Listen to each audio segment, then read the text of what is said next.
Hello there, my sleepy nights.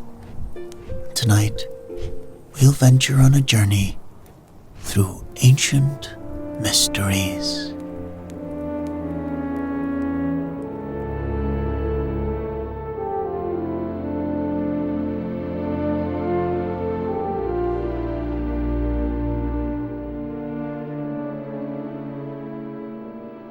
Thousands of years after it supposedly sank into the cold and gloomy depths of the Atlantic Ocean, the island continent of Atlantis lives on as one of history's most tantalizing puzzles. If indeed such a place existed, Atlantis was a civilization unequaled before or since. Yet its chroniclers say that it vanished in little more than a single day, leaving not a trace behind. The oldest and fullest surviving account of the great island's rise and fall was provided by the Greek philosopher Plato in the 4th century BC. According to Plato's description, Atlantis was a land where skilled farmers created sweet-scented orchards and where animals, including a very large stock of elephants, flourished. Within its chief city were innumerable mansions outdone in grandeur only by the royal palace and by the nearby temple raised to honor Poseidon.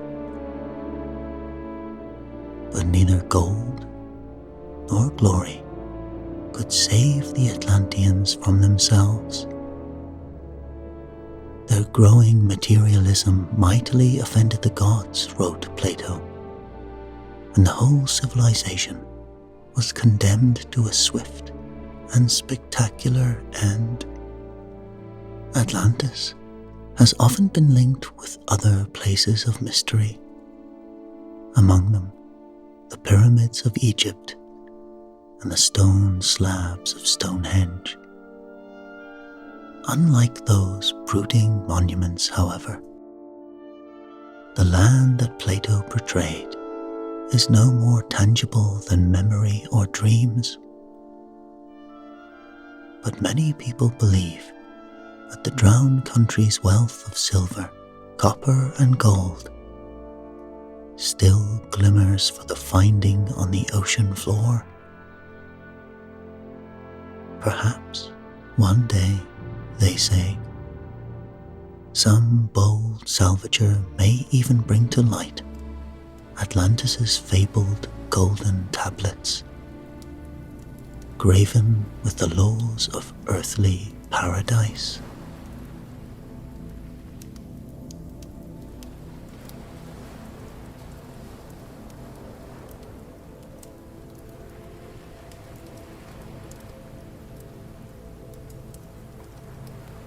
On April 12, 1939, a 62-year-old man sank into a trance-like state and spoke of the last days of a long-lost world.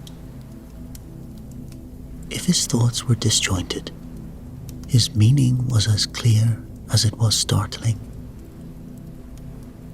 In Atlantis, he said, where there was the breaking up of the land, came to what was called the Mayan land, or what is now Yucatan. An entity was the first to cross the water in the plane or air machine of that period.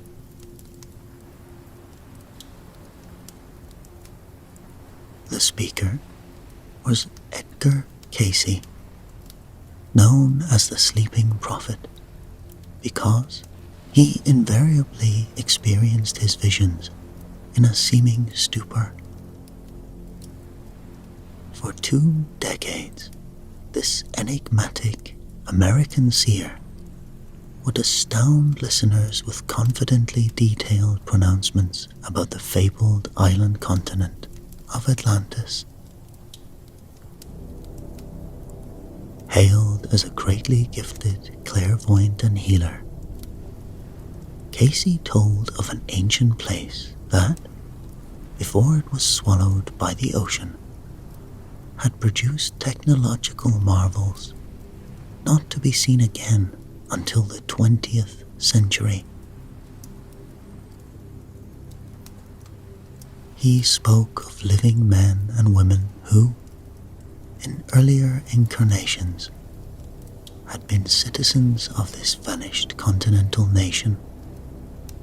He recounted how survivors of the final cataclysm had found out by various means, some on board Atlantean aircraft, to bear remnants of their knowledge and achievements to nearly all the corners of the globe. Casey's Chronicles of Atlantis did not fail to fascinate, for the lost continent remains tightly woven into the fabric of human heritage, a land that has tantalized philosophers and poets, historians and schemers, scientists and explorers for more than 2 millennia. Ever since the Greek philosopher Plato described it in his writings 355 years before the birth of Christ. The story of Atlantis is spoken to generation after generation about the power and wisdom of the ancients. It is a recollection of Eden, a paradise resting now in the dragon-green depths of the sea.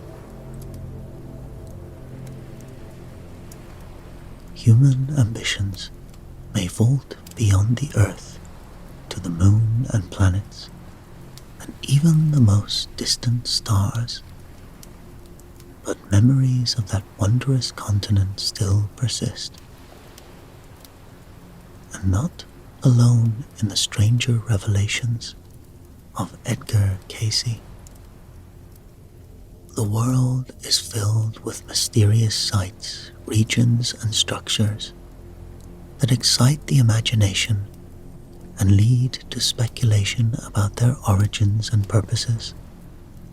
Some, such as Atlantis and the secret innards of the earth, are unseen, perhaps existing only in the minds of believers. Others are highly visible, but inscrutable nonetheless. They continue to be a grist for the doubter and the true believer, the charlatan and the honestly curious.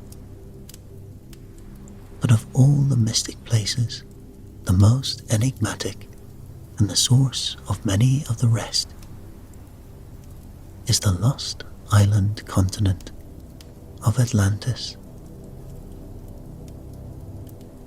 the subject of more than 2,000 books and countless articles and poems.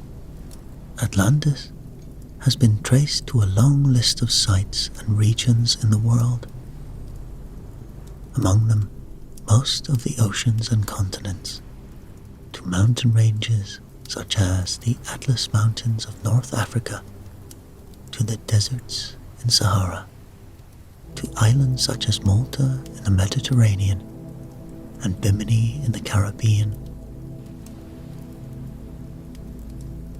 The supposed civilization of Atlantis, long vanished from the earth, has been hailed for spawning a number of other known civilizations, including those of Greece, the Mayas, and Incas of the New World, and even ancient Egypt.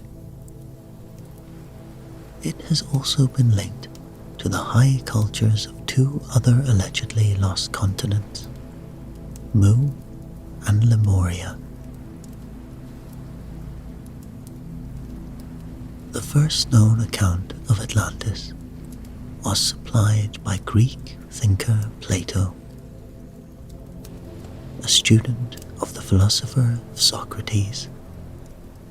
Plato formed his own school of philosophy.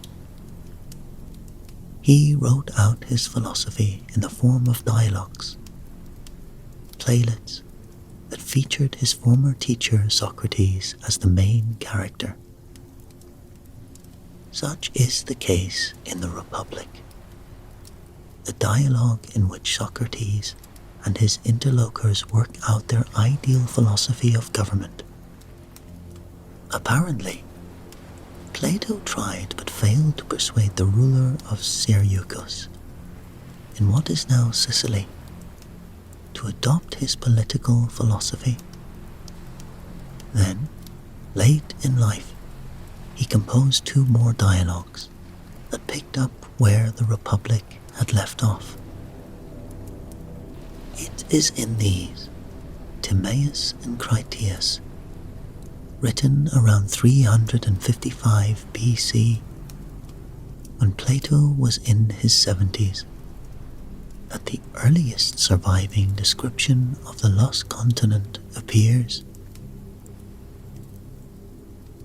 Plato's Timaeus, one of the original characters in the Republic, was an astronomer.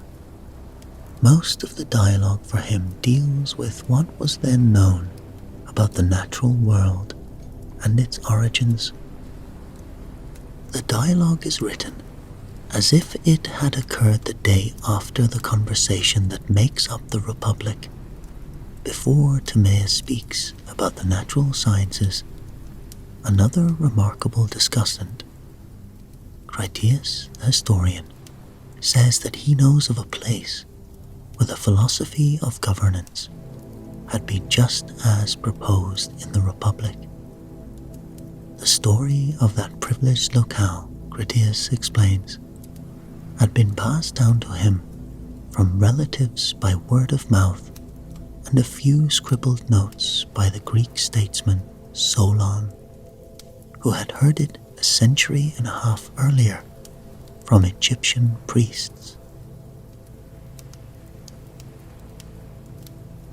According to the Egyptians, the place that matched the ideals of the Republic was none other than Athens. But it had been an Athens of a much earlier time, some 9,000 years before, in fact. There, Athenia, the goddess of wisdom, had established a city that would produce men of the greatest wisdom, and as it turned out, courage.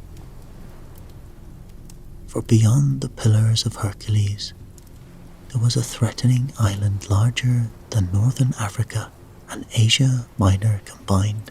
That is, a continent equal in size to most of the known world in Plato's day. On the island continent, a great and marvelous power had risen. This was Atlantis, and its kings had extended their influence well into the Mediterranean as far as central Italy and Egypt. The Atlanteans, in fact, were arrogantly seeking control of all the world.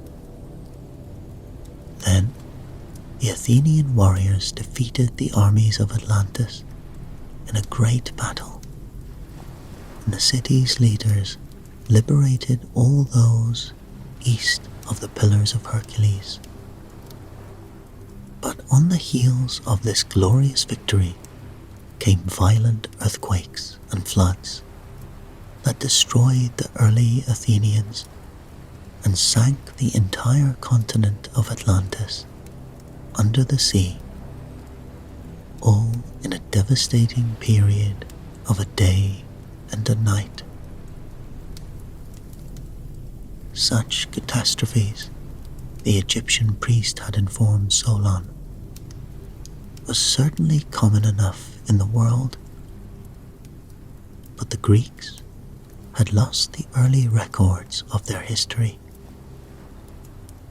Egypt, thanks to the value action of its regularly flooding Nile River, was protected from such disasters.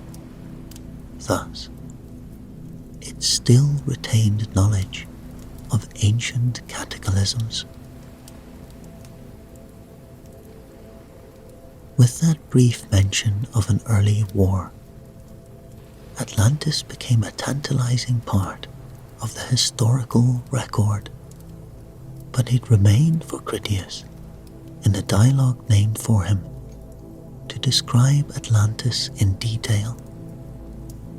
Indeed, the very quantity and quality of information in Critias has given Plato's account of Atlantis much of its enduring plausibility.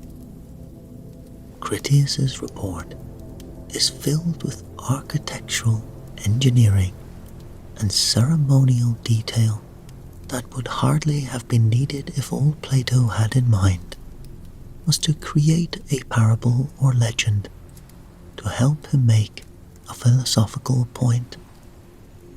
Moreover, Plato laced the dialogue of Critias with uncharacteristic references to the tale as the realm of fact and genuine history. And Solon, who supposedly brought the story back to Greece, was a real person who had actually visited Egypt as a statesman. All in all, Plato took great pains to make his record of Atlantis seem credible to the readers of his time, and that tone of certainty has remained a challenge for more than 2,000 years.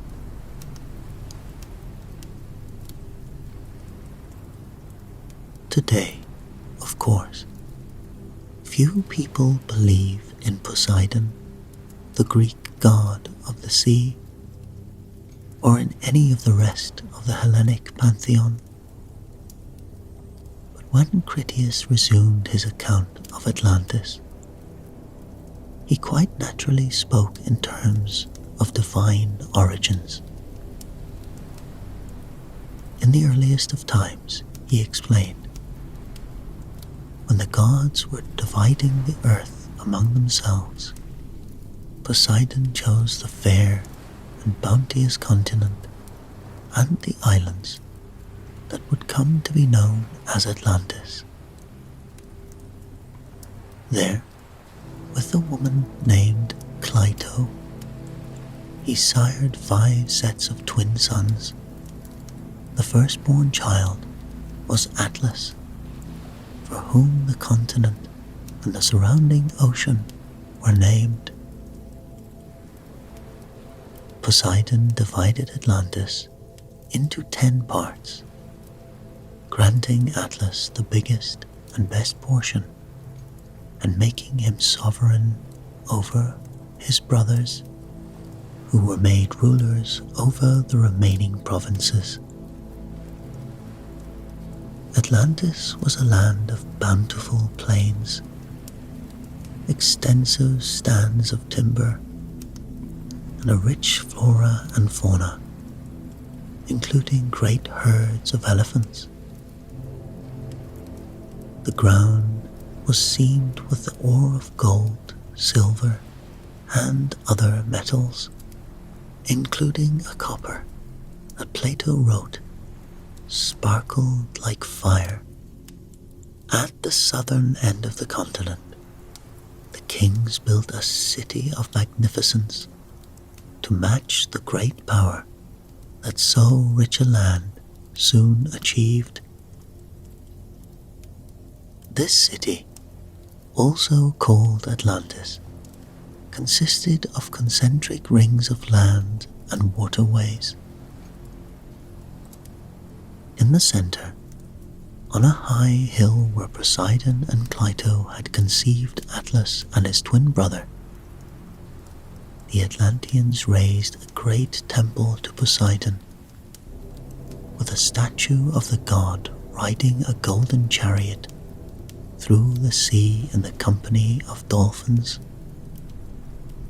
In the city, there were springs, both hot and cold, some for the use of the kings, others for the citizens, still others for the beasts of burden. The outer rings held a racecourse and houses for the citizens. The inner harbors were filled with the vessels of war. For generations, the 10 kings ruled their respective domains, abiding always by the firm laws set down long before by Poseidon.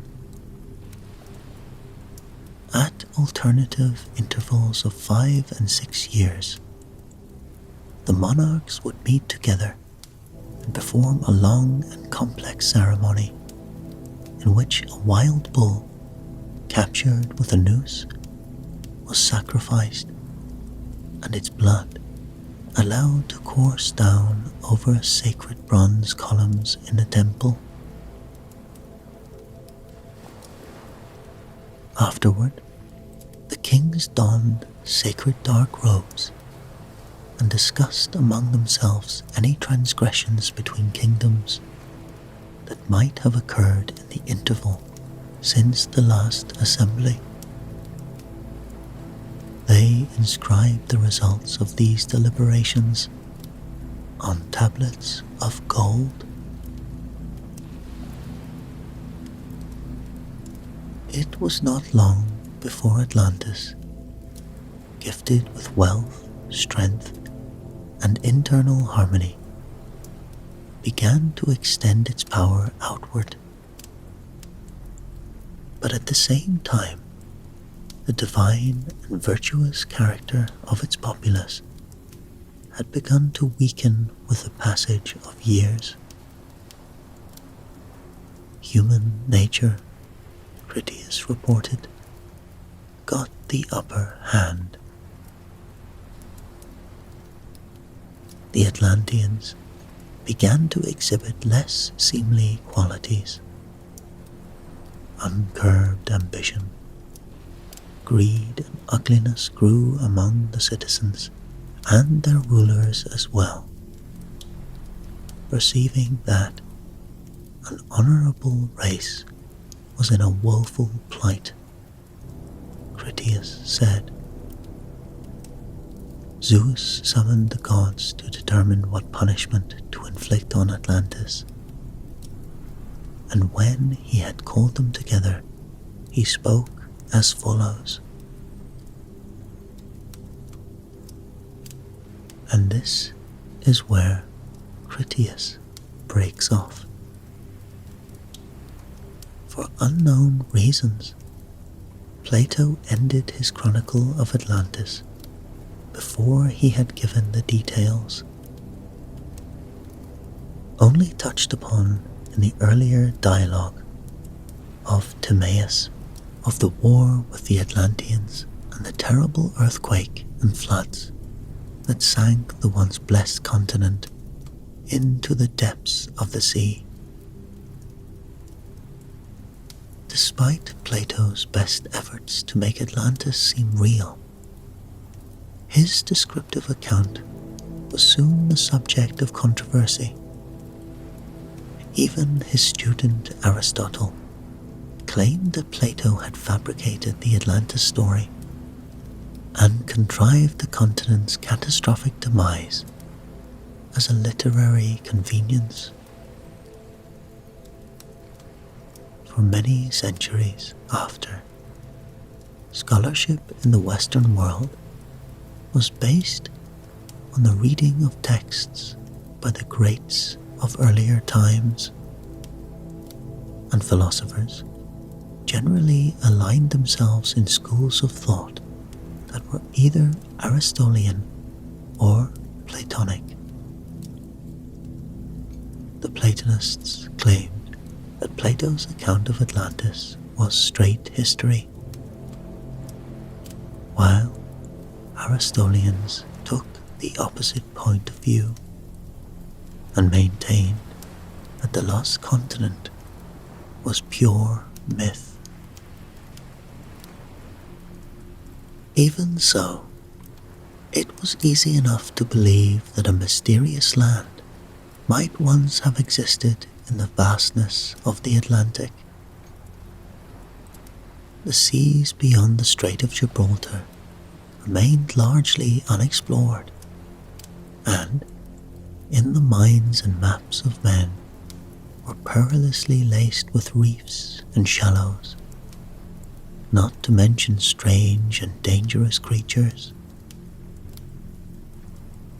There were plenty of corroborative stories about other Atlantic landforms. O Gygea, in the epics of the Greek poet Homer, for instance, that lend credence to the Platonic account of the lost continent. And here and there, in old texts, was circumstantial evidence for those predisposed to believe it. For example, in an offhand comment about the geographical distribution of seals, a 2nd century Roman naturalist had written that the royalty of Macedonia, like the king of Atlantis, had worn headbands adorned with the image of a ram seal.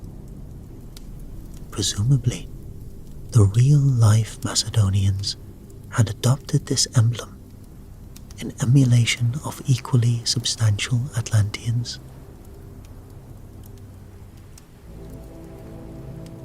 During the period known as the Dark Ages, however, European scholars turned their attention almost exclusively from worldly matters to theology and the business of the church. Atlantis was, for many centuries, a matter of relatively small concern. But with the coming of the Renaissance, many thinkers returned hungrily to the classical texts of Greece and Rome, and there, once again, they found Atlantis. Meanwhile, seafarers probed the great ocean to the west. Sometimes their journeys spawned legends. For example, in the 13th century, the Irish monk St. Brendan sailed west in search of paradise and supposedly encountered sea monsters and demonic beings and discovered the Isles of the Blessed, which took their various places on generations of maps.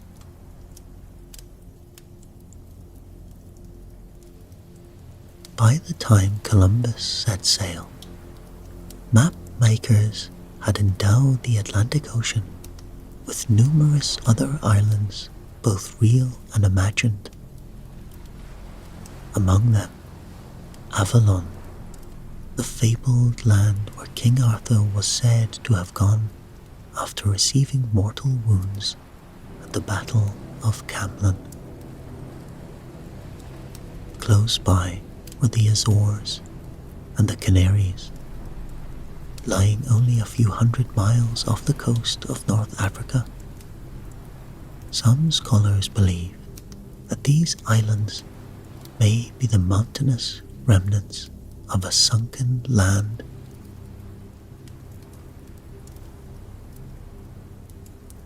When the New World burst upon the European consciousness, the Americas quickly became prime candidates for the location of Atlantis. A Spaniard, Francesca Lopez de Gomara, first made the suggestion in 1553, and Sir Francis Bacon adopted it when he wrote The New Atlantis, a utopian novel. But the origins of Atlantis were also sought elsewhere, often with the spirit of chauvinism inherent in the rise of European nationalism. In 1675, Olaf Rudbeck Swedish scholar, used Homeric sailing directions to Ogygia and located Atlantis in Sweden. The English poet William Blake believed that the Atlantean king Albion led the last of his subjects to Britain, where they became Druids. Ancient Egyptians, Goths, and Siths were all seen to be escapees from the doomed Atlantis. As time passed and geographical knowledge grew, such notions began to look increasingly far-fetched. Even students of Plato had their doubts. In 1841, the French scholar T. Henry Martin wrote a commentary on Timaeus and called Atlantis pure fiction. The geography of Europe, Asia, and Africa, he pointed out, showed none of the profound effects that would have followed the cataclysmic disappearance of Atlantis. Martin concluded that the search for Atlantis was a futile cause. The vanished continent, he said, was truly a utopia, which means literally no place. With Martin's authoritative broadside, Atlantis might well have been banished roundly to the realm of myth, never again to be put forward as a real place.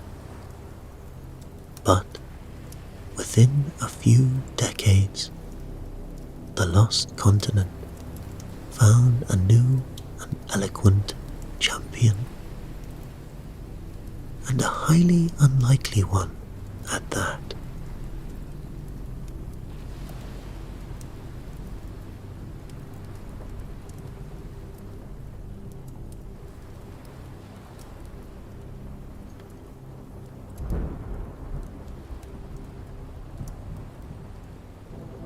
Ignatius Donnelly was a man of many dreams and ambitions. Born in Philadelphia in 1831, he was the son of an impoverished Irish immigrant who had abandoned his academic studies for the Roman Catholic priesthood, become a shopkeeper, and then gone on to study medicine. Donnelly's mother worked as a pawnbroker to help put her husband through medical school. Unfortunately for the growing Donnelly family, the freshly minted physician contracted typhus from a patient and died just 2 years after starting his medical practice. Donnelly's strong-willed mother, 6 months pregnant at the time, never remarried, but devoted herself to raising her children.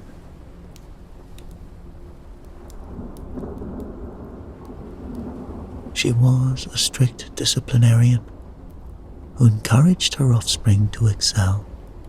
Her daughters would later joke that their mother had shattered many a pair of eyeglasses with her piercing looks.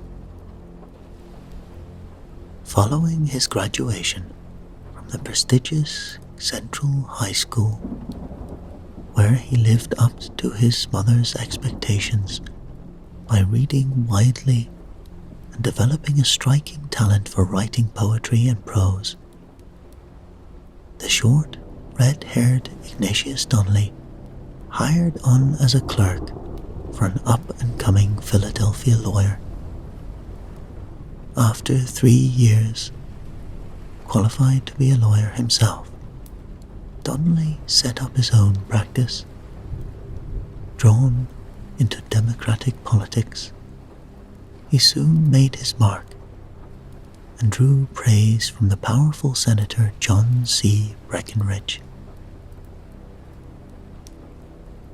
Donnelly had been a voracious reader ever since his days at Central High School. His diverse interests ranged from archaeology and geology to linguistics and history. During his off hours as a congressman in Washington, he had often strolled to the Library of Congress to study the latest books and journals in these fields. Then, sometime in the 1870s, Donnelly developed an abiding fascination for the lost continent. With that, his previously random studies took on a distinct focus. In nearly everything he read, he seemed to find echoes of a long-vanished civilization. Now, back home, with his political ambitions in tatters, Donnelly turned for solace in his dreams of Atlantis. By mid-January of 1881, he could note more cheerfully in his diary that he was beavering away on a book of his own, a book that he simply called Atlantis. When he was not at work, in the comfortable book-filled study of his home, Donnelly could often be found at D.D. Merrill's well-stocked bookstore in nearby St. Paul. There, he picked up the latest scientific journals and bought volume after volume on history, geography, mythology, and world literature. Reading and writing at a furious pace, laboring long into the night, Donnelly became more and more convinced than ever that Plato's Atlantis had existed, and just where Plato had said it was. He further concluded that Atlanteans were the first men to achieve civilization, and that the deities of various ancient mythologies were, in fact, the actual royalty of Atlantis. As Donnelly saw it, refugees from Atlantis had fanned out around the world and created many civilizations. In Egypt, in India, in Central America, and elsewhere. Indeed, Donnelly attributed a great deal more to Atlantis than had Plato or any other commentator. In poring over scientific literature, Donnelly found no shortage of authorities whose writings seemed to bolster his own notions. Scientists of the day knew, for example, of what would later be called the Mid-Atlantic Ridge, a volcano-dotted fracture stretching north and south through the Atlantic Sea bottom. Sir Charles Lyell, the leading geologist of the 19th century, had observed in his landmark, Principles of Geology, that a group of islands arising at some future time along that line would acquire inestimable commercial and political influence. Upon reading that, Donnelly required no great leap of the imagination to envision such influential islands descending as well as arising along the same fracture.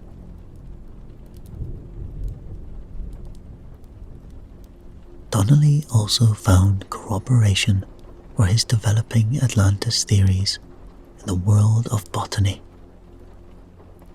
The German botanist Otto Kunst, for example, had written that the principal domesticated tropical plants of Asia and the Americas were of the same species. Kuntz cited especially the banana, which required an extended period of intelligent and determined cultivation to achieve its seedless domestic form. For Donnelly, the message was clear. The banana had first been cultivated in Atlantis, then transplanted to its modern habitats. He saw a like explanation for the similarities that paleontologists were finding between the prehistoric animal life of Europe and America.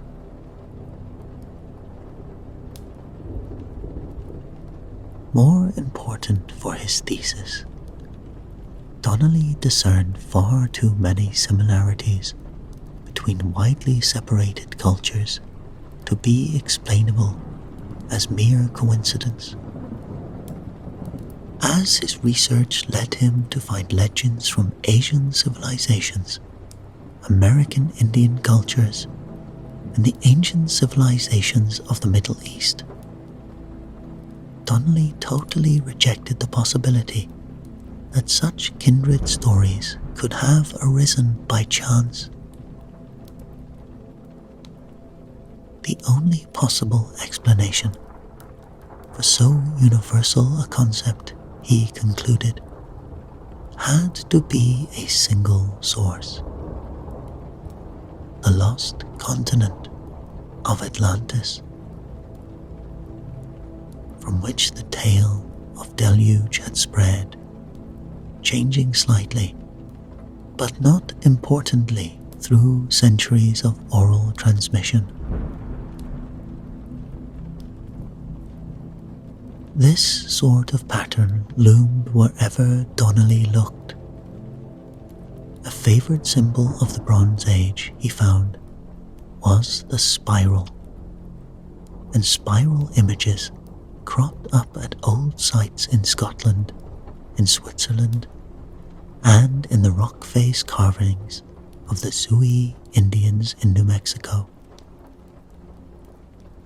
On a far larger scale, Donnelly contemplated the similarities between the pyramids of Egypt and those found in Mexico. Even the mysterious mounds scattered throughout the Mississippi Valley were pyramidal. Even in linguistics, the murkiest area of all, Donnelly perceived analogues that suggested a common origin of the world's languages, and he piled up example after example. The Chinese word for brick was ku. The Chaldean word for brick was K. For cloth, both used the word sick, finding evidence that variants of a single mother tongue ran from Iceland to Ceylon. He went on to write that a wider generalization was reasonable. There is abundant proof, he wrote, proof with which pages might be filled, that there was still an older mother tongue, the language of Noah, the language of Atlantis, the language of the great aggressive empire of Plato.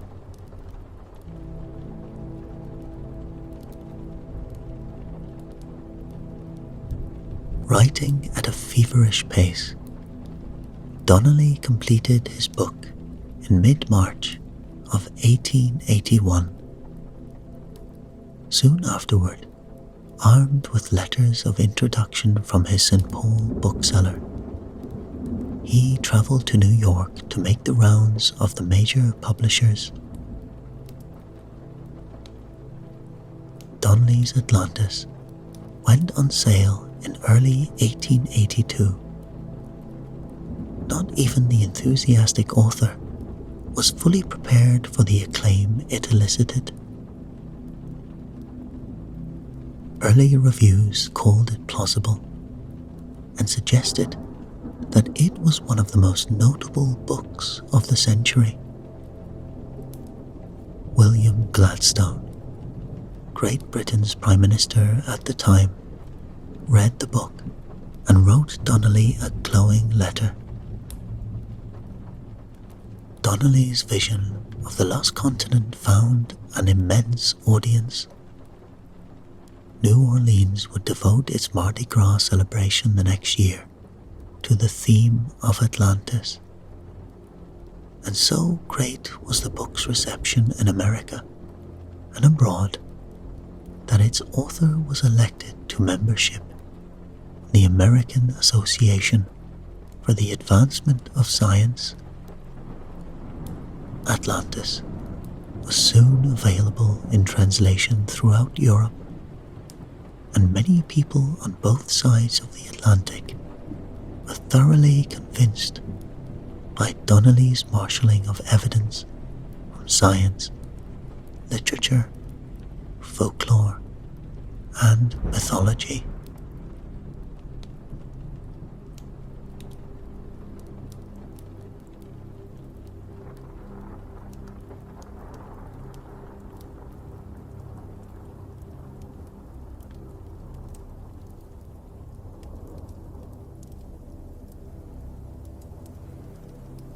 Born in 1877, the son of a Kentucky farmer, Edgar Casey had to leave school in the 7th grade to go to work.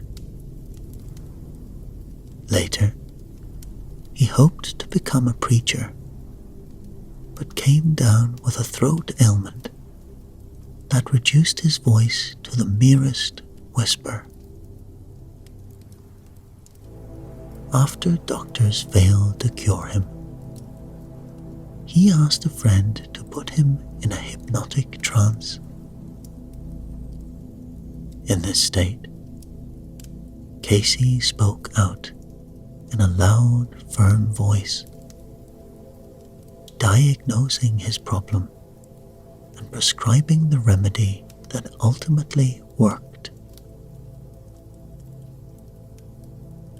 Henceforth, there would be 2 Edgar Caseys, the sleeping and the waking.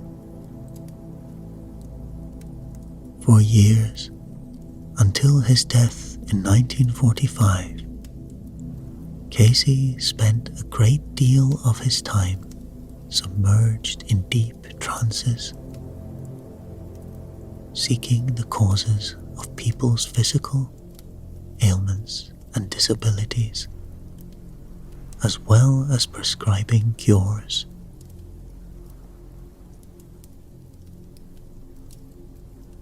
In the 1920s, the sleeping Casey began to stress the existence of reincarnation,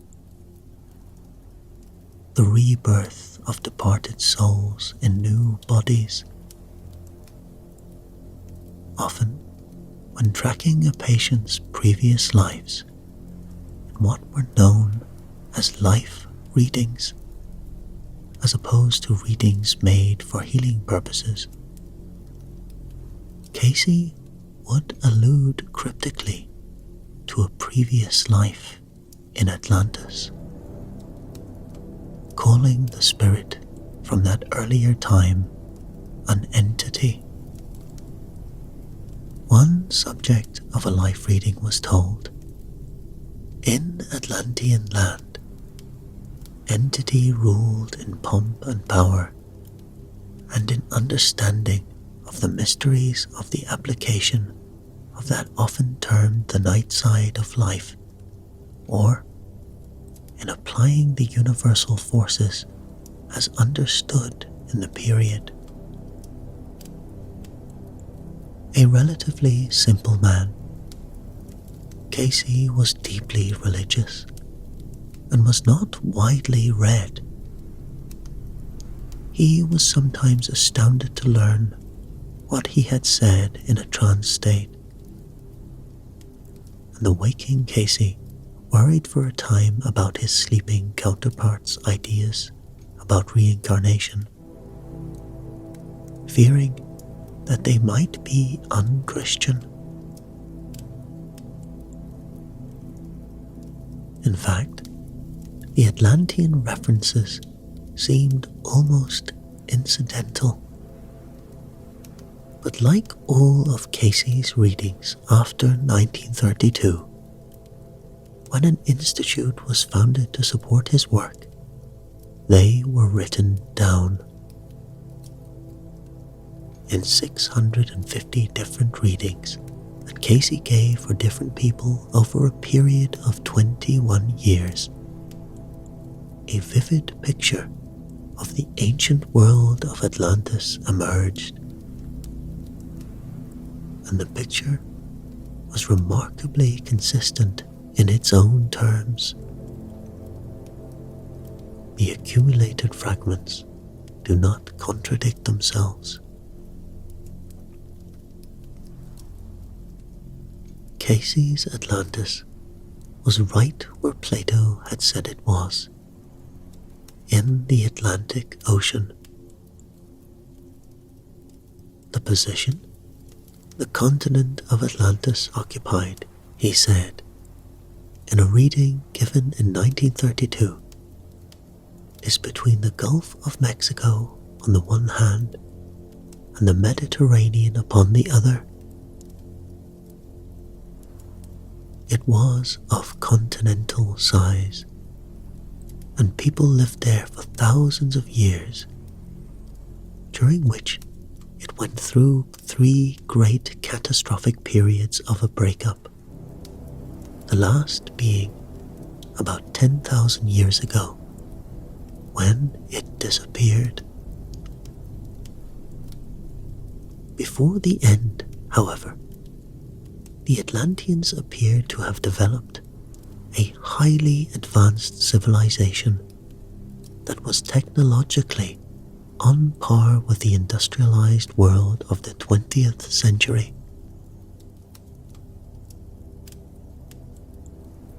They were evidently an active, questing people who could, among other things, generate electricity and build aircraft.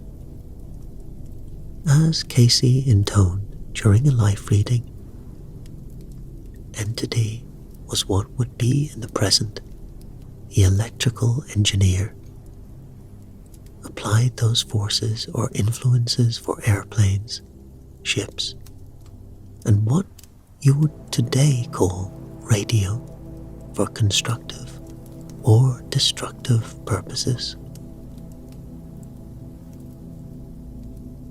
Casey also spoke cryptically of an Atlantean substance called firestone.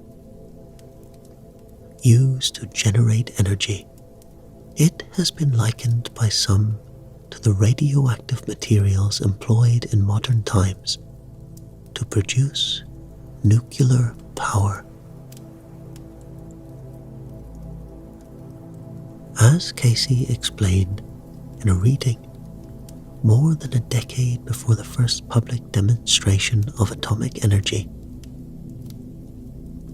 he said, the preparation of this stone was solely in the hands of the initiates at the time, and the entity was among those who directed the influences of the radiation which arose in the form of rays that were invisible to the eye, but acted upon the stones themselves as set in the motivating forces, whether the aircraft were lifted by the gases of the period, or crafts on the water or underwater.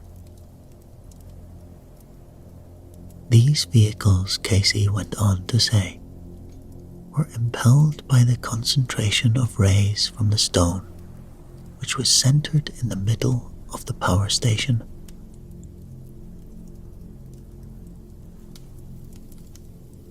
According to Edgar Casey's account, the Atlanteans had originally appeared on Earth in spirit form and had only gradually evolved into material beings.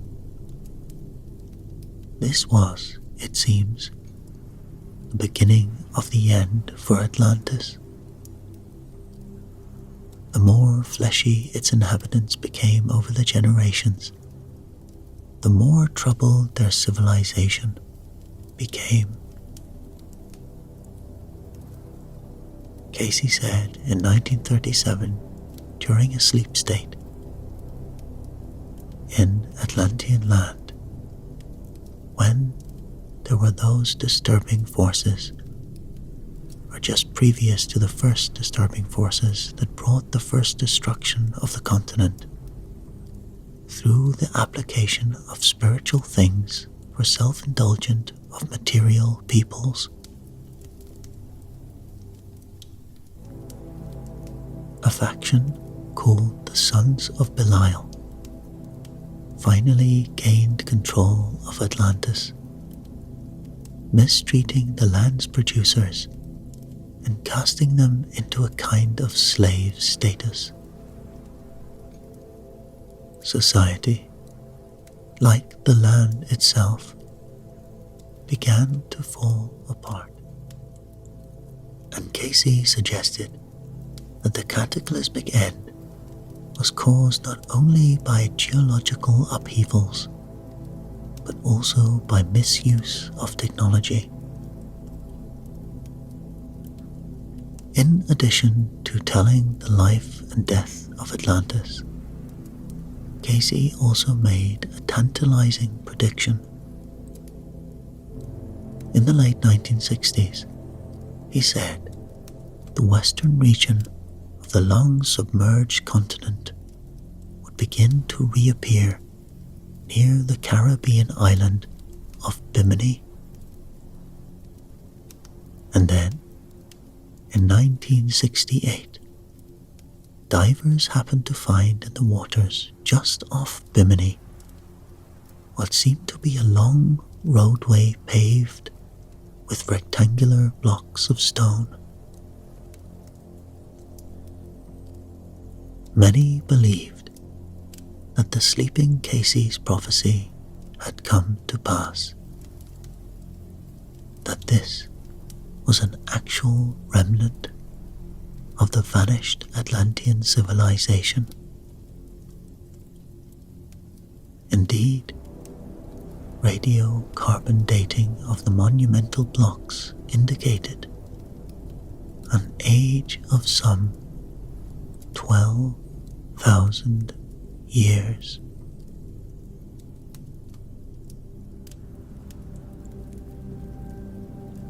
Death will come to those who disturb the sleep of the pharaohs. That was the warning found inscribed on the tomb of the Egyptian boy King Tutankhamun at Luxor when it was opened in February 1923 for the first time in 3,000 years.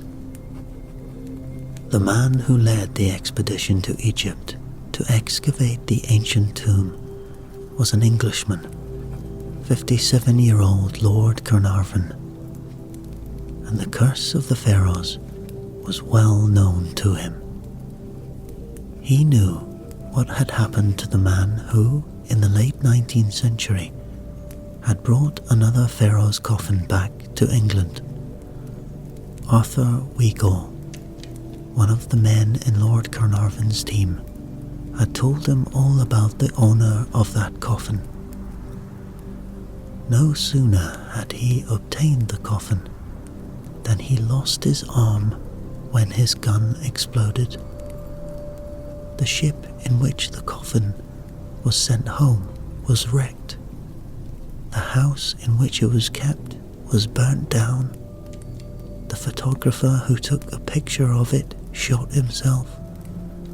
A lady friend of whom the owner was very fond of was lost at sea. The list of accidents and misfortunes charged to the spirit connected with the coffin is now of enormous length. But before the expedition went down in the tomb of Tutankhamun, we all heard Carnarvon make light of the curse. Weagle warned, "If he goes down in that spirit, I will give him 2 months to live." Carnarvon's scorn of the curse was perhaps only bravado. For 2 months earlier, he had received a letter from a well-known mystic of the day, Count Hamann. The cryptic message read, "Lord Carnarvon, do not enter the tomb. Disobey at peril. If ignored, will suffer sickness, not recover. Death will claim him in Egypt." The English nobleman was so concerned about this warning that he twice consulted a fortune teller, who twice forecast Carnarvon's early death in mysterious circumstances. And within 2 months of breaking into Tutankhamun's tomb, Carnarvon was dead. Moreover, within 6 years, 12 more of those who had been present when the chamber had been breached had also died prematurely.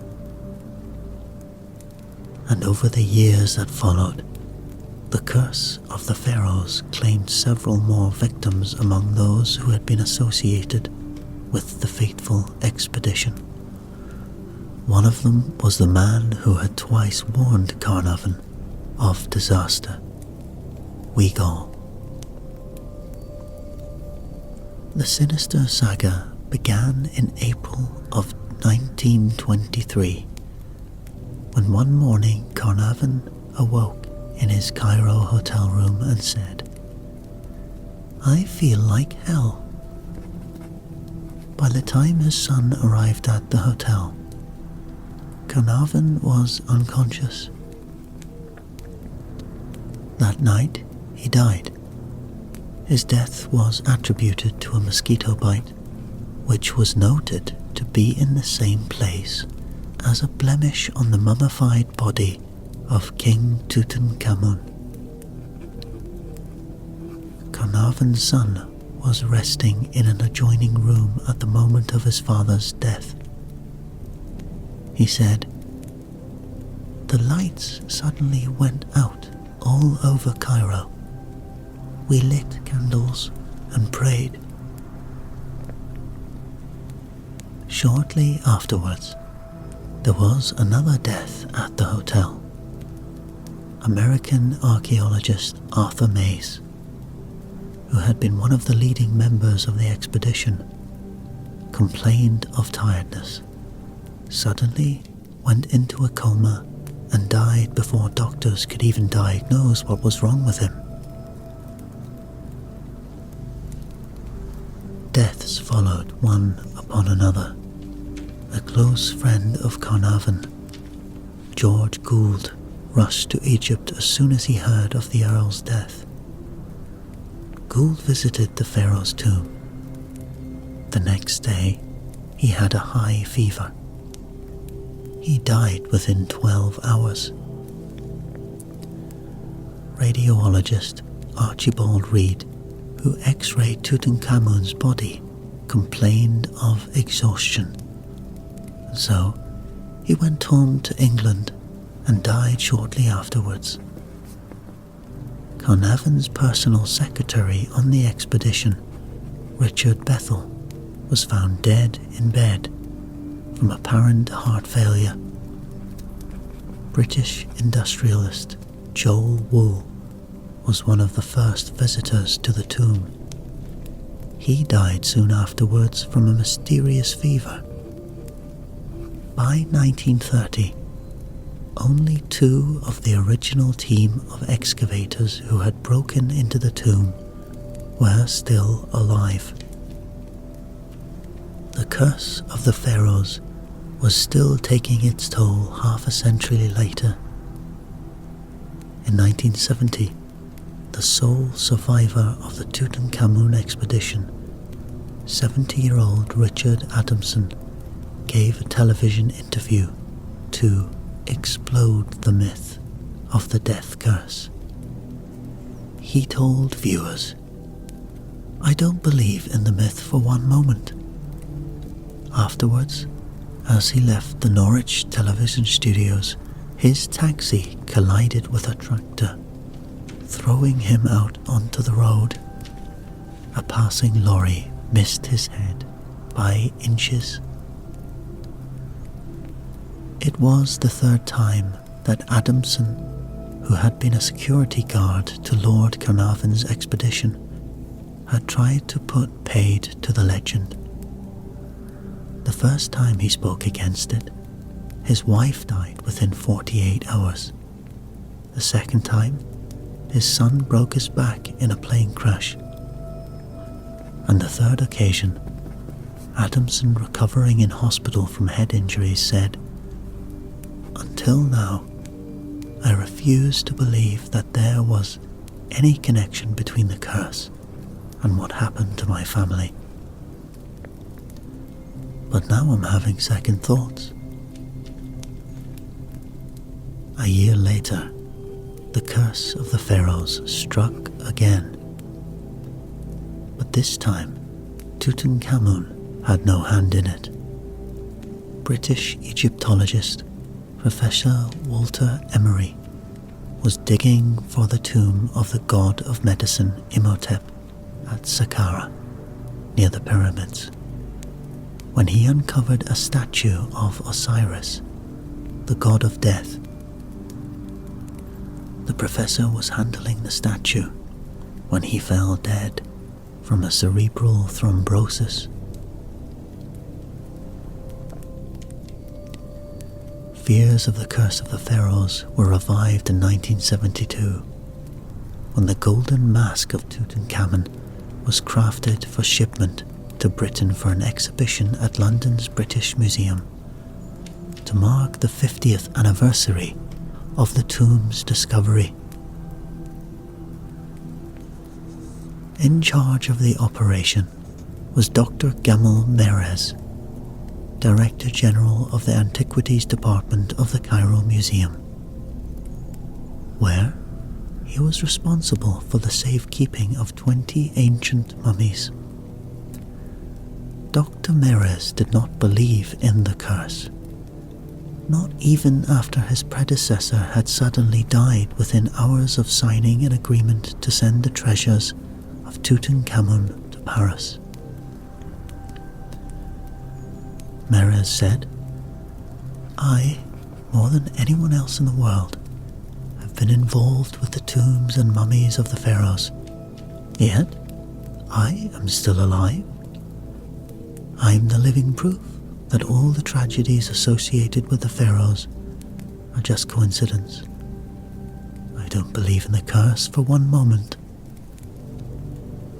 On February 3rd, 1972, the shippers arrived at the Cairo Museum to remove the crafted golden mask of Tutankhamun and prepare it for its journey to London. That day, Dr. Merez died. He was 52. The cause of his death was given as circulatory collapse. Unperturbed, the organizers of the exhibition continued with the arrangements. A Royal Air Force Transport Command aircraft was loaned for the job of transporting the priceless relics to Britain. But within 5 years of the flight, 6 members of the plane's crew were to be struck by death or ill fortune. During the flight, Chief Technical Officer Ian Lansdowne jokingly kicked a box containing Tutankhamun's death mask. He said, "I've just kicked the most expensive thing in the world." That leg was later in a plaster for 5 months, badly broken after a ladder inexplicably collapsed under Lansdowne. The aircraft's navigator, Lieutenant Jim Wibb, lost all of his possessions after his home was destroyed by fire. A girl aboard the plane quit the RAF after a head operation left her bald. A steward, Sergeant Brian Rounsfall, said, "On the flight back, we played cards on the coffin case. Then we all took it in turns to sit on the case containing the death mask, and we laughed and we joked about it. We were not being disrespectful, it was just a bit of fun." Sergeant Rounsfall was 35 at the time, and the following 4 years he suffered 2 heart attacks, but survived, a very worried man. Less lucky were Lieutenant Rick Laurie, chief pilot aboard the Britannia aircraft, and engineer Ken Parkinson. Both were perfectly fit men. Both died of heart attacks. Parkinson's wife said, "My husband suffered a heart attack every year about the same time as the flight." The last attack in 1978 killed him. He was 45. Chief Pilot Laurie died 2 years before him. At the time, his wife said, "It's the curse of Tutankhamun. The curse has killed him." He was just 40. Is there any logical explanation for the mysterious deaths of so many people? Journalist Philip Vandenberg studied the legend of the Curse of the Pharaohs for years. He came up with a fascinating suggestion. In his book, The Curse of the Pharaohs, he said that the tombs within the pyramids were perfect breeding grounds for bacteria, which could develop new and unknown strains over the centuries, and could maintain their potency until the present day. He also points out that the ancient Egyptians were experts in poison. Some poisons do not have to be swallowed to kill. They can prove lethal by penetrating the skin. Poisonous substances were used in wall paintings within the tombs, which were then sealed and made airtight. Grave robbers who in ancient days raided the tombs always first bored a small hole through the chamber to allow fresh air to circulate before they broke in to plunder the pharaoh's riches. But the most extraordinary explanation for all the curse was put forward in 1949. It came from the atomic scientist Professor Louis Bulgarini. He said, "It is definitely possible that the ancient Egyptians used atomic radiation to protect their holy places. The floors of the tombs could have been covered with uranium, or the graves could have been finished with radioactive rock. Rock containing both gold and uranium was mined in Egypt 3,000 years ago. Such radiation could kill a man today. If there is any truth in the belief that the ancient pharaohs can be held responsible for 20th century deaths, then there is one case which overshadows all others. In 1912, a liner was crossing the Atlantic with a valuable cargo, an Egyptian mummy. It was the body of a prophetess who lived during the reign of Tutankhamun's father-in-law. An ornament found with the mummy bore a spell. Awake from the dream in which you sleep, and you will triumph over all that is done against you.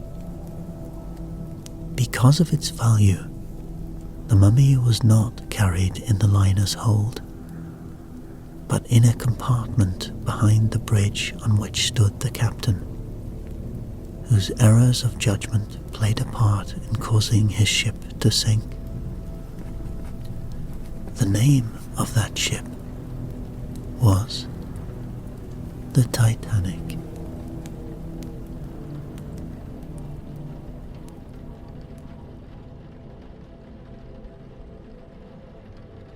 Beyond the familiar boundaries of mainstream science lies a realm of captivating theories that have intrigued minds for generations. Some of these ideas challenge our fundamental understanding of reality, while others suggest hidden truths beneath the surface of accepted history.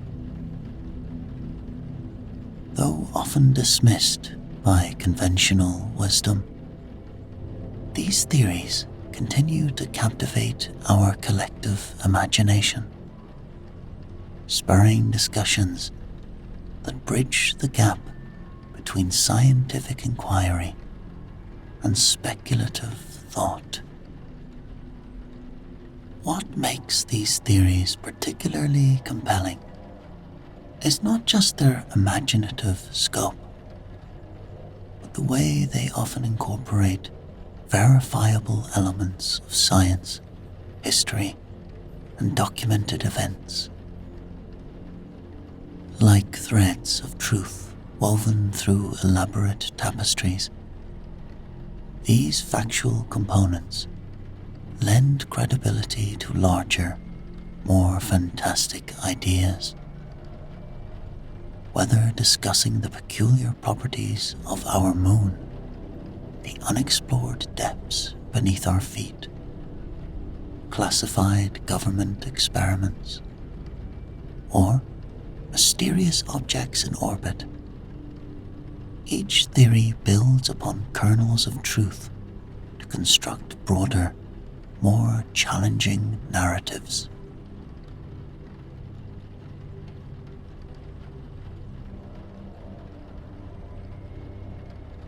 Of all celestial bodies that grace our night sky, none has generated more speculation and mystery than our closest cosmic companion, the moon. While mainstream science tells us it formed from debris following a massive collision between Earth and a Mars-sized object billions of years ago, alternative theories suggest far more exotic possibilities. Among these, two interconnected ideas have captured the imagination of researchers and theorists alike: the hollow moon hypothesis and the prospect that our satellite might be an artificial construction. The intrigue began in the late 1960s during the Apollo missions, when NASA conducted seismic experiments on the lunar surface. After deliberately crashing spent lunar modules and other equipment onto the moon, scientists observed something peculiar. The moon appeared to, quote, ring like a bell, unquote, for hours afterward. During the Apollo 12 mission, the reverberations from one impact lasted over an hour. Even more remarkably, After Apollo 13's third stage hit the lunar surface, the moon reportedly vibrated for more than 3 hours, with seismic equipment recording harmonics that seemed more characteristic of a hollow sphere than a solid body.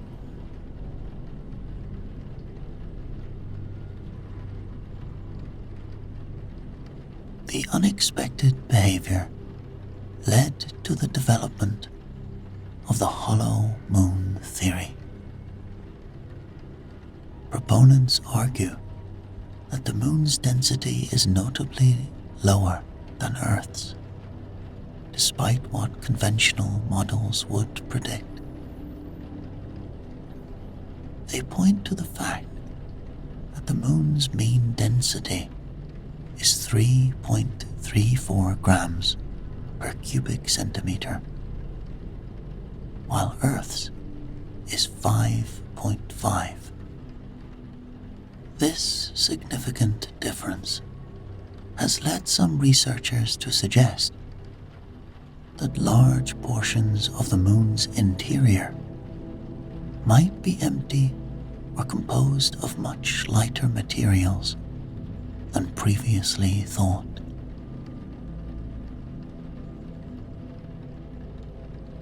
The theory gained additional traction when researchers noted several mathematical oddities about the moon's orbit and size.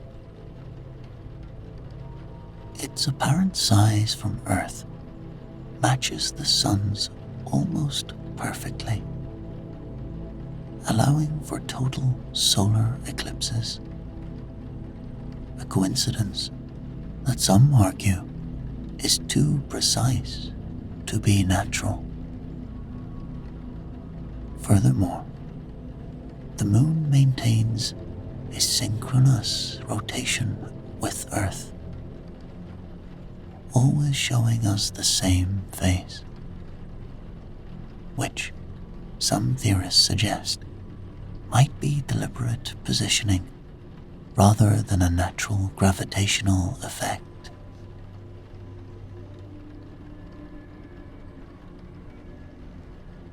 These observations led to an even more dramatic hypothesis: that the moon might be an artificial satellite placed in orbit by an advanced civilization. This theory, sometimes called the spaceship moon theory, suggests that the moon was hollowed out and converted into a spacecraft billions of years ago. Supporters of this theory point to several unusual features of the moon's composition and structure. The outer shell, they argue, contains unusually high concentrations of metals like titanium, uranium-236, and neptunium-237, elements traditionally associated with advanced technology. They also note that some moon rocks are actually older than Earth itself, dating back 4.5 to 5.3 billion years, which they suggest might indicate an extraterrestrial origin. The theory's proponents also highlight curious statements from Apollo mission transcripts. During Apollo 11, Buzz Aldrin reportedly observed unusual lights inside of a crater, while Armstrong made cryptic comments about being watched during the mission.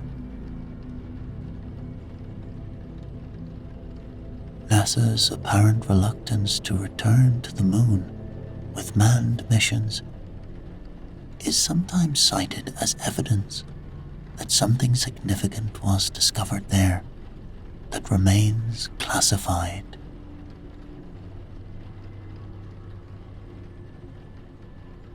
Skeptics, however, offer more conventional explanations for these phenomena. The moon's resonance during impacts, they explain, is due to its relatively rigid structure and lack of water, which would otherwise dampen vibrations. The lower density can be explained by the moon's smaller size and therefore lower gravitational compression. The perfect eclipse alignment is simply a cosmic coincidence that won't last forever. The moon is actually moving away from Earth at a rate of about 3.8 centimeters per year.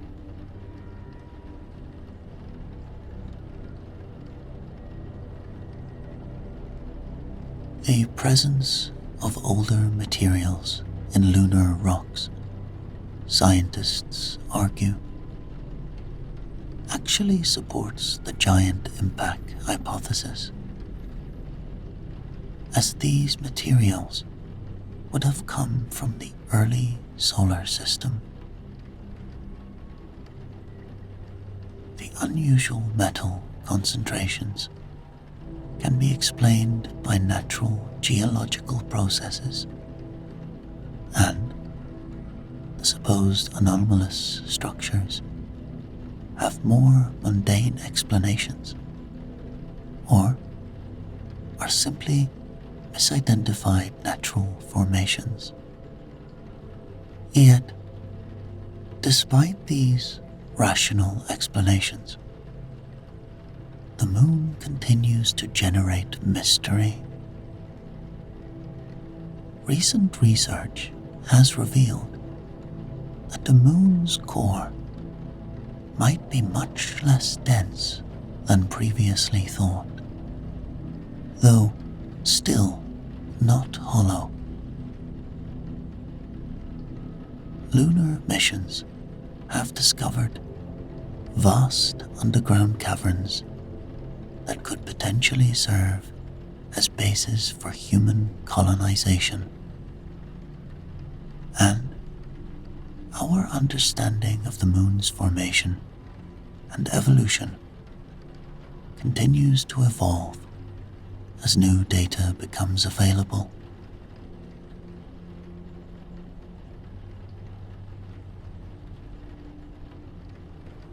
Whether natural satellite or artificial construct, our moon remains an object of fascination, scientific study, and speculation.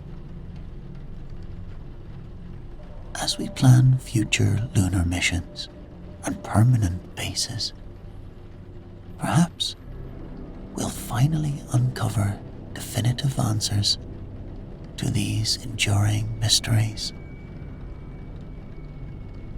Until then, the hollow moon and artificial satellite theories continue to remind us that even our most familiar celestial companion might still harbor profound secrets.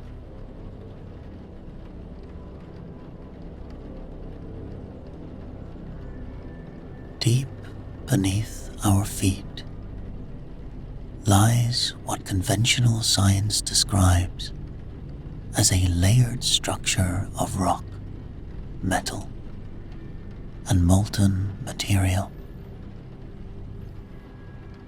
However, an enduring alternative theory suggests something far more extraordinary. That the Earth might be hollow, containing vast internal spaces that could harbor entire civilizations.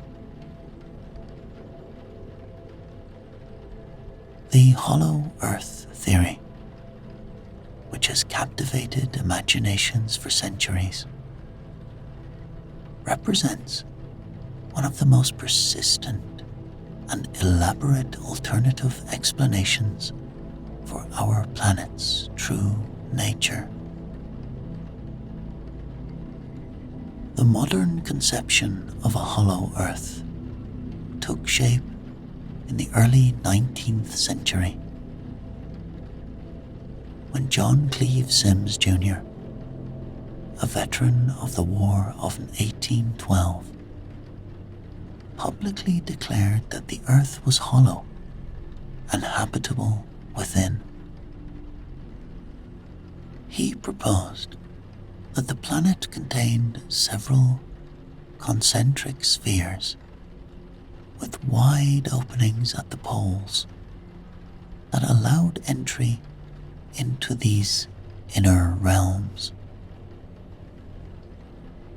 His ideas, though dismissed by the scientific establishment, captured public imagination and inspired numerous expeditions and literary works.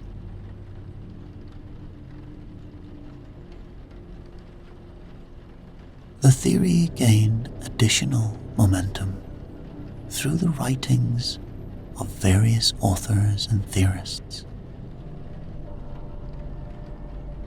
Marshall B. Gardner, in his 1920 book, A Journey to Earth's Interior, proposed that a small sun existed at the Earth's center, providing light and heat to an inner world teeming with life.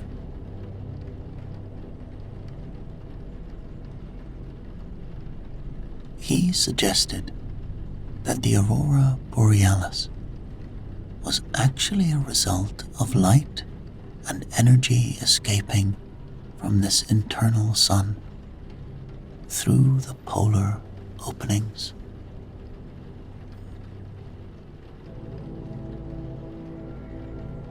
Perhaps the most intriguing aspects of the hollow Earth theory come from supposed first-hand accounts.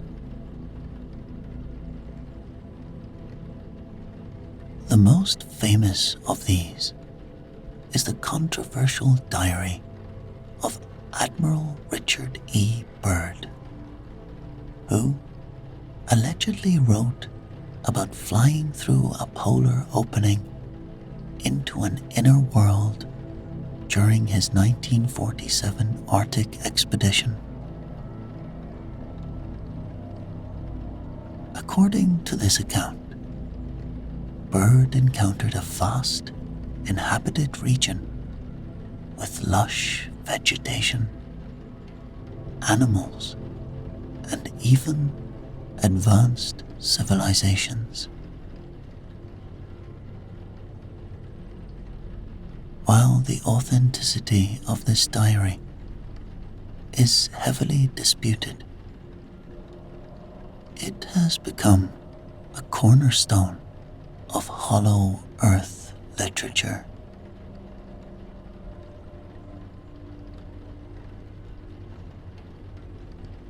Believers in the theory point to various pieces of evidence to support their claims.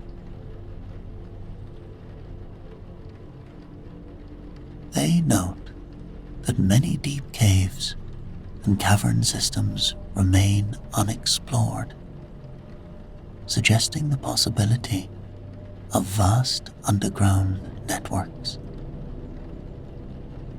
The discovery of large subsurface water reservoirs and massive cave systems, like Vietnam's Son Doong cave, are cited as examples of how little we truly know about what lies beneath our feet.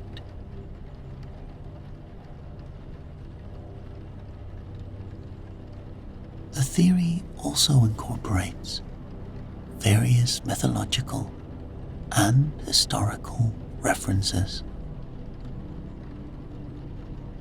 Ancient texts from multiple cultures speak of subterranean realms,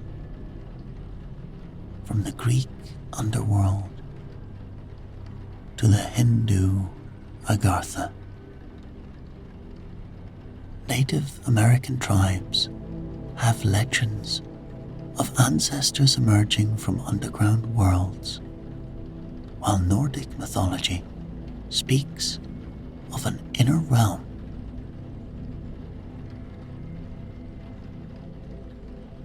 Hollow Earth proponents argue that these widespread myths might be based on actual encounters with inner Earth civilizations. More contemporary evidence cited by theorists includes unusual seismic behavior.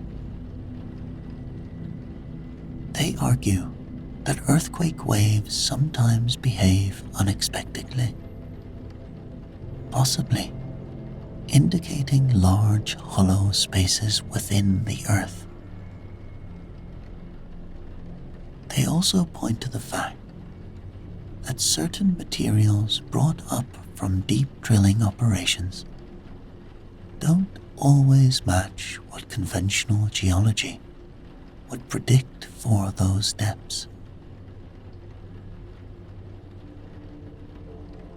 The theory has evolved to incorporate modern scientific concepts in interesting ways. Some proponents suggest that the inner Earth might exist in a different dimensional frequency, explaining why it hasn't been detected by conventional instruments. Others propose that advanced technologies are being used to hide the polar openings from satellite photography and aerial observation. Modern hollow Earth theorists often connect their ideas to other alternative theories.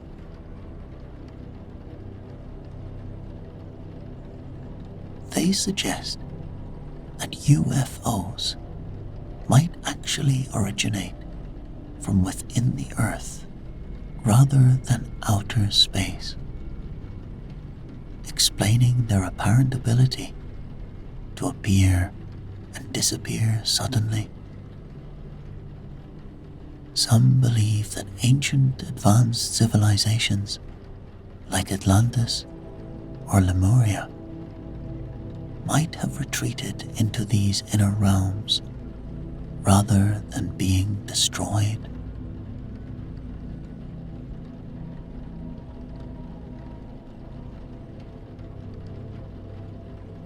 The concept of a hollow Earth has also significantly influenced popular culture. From Jules Verne's Journey to the Center of the Earth to modern movies and video games, the idea of a vast subterranean world continues to captivate audiences. This cultural impact has helped keep the theory alive in public consciousness, even as a scientific understanding of Earth's interior has advanced.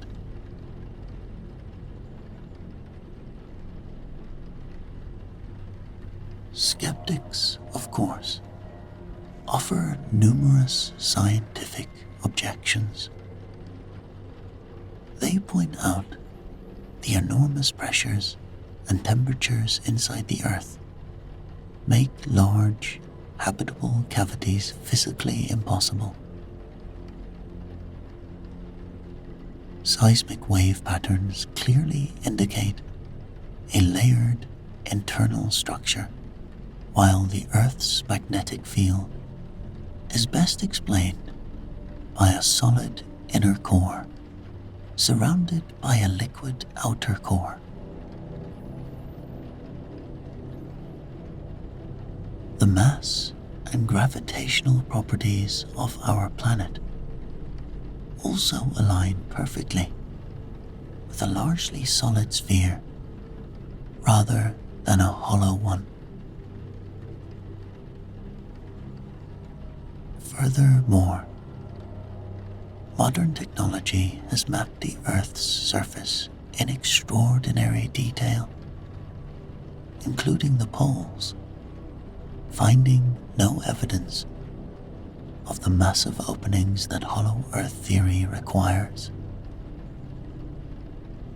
Satellite imagery, GPS systems, and countless polar expeditions have thoroughly documented these regions.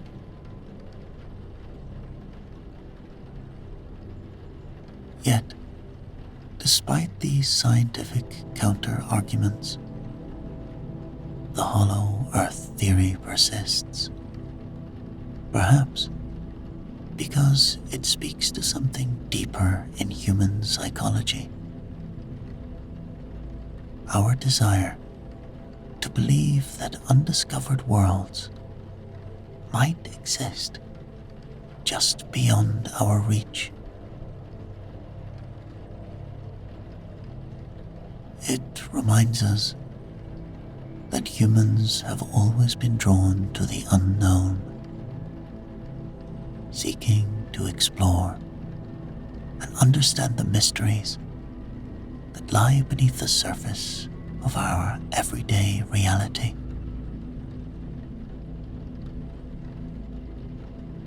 The theory also raises interesting questions about the nature of belief and evidence in the modern world. How do alternative theories persist in the face of scientific evidence? What drives people to maintain belief in ideas that seem to contradict observable reality? The endurance of the hollow Earth theory might tell us more about human nature and our relationship with the unknown than about the actual structure of our planet.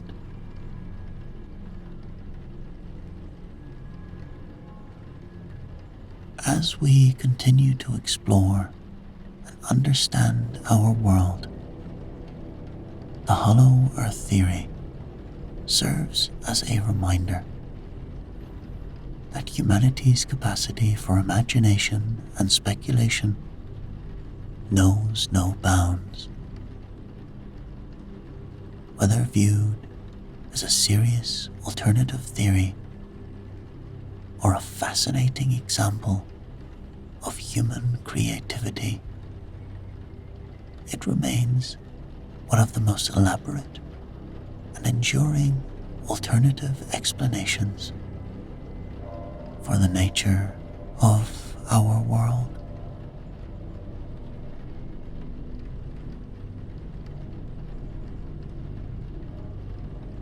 In the shadows of a decommissioned Air Force base on Long Island's easternmost tip lies the genesis of one of the most bizarre and compelling conspiracy theories in modern American history. The Montauk Project. This intricate web of allegations combines elements of mind control, time travel, alien contact, and secret government experiments, centered around the mysterious Camp Hero State Park in Montauk, New York.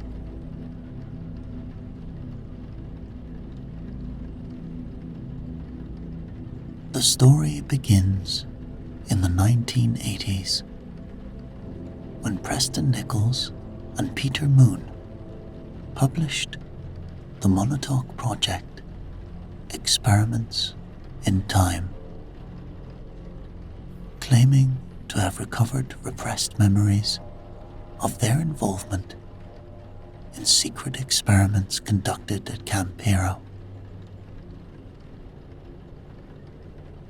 According to their accounts, these experiments were a continuation of the infamous Philadelphia experiment of 1943, in which the U.S. Navy allegedly attempted to make the USS Eldridge invisible to radar, and supposedly caused it to teleport briefly to Norfolk, Virginia.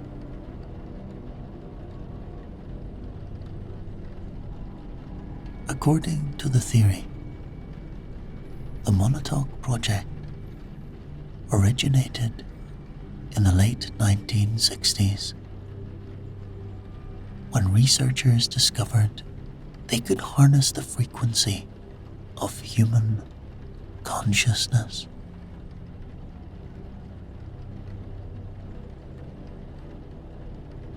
Using advanced radar equipment left over from World War II, scientists supposedly found ways to amplify and direct thought patterns, leading to experiments in mind control and psychic phenomena.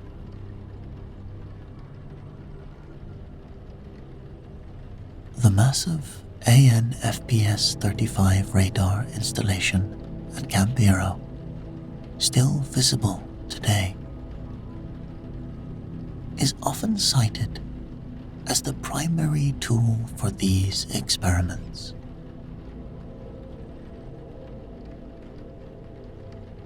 The project allegedly expanded through the 1970s and early 1980s, encompassing various classified programs. At its core was the Montauk Chair, a device purportedly designed to amplify psychic powers. Duncan Cameron, another claimed participant, was said to be the primary psychic used in these experiments. While sitting in the chair, Cameron could allegedly materialize objects out of thin air, manipulate weather patterns, and even create interdimensional portals.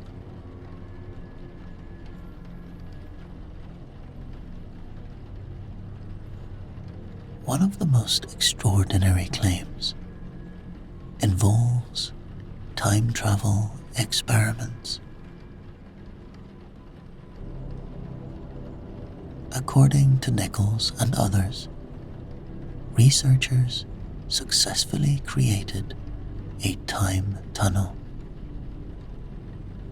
that allowed travel to different time periods and possibly alternative dimensions.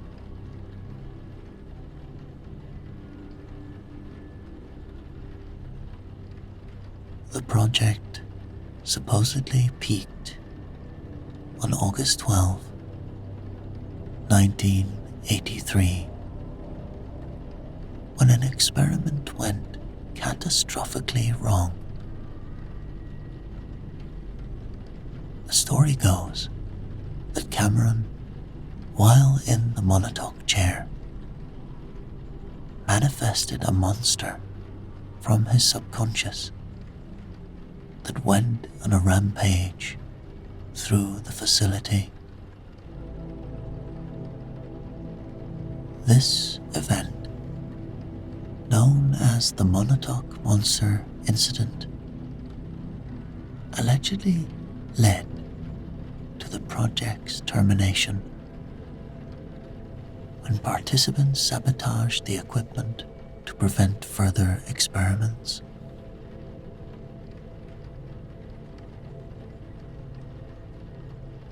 The theory gained additional layers through claims of connection to other classified government programs. Some suggest links to MK Ultra, the CIA's documented mind control program, while others point to possible involvement of extraterrestrial beings who provided advanced technology. Stories emerged of Montauk boys, young men allegedly kidnapped and subjected to mind control programming for various military and psychic purposes.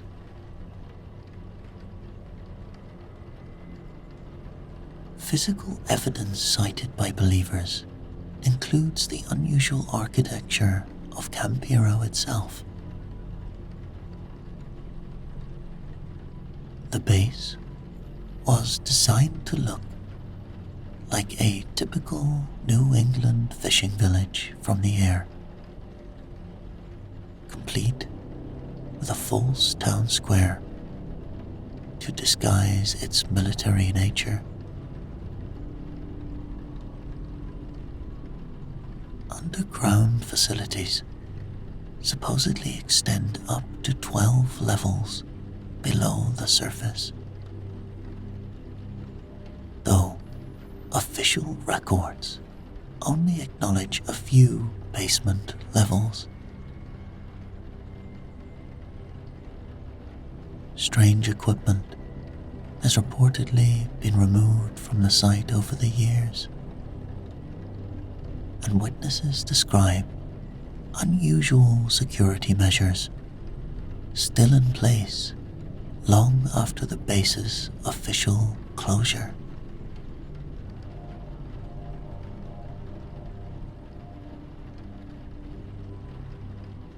The Montauk Project has deeply influenced popular culture,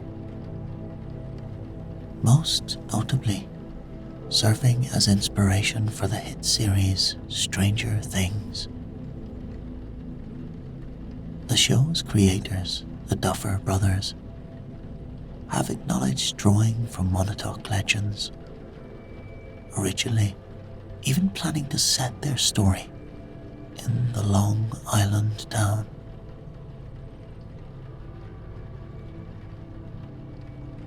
Many elements of the show, the government facility, psychic experiments, monster manifestations, and time distortions, parallel key aspects of the Montauk mythology.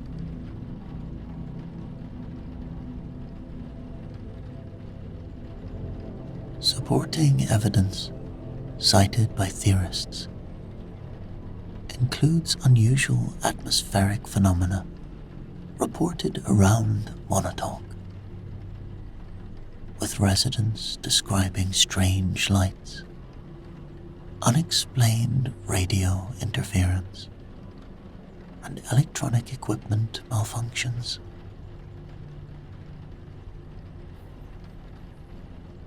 Some claim to have experienced time distortions or memory lapses while near Camp Hero. Local folklore includes stories of people encountering oddly dressed individuals who seemed out of their time period, lending credence to the time travel aspects of the theory.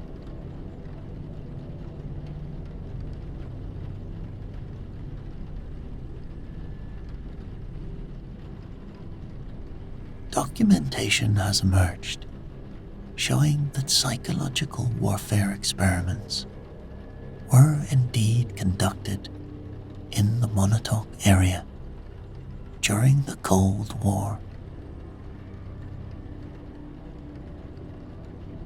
The base's strategic location and sophisticated radar systems made it an ideal site for military research. Declassified documents reveal government interest in areas like electromagnetic effects on human consciousness and remote viewing during this period, though nothing approaching the scale of what the Montauk Project allegedly entailed.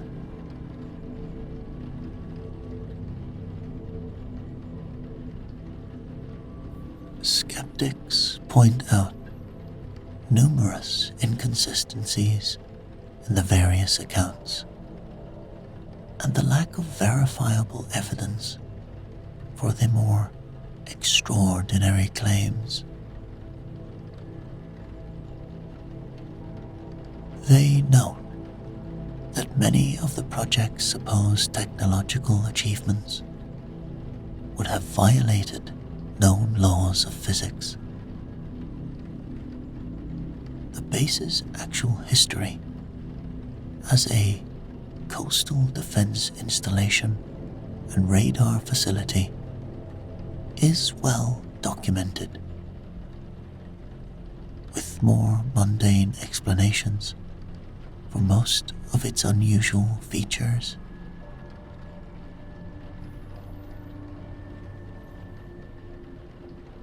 Some critics also highlight how many elements of the story seem to draw from popular science fiction tropes of the time.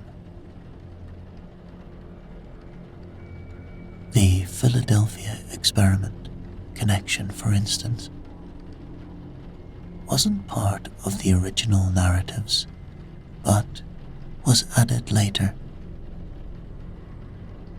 possibly to lend credibility through association with an already famous conspiracy theory. The timing of the first Montauk claims, coming during a period of heightened public interest in government conspiracies and alien contact, suggest possible cultural influences on the story's development.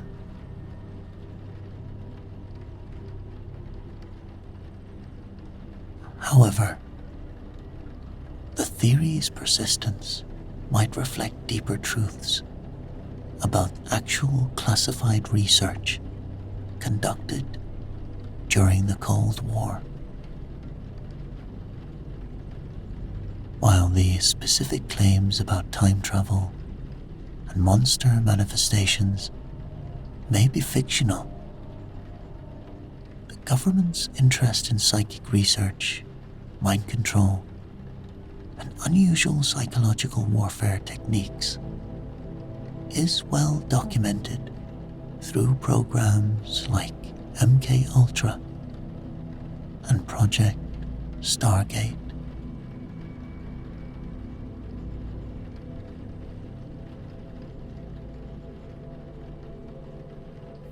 Today, Camp Hero stands as a state park. Its mysterious radar tower still dominating the landscape as a silent sentinel to whatever truly occurred there. While many of its buildings are sealed and off-limits, visitors report unusual experiences and unexplained phenomena. Whether these are products of suggestion or genuine anomalies remains debated. The Montauk Project represents more than just another conspiracy theory. It's a complex mythology that touches on fundamental human fears about government control, hidden technology, and the manipulation of reality itself. Its endurance in popular culture and conspiracy circles suggests it speaks to deeper anxieties about power, consciousness, and the nature of reality. Whether viewed as a literal truth, metaphorical warning, or entertaining fiction, the Montauk Project continues to captivate those who encounter its strange and compelling narrative.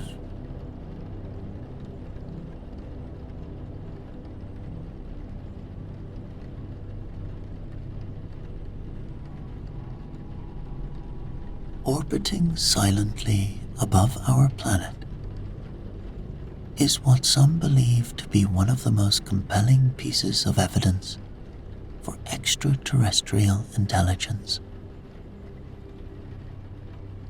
The Black Knight Satellite. This mysterious object, according to theorists, has been circling Earth in a near-polar orbit for approximately 13,000 years, far predating humanity's spacefaring capabilities.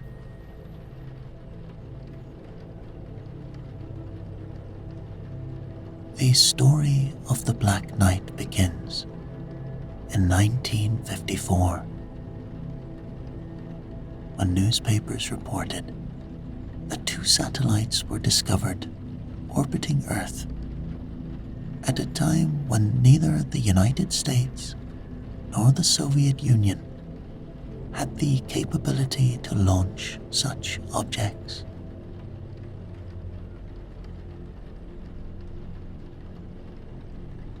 The revelation caused significant concern during the height of the Cold War.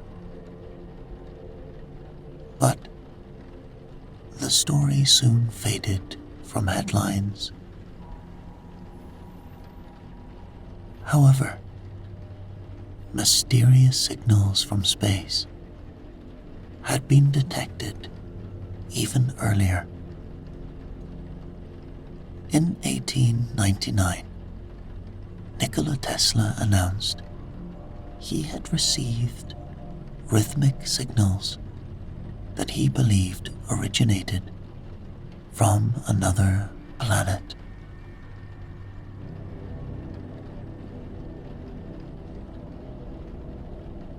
The plot thickened in 1960 when Time magazine reported that the US Navy had detected an unknown satellite in orbit.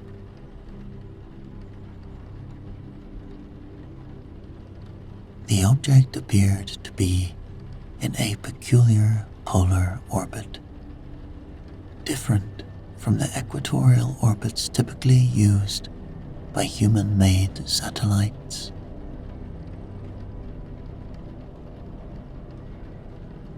Adding to the mystery, the satellite was said to orbit Earth in about 104 minutes, and calculations suggested it weighed around 15 tons, far heavier than anything either superpower was capable of launching at the time. The name Black Knight first emerged in the 1960s during the American Discoverer satellite program.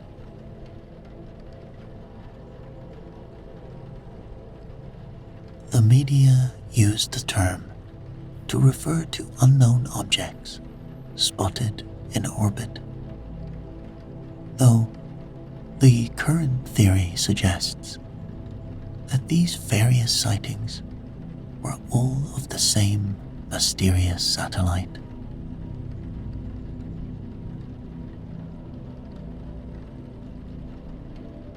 Perhaps the most compelling piece of evidence cited by believers came during the STS-88 space shuttle mission in 1998.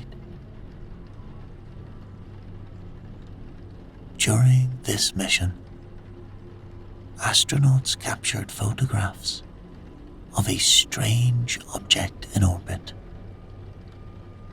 which appeared to be made of black material and had an unusual, almost organic shape.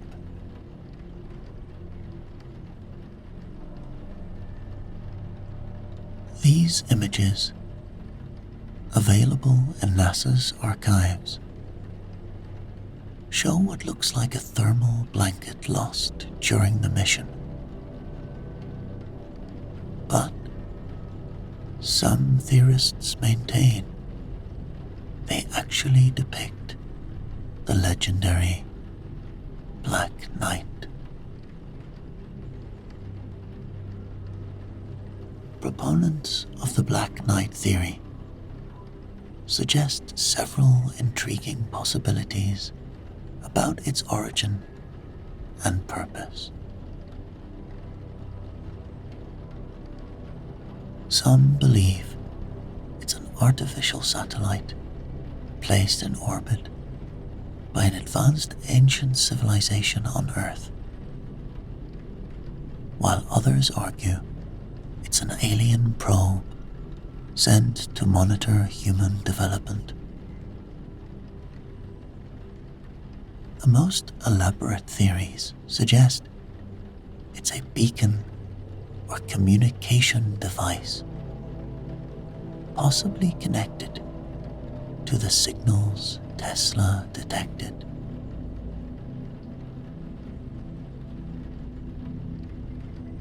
Supporting their claims, believers point to several unusual characteristics of the object. Its polar orbit, considered impractical for most modern satellites, suggests advanced propulsion capabilities. The satellite's estimated age of 13,000 years corresponds interestingly with certain ancient megalithic structures on Earth. Some researchers have even claimed to have decoded signals from the object, suggesting it's transmitting a complex mathematical code.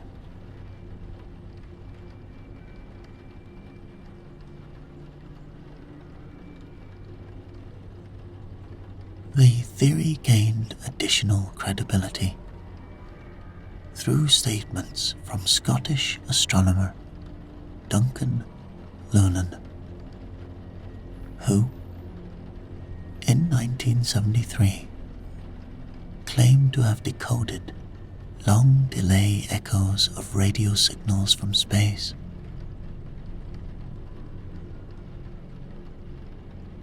According to his interpretation, these signals contained a star map pointing to Epsilon Brutus as the origin of the Black Knight satellite,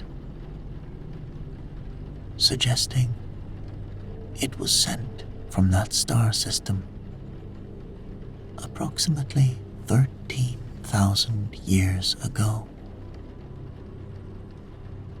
However, skeptics offer more prosaic explanations for each element of the Black Knight story. The mysterious signals detected by Tesla and others are attributed to natural astronomical phenomena or early radio experiments. The 1954 satellite sightings were likely misidentified objects or deliberate disinformation during the Cold War. The famous 1998 photographs from SDS-88 have been conclusively identified as a thermal blanket lost during spacewalk operations.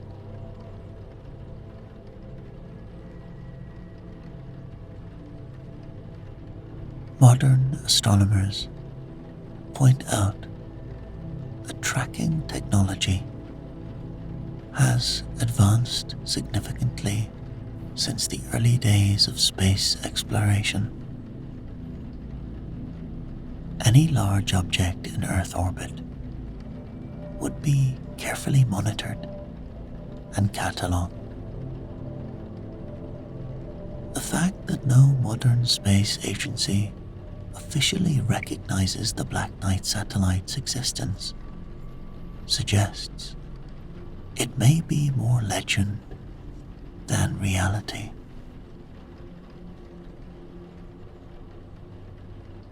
Yet, the legend persists, perhaps because it touches on the fundamental human questions about our place in the cosmos. The idea of an ancient satellite watching our development appeals to both our sense of wonder and our anxiety about being monitored by unknown entities. It suggests that evidence of an extraterrestrial intelligence might be hiding in plain sight, just beyond our atmosphere.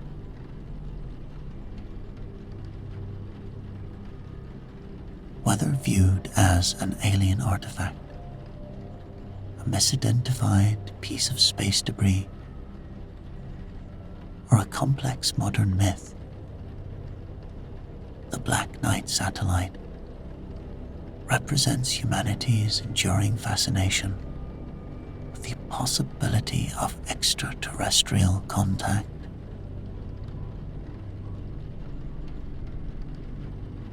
It reminds us that as we continue to explore space and improve our understanding of the cosmos, mysteries remain, some perhaps closer to home than we imagine. As we advance our space exploration capabilities and deploy ever more sophisticated observation technologies, the truth about objects like the Black Knight may eventually become clear.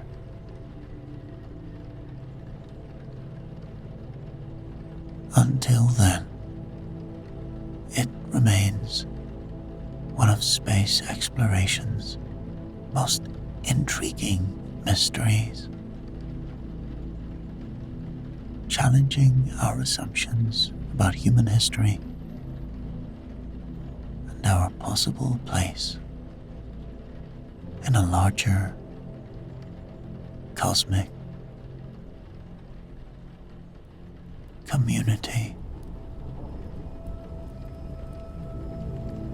The sea was as smooth as a mill pond, as the sky brilliant with stars, when Frederick Fleet, the lookout in the crow's nest, spotted the towering grey mountain of ice.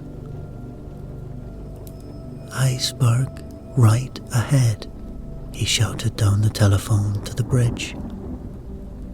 And so began 2 hours and 40 minutes of incredulity, fear, and finally horror for the 2,300 passengers of the White Star liner, the unsinkable Titanic. For that was all the time that it took, from the moment the iceberg was sighted, for the biggest and supposedly safest liner in the world to sink beneath the icy waters of the North Atlantic. It was 11:40 p.m. on April 14th, 1912, when the warning call came from the crow's nest. Immediately, the huge vessel swung to port, but not soon enough. The Titanic scraped along the jagged side of the iceberg. On the bridge, officers congratulated themselves on a near miss. But below the waterline, the Atlantic Ocean poured in through a 300-foot gash in the ship's plates. George Rowe was one of the quartermasters on the Titanic. This is how he described the crash. "The first I heard of the disaster was when I felt a peculiar shiver run through the vessel. It became icy cold, and my breath froze in the air. Then I saw the iceberg, and I shall never forget it. At first, I thought we had hit a windjammer, as I caught a glimpse of something sliding past the ship on the starboard side. In the glare from the light of the thousands of portholes, the smooth surface looked just like wet canvas. I ran over to the side, and I realised I was looking at an iceberg. It was so big that it seemed to fill the sky. It was a giant among icebergs, and towered menacingly even above the bridge. For a few seconds, I gazed at it unbelievably. It was just a few feet away, and I felt I could have touched it. Then it was gone, swallowed up in the blackness. Even when the ship's master, Captain Ernest Smith, Commodore of the White Star Fleet, realised that the hull of the world's wonder ship had been breached, he showed no signs of alarm. After all, the Titanic was unsinkable.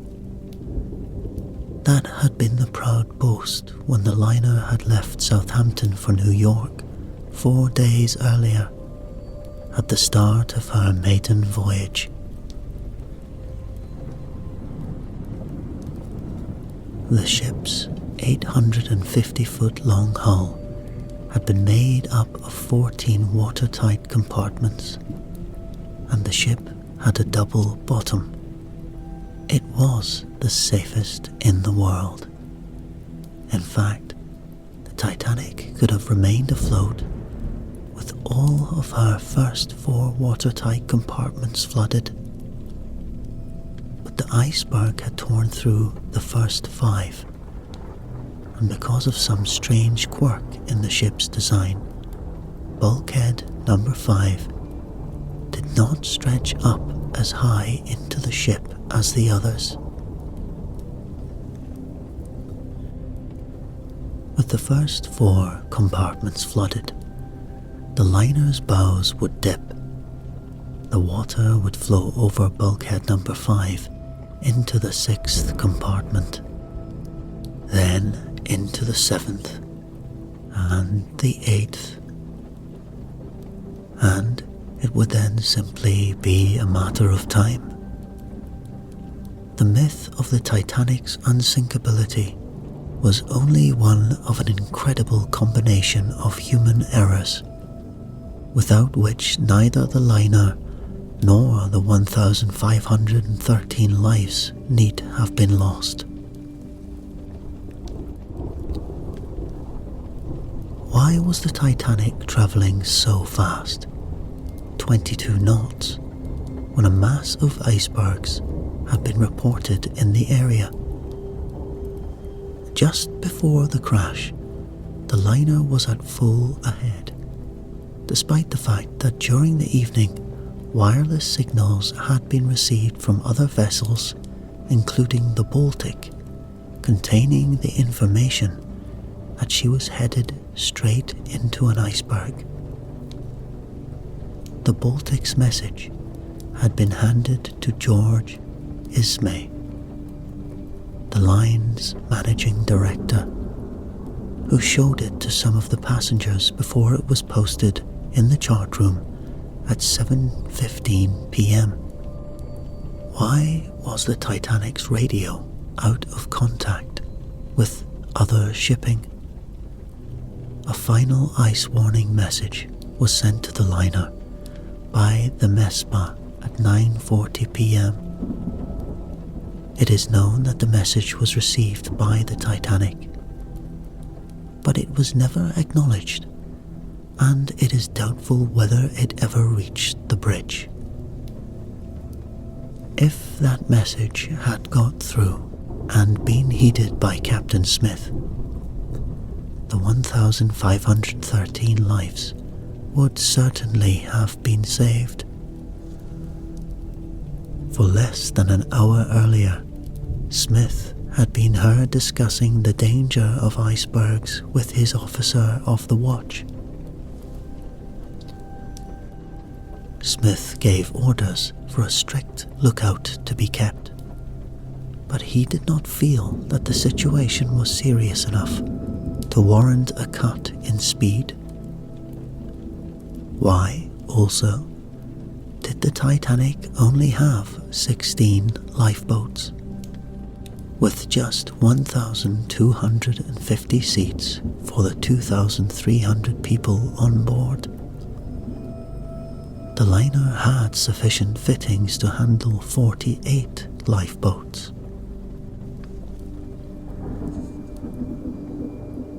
The White Star Line was perfectly within its legal rights to provide such an inadequate number of boats.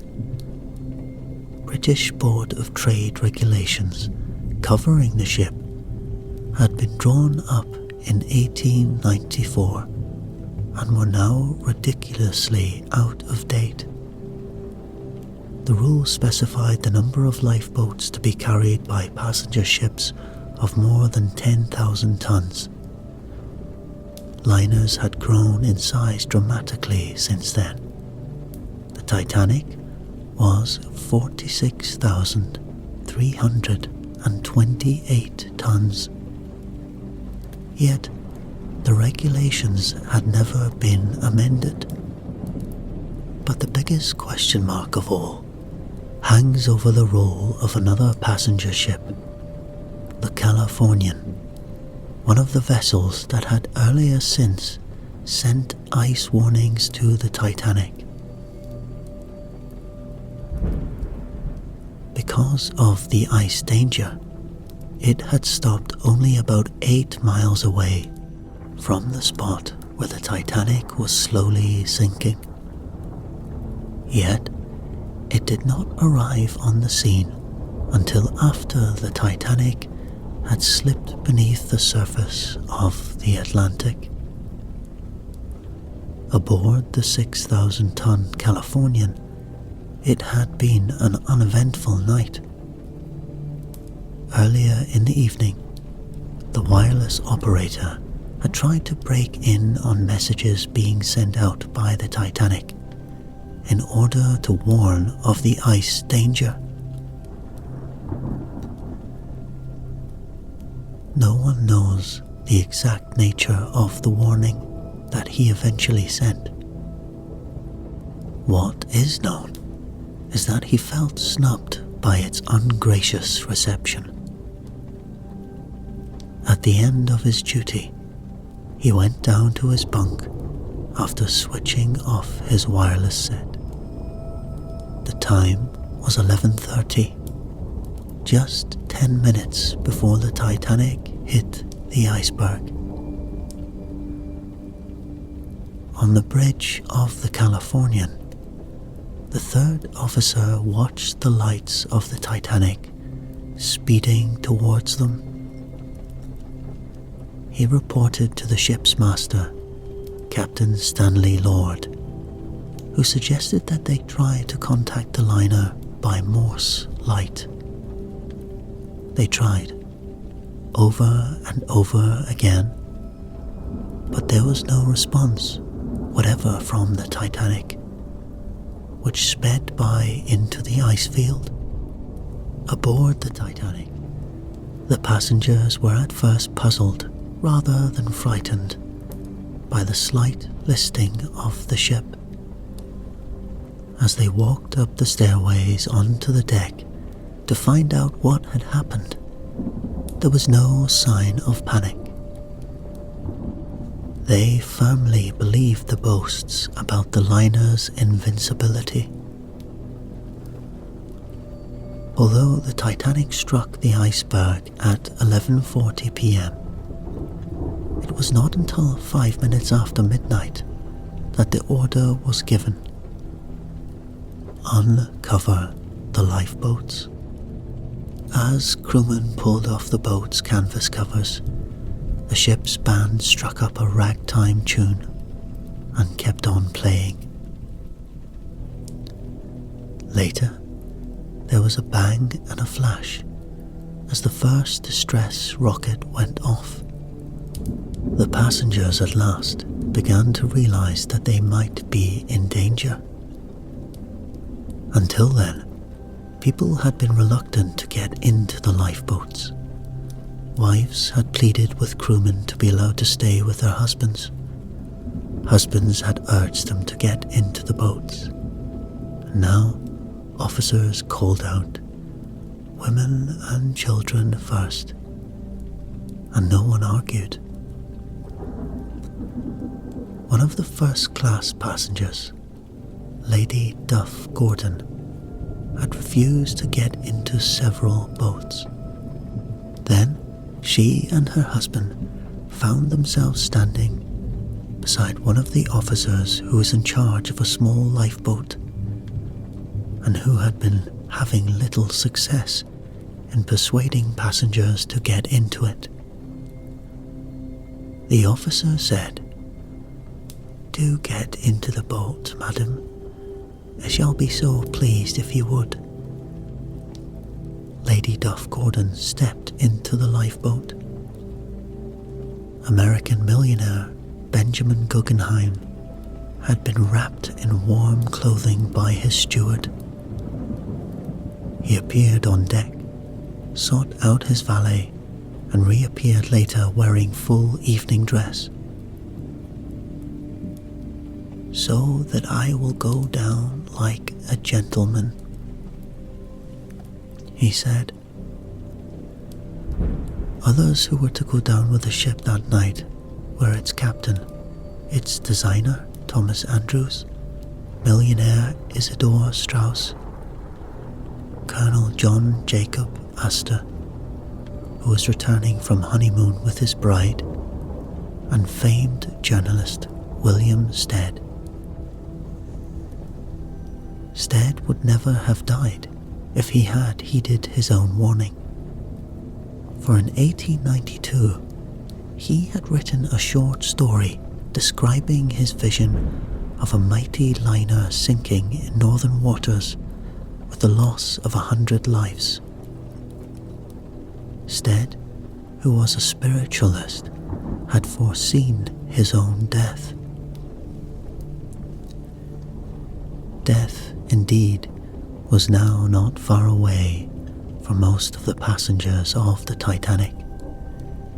In the wireless room, operator John Phillips tapped out CQD,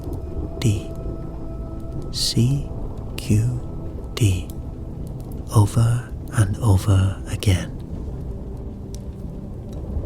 CQD was the traditional maritime distress call of the period, but an international convention had just decided to recommend the use of the signal SOS instead. So, halfway through the night, Phillips decided to change signals and sent out the first SOS in history.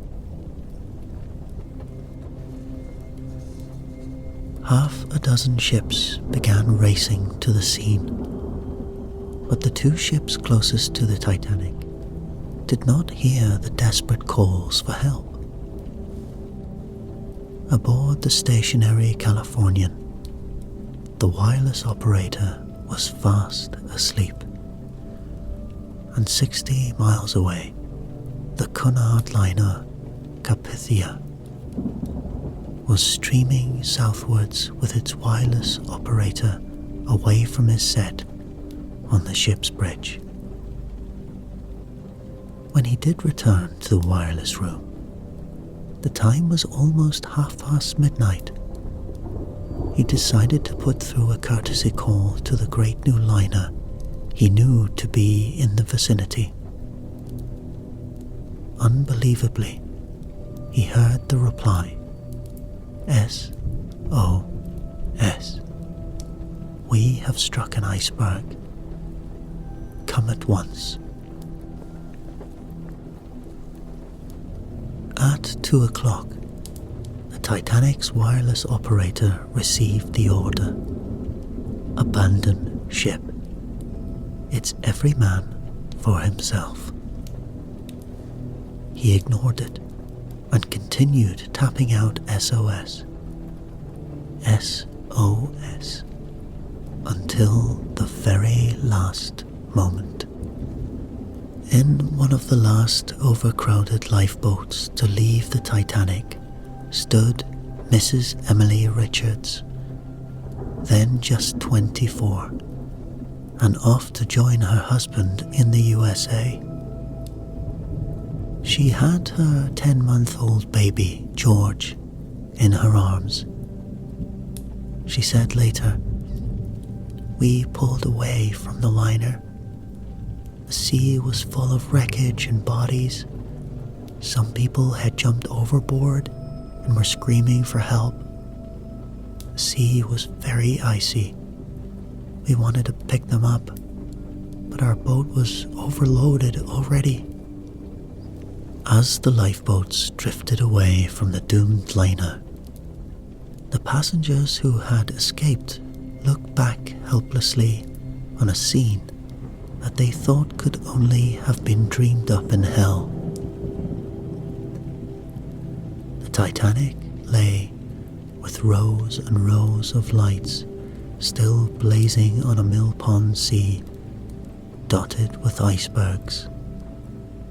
The ship was still not far from the monstrous grey mass of the giant iceberg that it had struck. The liner's 4 funnels, towering 175 feet above its keel, stood out against the starry sky. They leaned forward at a crazy angle, and at 2:20 a.m., Titanic began to slip beneath the surface.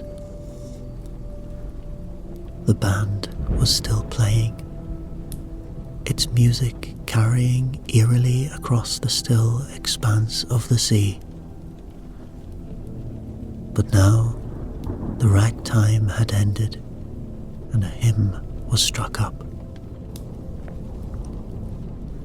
Some survivors remember it as the old hymn Autumn, but others say it was Nearer, My God, to Thee.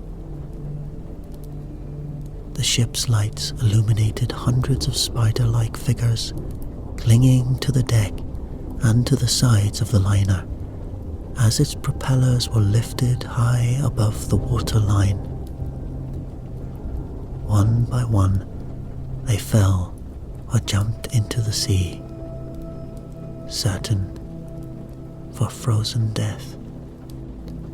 There was a long, rumbling boom, like distant thunder, said Emily Richards. The lights went out, flashed on again, then went out for good.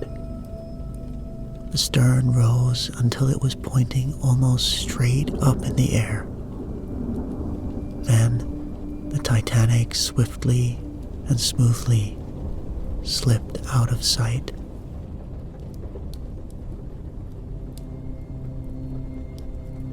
The lifeboats packed with shivering survivors drifted until dawn, when the liner Carpathia arrived on the scene and picked up 705 of them.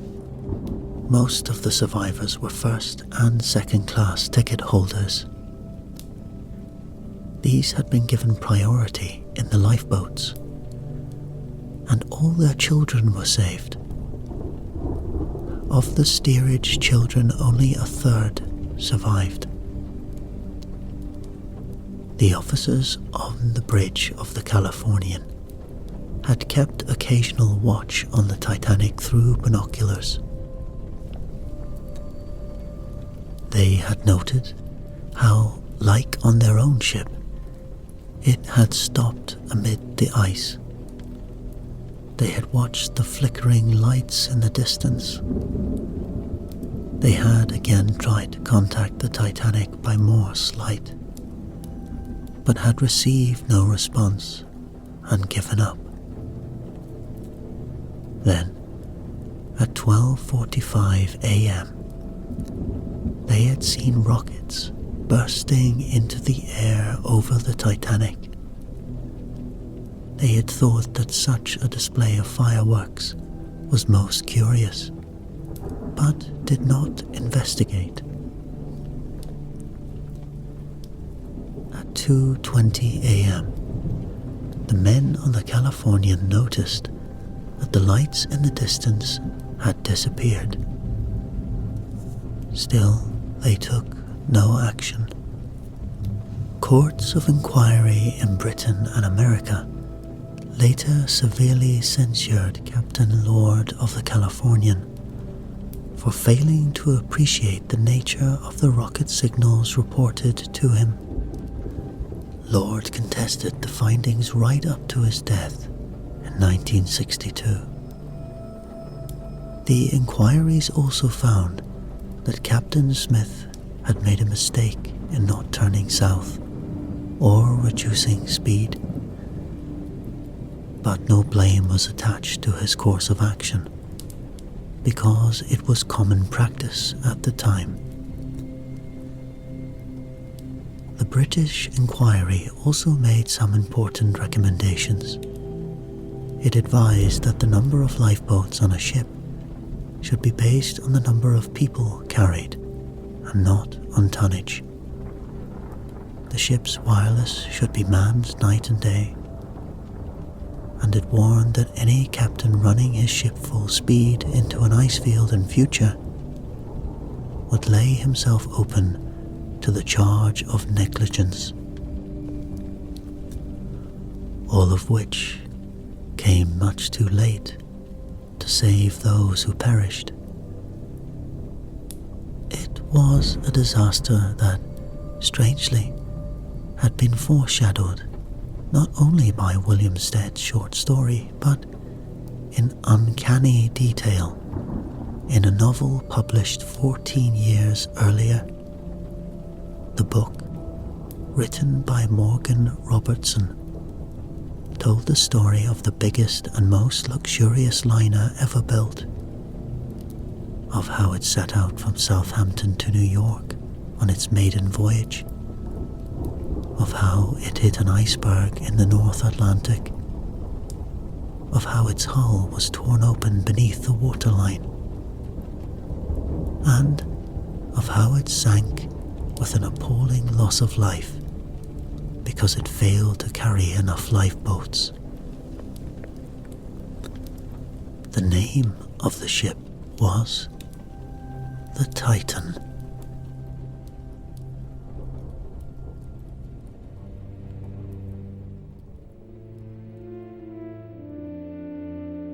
Beyond our five senses lies a world of mysterious perception that has fascinated humanity since ancient times.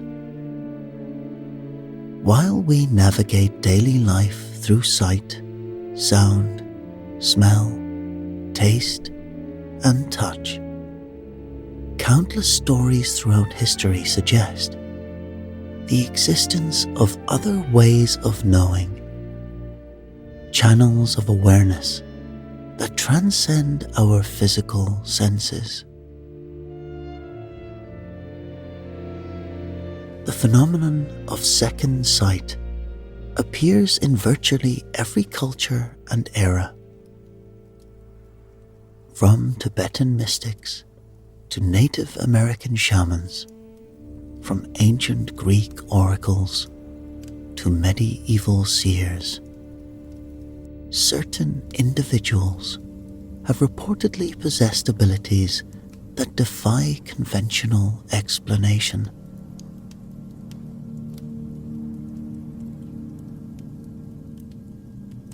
These gifts take many forms. Some claim to witness distant events as they unfold.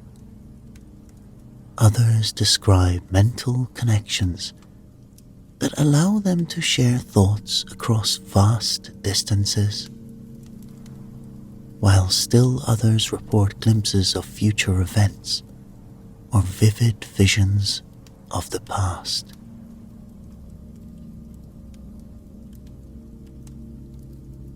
The patterns in these accounts have attracted serious investigation. Researchers classify these experiences into distinct categories: the ability to perceive events beyond physical sight, known as clairvoyance; telepathic connections that allow direct mind-to-mind communication; precognitive insights that reveal future events; and retrocognitive glimpses that illuminate the past. These phenomena appear in countless documented cases, from scientists who have witnessed distant disasters in real time, to medical professionals who have experienced inexplicable visions of historical events, to parents who have sensed their children in moments of crisis despite being separated by vast distances.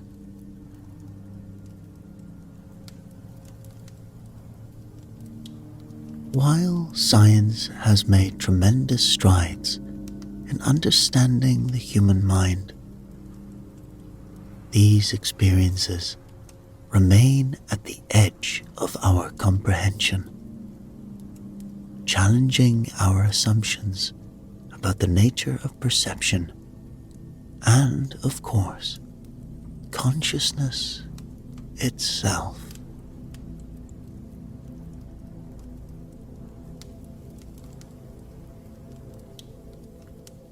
On a warm evening in July 1759, 16 distinguished guests gathered at a prominent citizen's home in Gothenburg, Sweden, for what promised to be a pleasant social occasion. Among them was Emanuel Swedenborg, a renowned scientist and mystic whose presence always ensured stimulating conversation.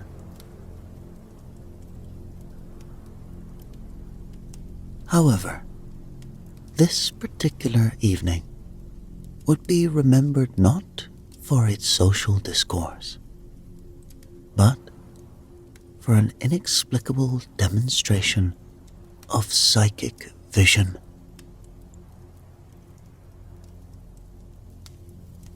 Without warning or explanation, the 71-year-old Swedenborg suddenly excused himself and walked outside.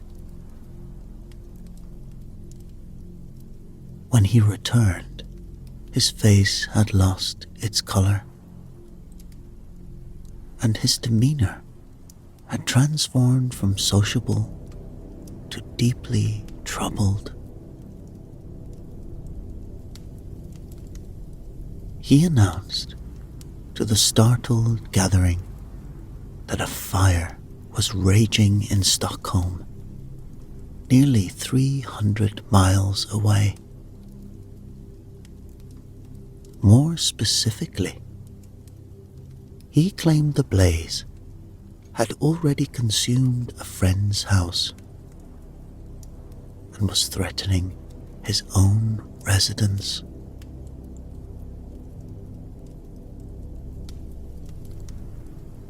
The party continued, though with an underlying tension, as Swedenborg repeatedly left the gathering to observe the distant catastrophe. With each return, he provided detailed updates about the fire's progression through Stockholm's streets. Finally, at precisely 8 p.m., he declared with certainty that the blaze had been extinguished just 3 houses from his own property.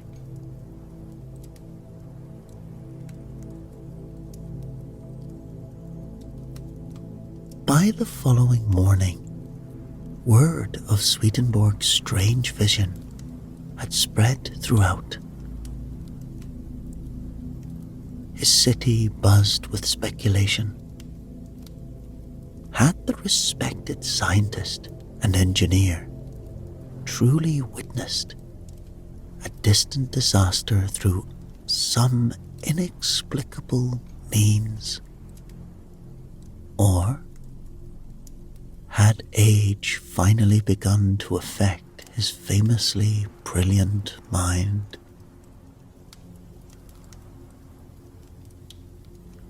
The answer arrived the next evening with an express messenger from Stockholm bearing news of a major fire.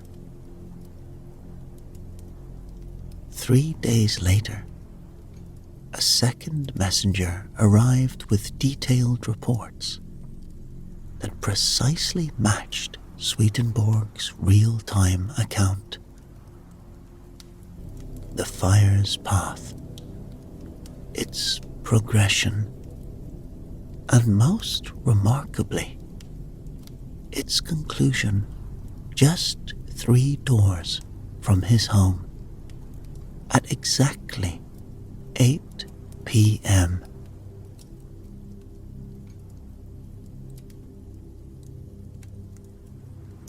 What made this incident particularly compelling was Swedenborg's reputation. He wasn't a carnival fortune teller or self-proclaimed psychic, but rather a distinguished scientist and engineer whose intellect spanned multiple disciplines, from psychology to zoology.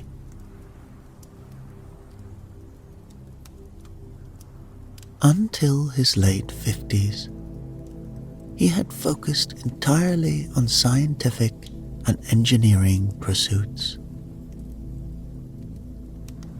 However, following what he described as a divine visitation, he turned his attention to theology, metaphysics, and the exploration of his apparent psychic abilities.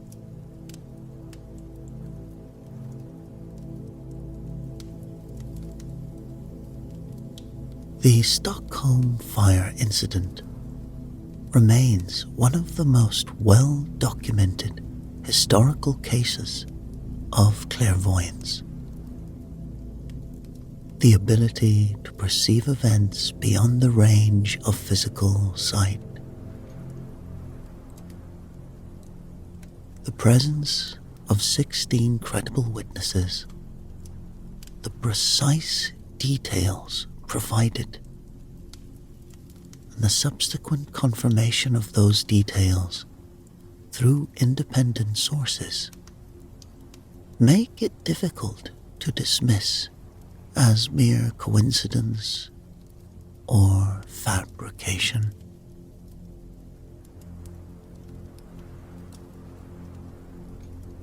Swedenborg's vision challenged the scientific understanding of his time, just as it continues to challenge our modern assumptions about the limits of human perception.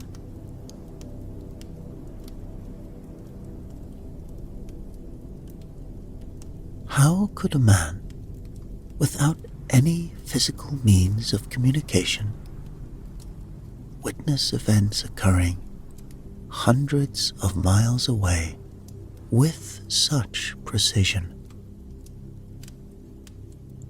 The incident suggests the existence of perceptual abilities that transcend our recognized physical senses,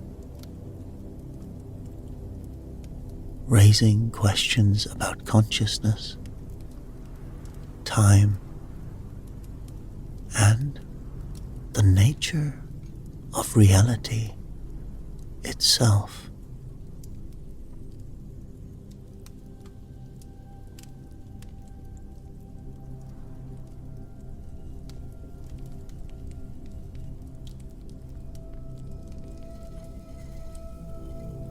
Dr. Edward Gibson Moon was a man of science who took pride in his rational approach to medicine. As a country physician in England during the early 1930s, his daily rounds followed predictable patterns of examining patients and prescribing treatments. But one morning at Cleeve Court, the residence of his patient, Lord Edward Carson, on the Isle of Thanet, Dr. Moon experienced something that would challenge his understanding of reality itself.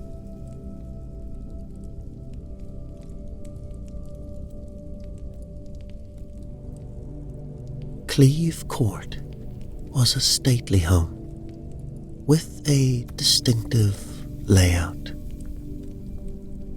Semicircular driveway sweeping up to front steps, tall hedge screening the house from the country lane beyond. After concluding his morning visit with the gravely ill Lord Carson, Dr. Moon stood at the top of the steps, his mind preoccupied with his patient's condition, when he happened to glance up. The familiar landscape had transformed entirely. The hedge that should have bordered the property had vanished. The road beyond it was gone. Instead, Dr. Moon found himself staring across empty fields, crossed by nothing more than a muddy track. Even more startling was the figure walking along this track toward the house. A man dressed in the fashion of a bygone era, wearing breeches, riding boots, a caped overcoat, and a top hat with a distinctively narrow crown.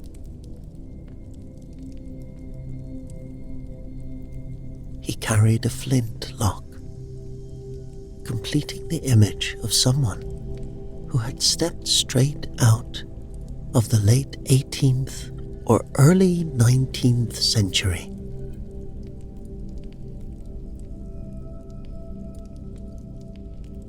The encounter became even more extraordinary when the stranger appeared to notice Dr. Moon as well. Both men froze, staring at each other across not just space, but seemingly across time itself.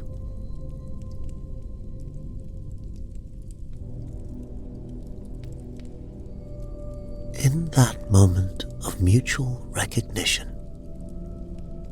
2 centuries appeared to overlap, creating a window where past and present briefly coexisted.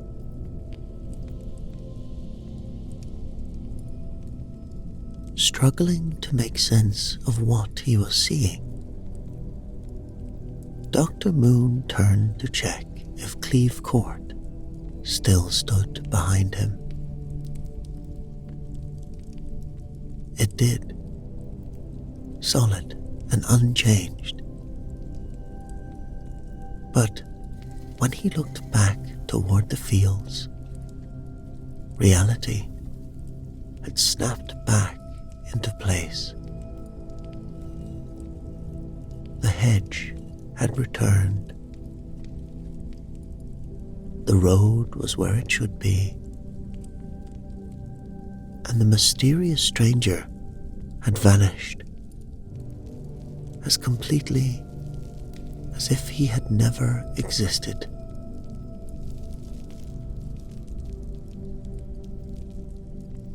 This experience fits what parapsychologists categorize as simultaneous retrocognition and precognition,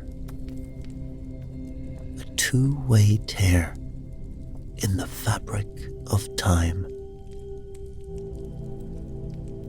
Dr. Moon had seemingly peered into the past, witnessing a scene from Cleve Court's history.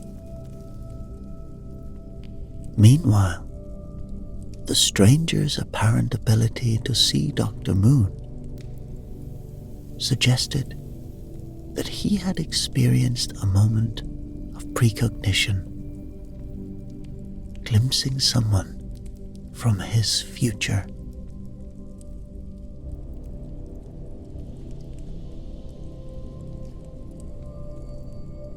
the incident remained vivid in Dr. Moon's memory, challenging his scientific worldview. As a physician, he was trained to trust observable evidence and logical explanations.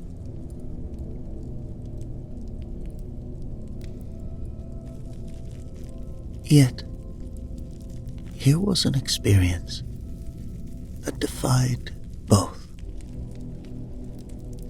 suggesting that time might be more fluid than we imagine, and that under certain circumstances, the boundaries between past and present might momentarily dissolve.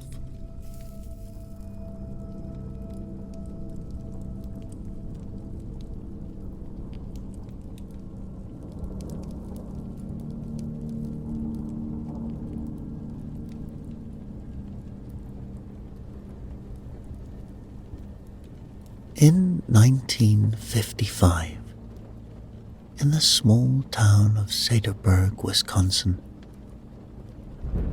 the bond between a mother and daughter manifested in a way that transcended ordinary human connection. 5-year-old Joycey Hirth had just returned home from a birthday party to discover her father and brothers had left for the nearby movie theater.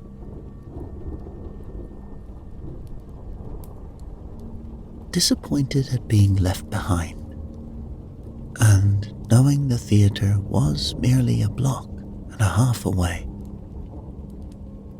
the young girl rushed out to join them.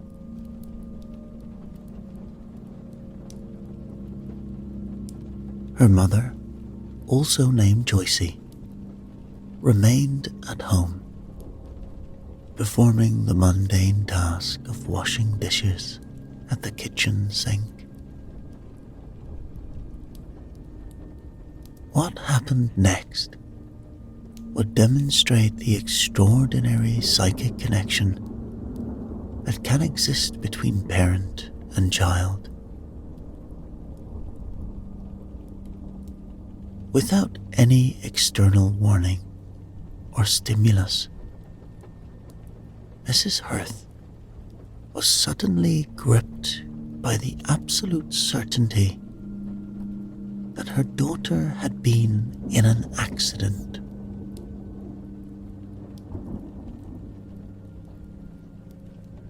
Acting on this inexplicable knowledge, she immediately ran to the telephone and called the theater. Her words to the employee who answered revealed not a mother's general worry, but a specific awareness of events she couldn't possibly have witnessed.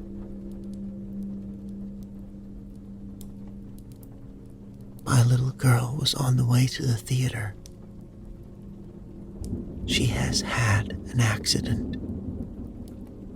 Is she badly hurt? The theater employee was stunned. How did you know? He stammered. The accident just happened. Indeed, young Joycey, in her eagerness to reach her family,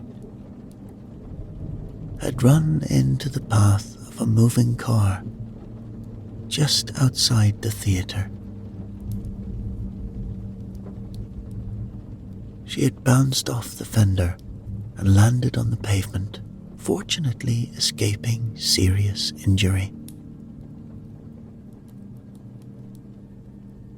But what makes this case particularly fascinating is the dual perspective it offers.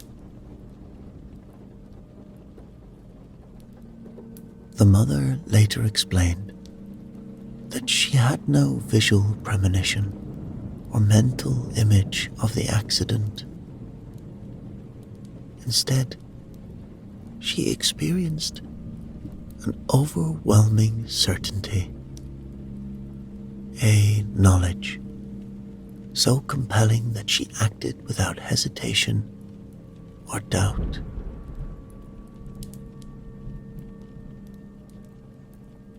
Years later, her daughter provided the other half of the story,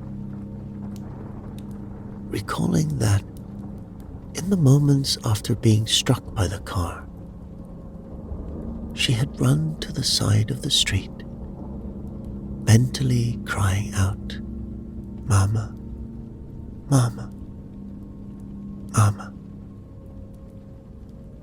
As she described it, she was screaming inaudibly.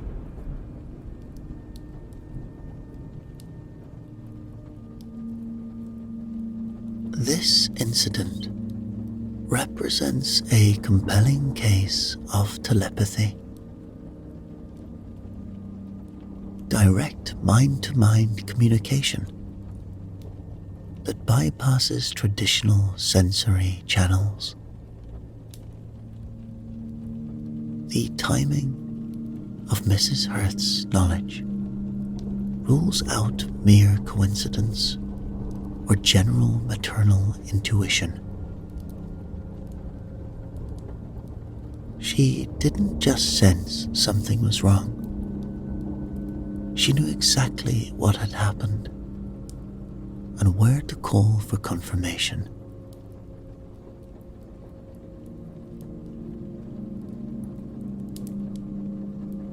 The case is particularly noteworthy because it occurred during a moment of genuine crisis, a pattern often seen in documented cases of telepathic connection.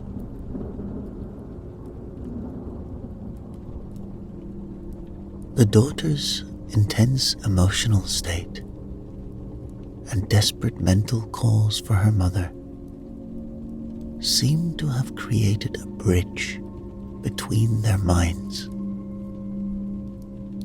allowing information to flow despite physical distance.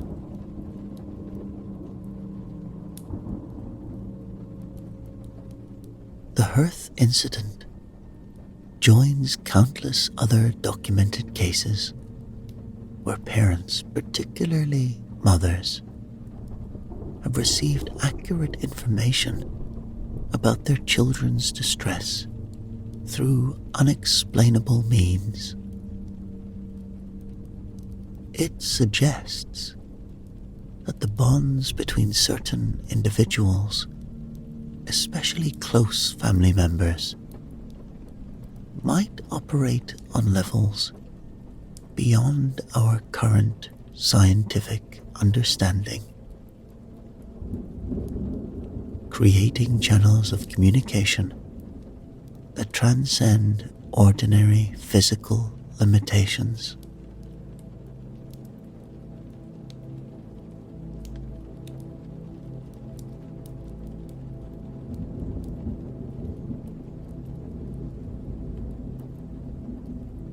Long before the term extrasensory perception entered scientific discourse, history's pages were filled with accounts of inexplicable knowledge and prophetic visions from some of society's most prominent figures.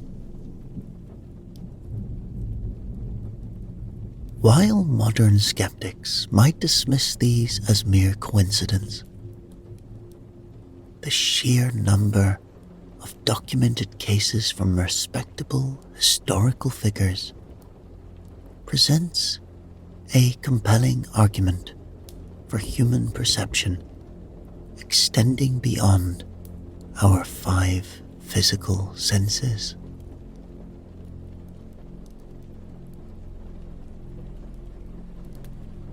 In 1858, when Samuel Clemens was still years away from becoming Mark Twain,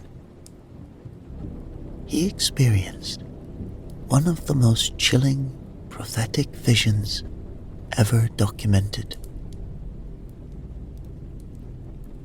Working as an apprentice pilot on the steamboat Pennsylvania, which ran the Mississippi River between New Orleans and St. Louis,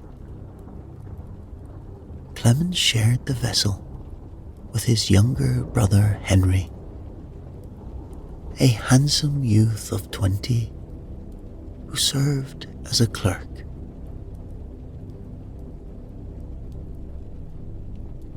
During a stop in St. Louis, while Henry remained aboard the Pennsylvania, Clemens took lodging at a boarding house. That night, he experienced a dream so vivid that upon waking, he initially believed it to be reality. In his vision, he saw his brother Henry laid out in a metal coffin, resting on 2 chairs in a sitting room.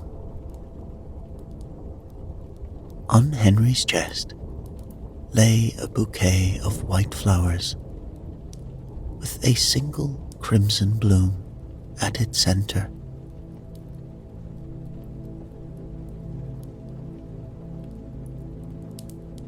The dream's impact was so profound that Clemens dressed and nearly went to view what he thought was his brother's actual body, stopping himself only because he, quote, couldn't yet bear to meet my mother, unquote.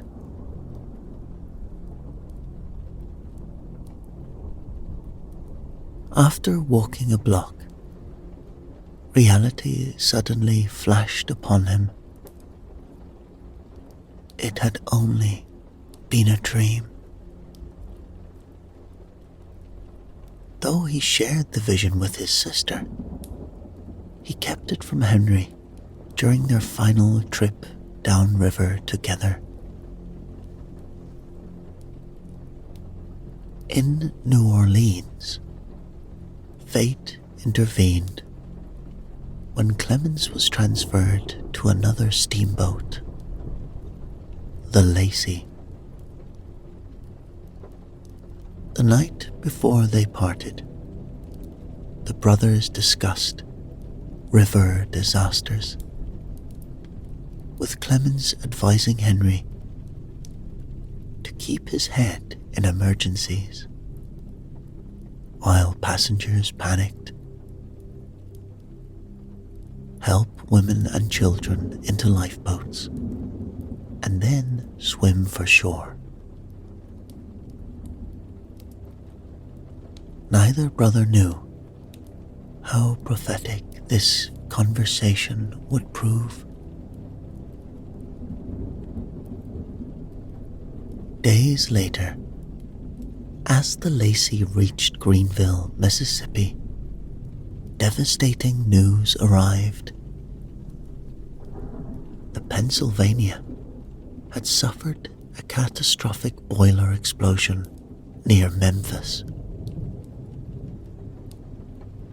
Initial reports suggested Henry had survived, but as Clemens traveled upriver, the news grew increasingly grim. 4 of the Pennsylvania's 8 boilers had exploded. Many died instantly, and leaving others, including Henry, critically scalded.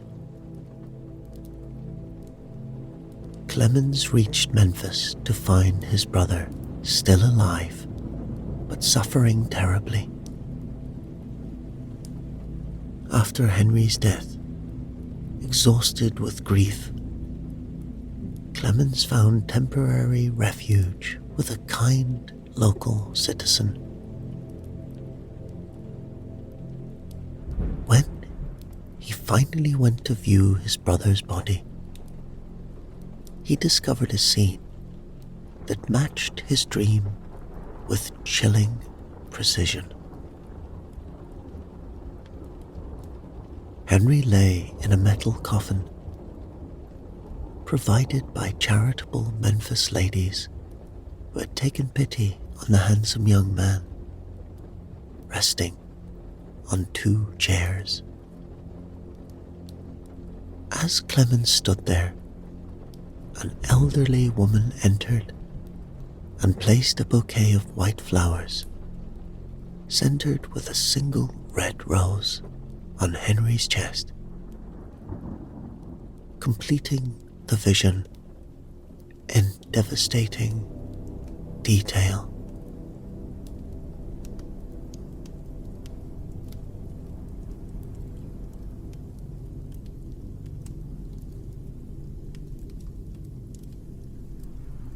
Abraham Lincoln's experiences with psychic phenomena were numerous and well documented, challenging our understanding of this pragmatic leader. According to his friend and biographer, Ward H. Lamon, Lincoln believed in omens and had received signs suggesting he would rise to greatness but be suddenly cut off at the height of his career and the fullness of his fame.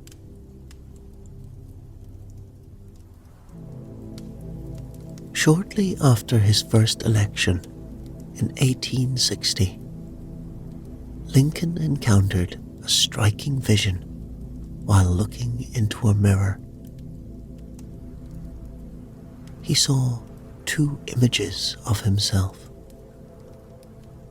one clear and one slightly paler. He interpreted this as a sign that he would serve 2 terms but die before completing the second. When questioned about his interest in psychic matters by the Cleveland plain dealer, Lincoln responded that, quote, "The only falsehood in the statement is that the half of it has not been told. This article does not begin to tell the wonderful things I have witnessed." Unquote.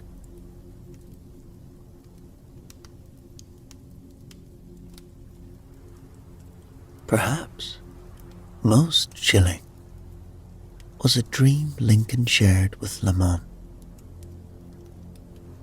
In a melancholy, meditative mood.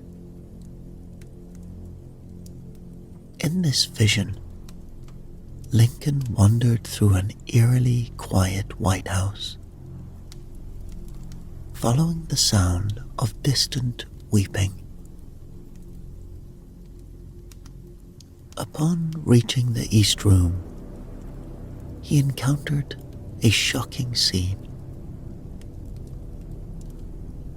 A corpse in funeral vestments, surrounded by mourning citizens and military guards. When Lincoln demanded to know who had died, the answer came back, quote, "The president. He was killed by an assassin." Unquote.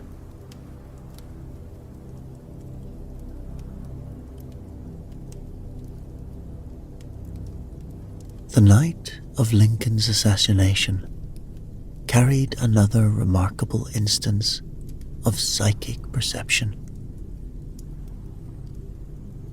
Julia Grant, wife of General Ulysses S. Grant, experienced such an overwhelming sense of impending danger that she refused to attend the theater with the Lincolns, despite a formal invitation delivered at noon on April 14, 1865. The messenger's strange appearance and manner heightened her anxiety, and despite his insistence that the newspapers had announced Grant's attendance, she maintained her refusal. Mrs. Grant's inexplicable anxiety grew so intense that she sent multiple notes to her husband, begging him to skip the theater and leave Washington immediately.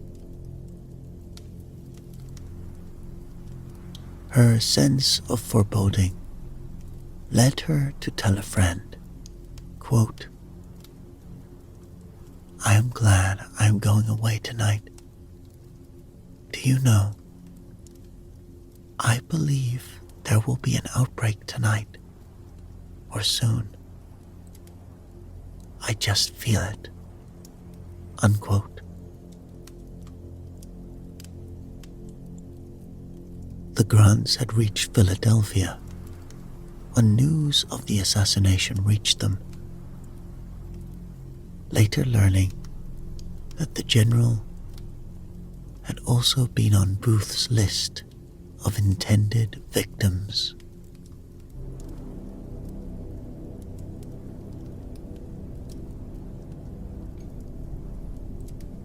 Throughout his life, and particularly during World War II, Winston Churchill demonstrated an uncanny ability to sense danger that transcended more than mere political instinct.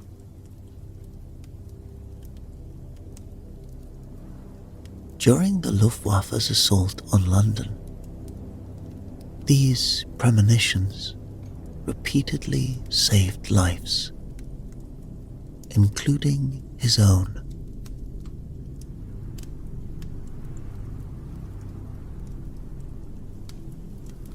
One evening, while hosting a dinner at 10 Downing Street during an air raid, a common enough occurrence that no one thought to interrupt the meal, Churchill suddenly rose and went to the kitchen. He ordered the staff to put dinner on hot plates in the dining room and take shelter immediately.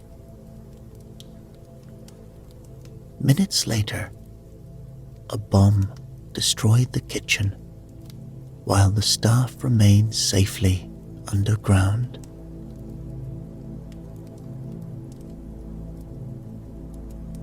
Another incident occurred when Churchill visited an anti-aircraft battery during a raid.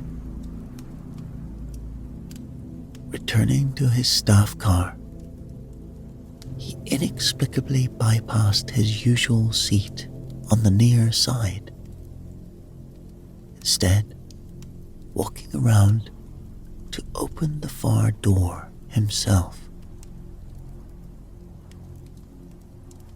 When a bomb explosion nearly rolled the vehicle shortly after,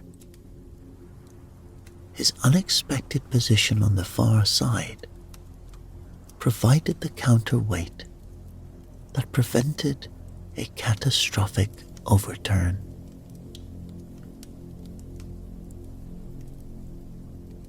When his wife later questioned this decision, Churchill initially claimed not to know why he'd done it, then admitted, "Something said stop before I reached the car door, held open for me. It then appeared to me that I was told I was meant to open the door on the other side and get in and sit there."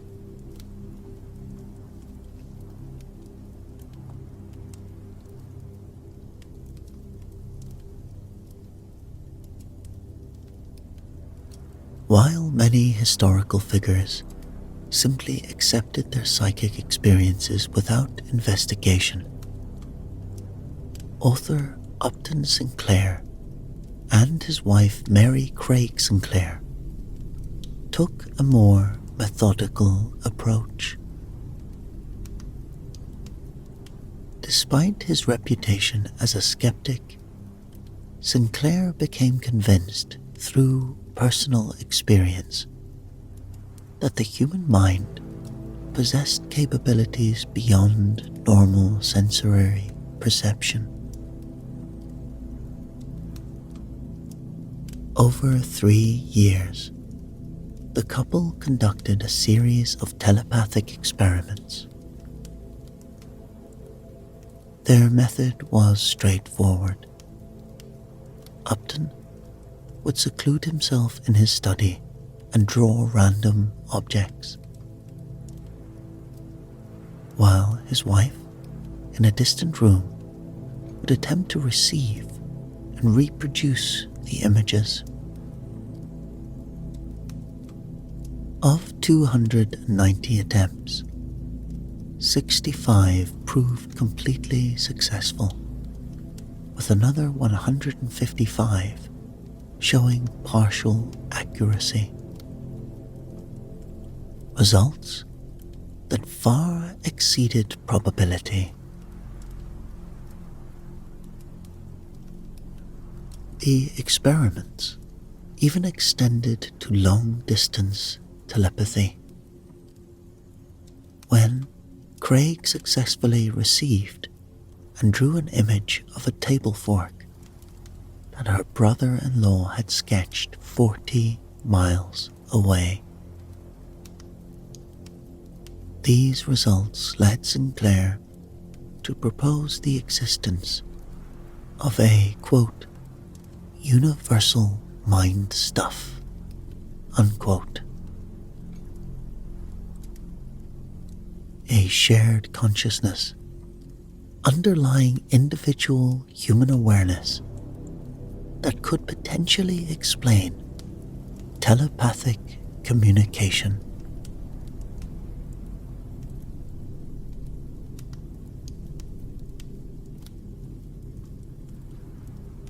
The influence of psychic perception on historical events stretches back to ancient times. In Greece, King Croesus of Lydia conducted perhaps the first documented test of psychic ability. Seeking guidance before going to war, he devised an ingenious experiment to identify the most reliable oracle. He sent messengers to 7 different oracles with instructions to ask, on the 100th day after departing, what the king was doing at that exact moment. The oracle of Apollo at Delphi proved remarkably accurate, describing in verse how the king was cooking lamb and tortoise in a brass pot, and deliberately obscure activity that could not have been guessed.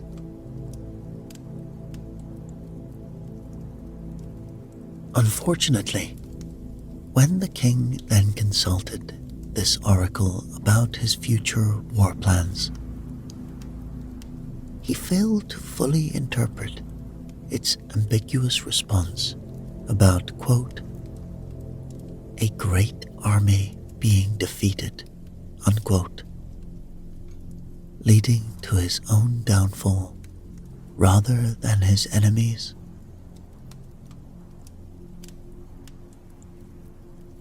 Socrates, one of history's greatest rational thinkers, regularly consulted what he called his guiding voice for direction. During his trial for heresy, he interpreted this voice's silence as divine approval of his path, willingly accepting his death sentence. This demonstrated how even the most logical minds of history sometimes relied on intuitive guidance for life's most crucial decisions.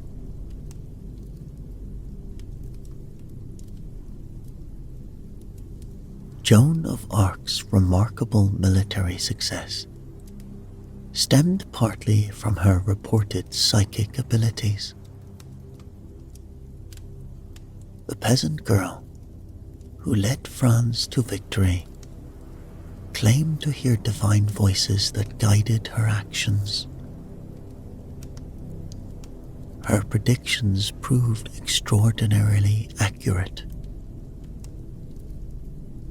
not only about military matters, but also about her own fate, as she correctly foretold that her mission would last but 1 year or a little more before her capture and execution.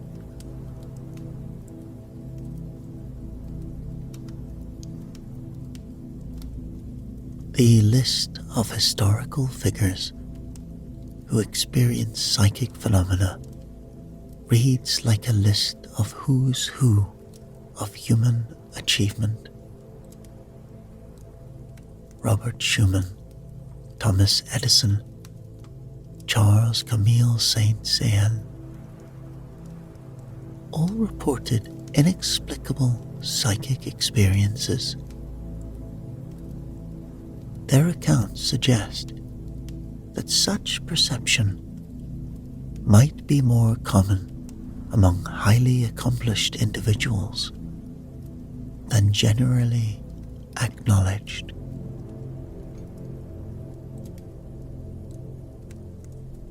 Today, psychic experiences are often categorized under the clinical term ESP, extrasensory perception, defined as information received through means other than the known sensory channels. Research has identified 3 primary types of ESP phenomena: telepathy, or mind reading, appears most commonly between people with close emotional bonds, such as identical twins. This direct mind-to-mind communication occurs without words or physical signals, as demonstrated in countless cases of mothers knowing when their children are in danger.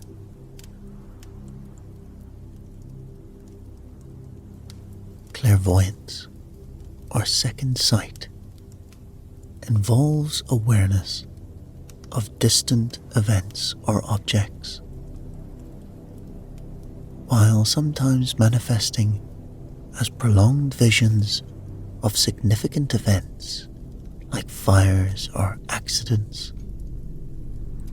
It more commonly appears as brief mental glimpses of danger or important information.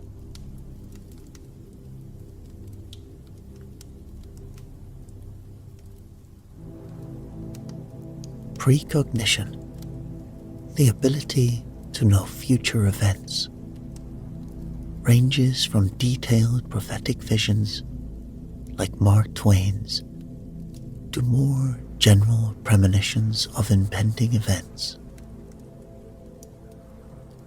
Some modern physics have demonstrated remarkable accuracy in their prediction, though interpretation often requires careful analysis.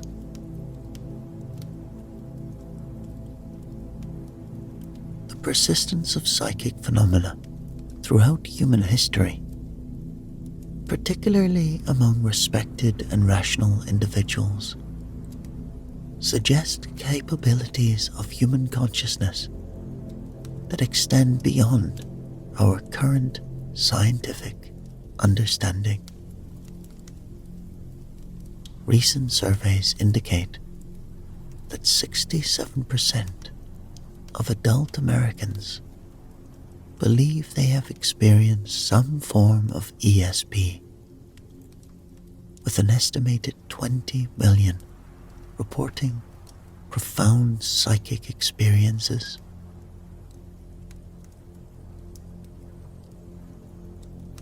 While skeptics might attribute these experiences to coincidence, the sheer volume of documented cases from credible sources suggests otherwise.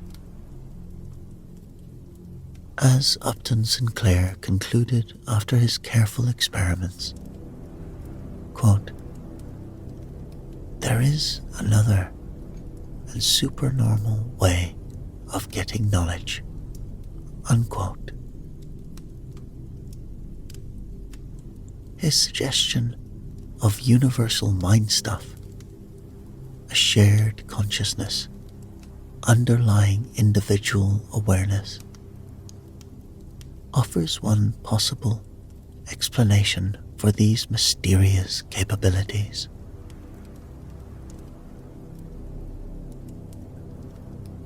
Perhaps more significantly, these historical accounts demonstrate that psychic experiences aren't limited to professional psychics or spiritual practitioners.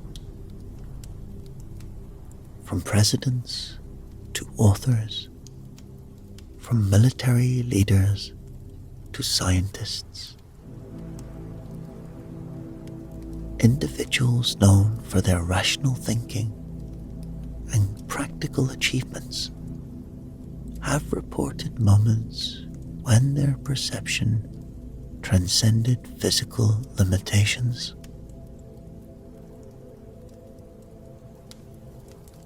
Their experiences suggest that such capabilities might be a fundamental, if usually dormant, human attribute,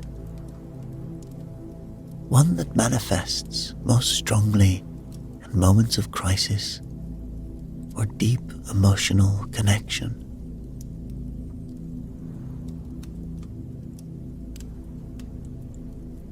As our understanding of consciousness and human perception continues to evolve,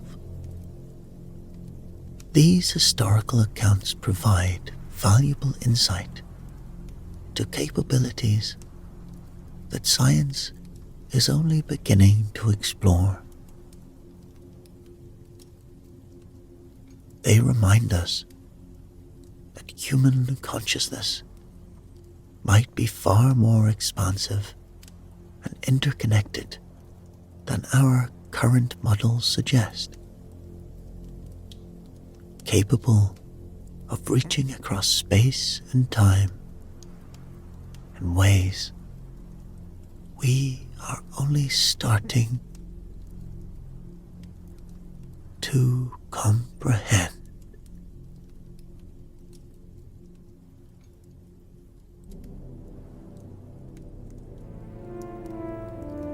Deep within the fertile soils of Great Britain, farmers often unearth whispers from centuries long silenced.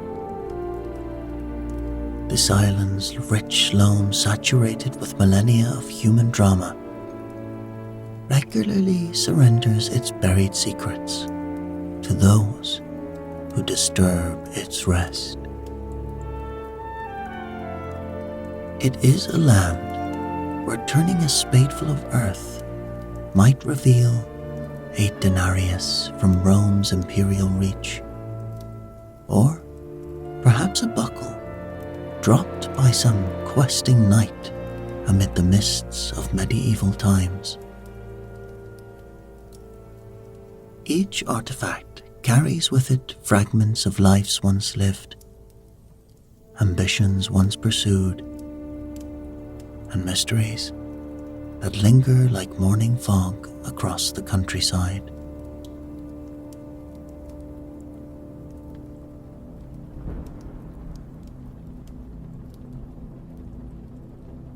In 1785, fate's peculiar hand guided a common farmer working his fields in Silchester, Hampshire. As daylight waned and shadows lengthened across the furrows, something glinted in the freshly turned soil. A golden circle that would prove to be no ordinary treasure, but rather a malevolent talisman. A cursed gold ring that would one day inspire the most infamous cursed ring in literary history.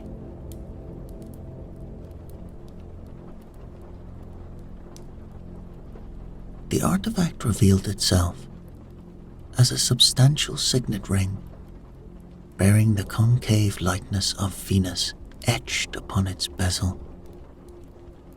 Its band displayed 10 subtle facets, reminiscent of a worn luck nut, weathered by time's passage.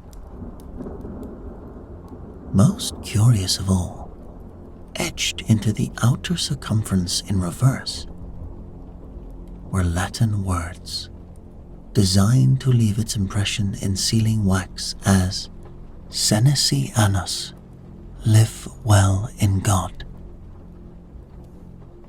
The inscription bore curious imperfections, as though the engraver had worked with unusual haste, perhaps fleeing from the very malediction that accompanied the golden band.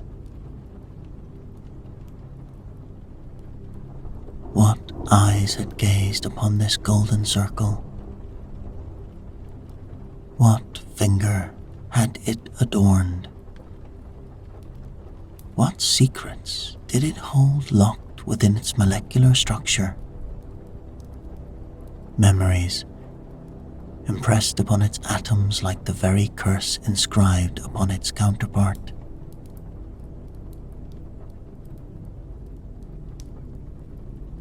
The golden band gleamed with silent testimony, keeping its secrets close. For the Hampshire farmer, the discovery represented a modest windfall. Crafted of pure gold and dating to the 4th century, the ring commanded both monetary and historical value. He sold his find to the aristocratic Shute family, political elites who dwelled in splendor at their 16th century Hampshire estate, known as the Vine. The ring joined their extensive collection of antiquities, seemingly destined for obscurity among countless other relics. Yet another forgotten trinket in the vast assembly of human history's discarded ephemera. But destiny, that master weaver of coincidences, had other designs.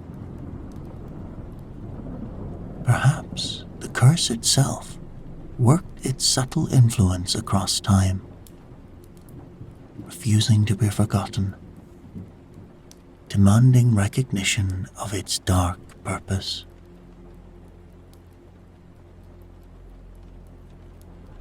Nearly a century later, approximately 80 miles distant from the farmer's discovery, archaeologists excavating in Gloucester uncovered the ruins of a Roman temple. This sacred precinct had once honored Nodens, a deity of curious versatility residing over healing, hunting, and maritime matters. A divine multitasker, as were most gods of antiquity. Locals had long called the elevated ground where the temple stood Dwarf's Hill, believing diminutive supernatural beings had claimed the abandoned Roman sanctuary after the empire's retreat. The notion of dwarves inhabiting ancient ruins would later prove strangely prophetic, a coincidence too perfect to be mere happenstance. Among the temple's scattered remains, researchers discovered a thin tablet of lead bearing an inscription that would send ripples of astonishment through the archaeological community. This artifact belonged to a class of objects known as Defixiones, cursed tablets that ancient peoples created to invoke divine retribution upon their enemies. Thousands of such malevolent messages have emerged throughout Europe, ranging from the amusingly petty, such as the 7th century Cypriot tablet, wishing genital discomfort upon an adversary's romantic endeavors, to the chillingly grotesque Porcellus, depicting a snake-haired demon hovering above a mummified victim.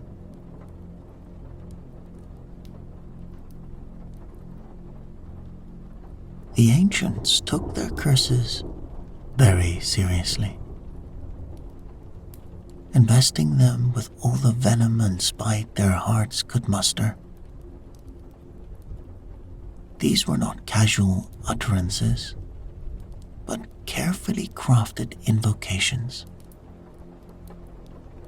Each defixio represented a moment when hatred or vengeance crystallized into physical form,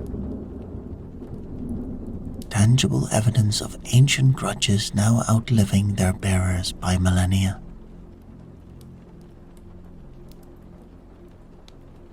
The defixio unearthed on Dwarf's Hill bore this ominous declaration: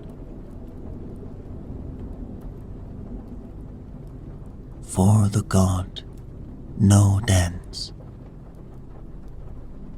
Sylvie Annas has lost a ring and has donated 1/2 of its worth to Nodens.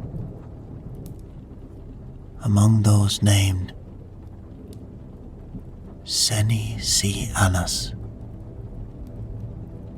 Permit no good health until it is returned to the temple of Nodens."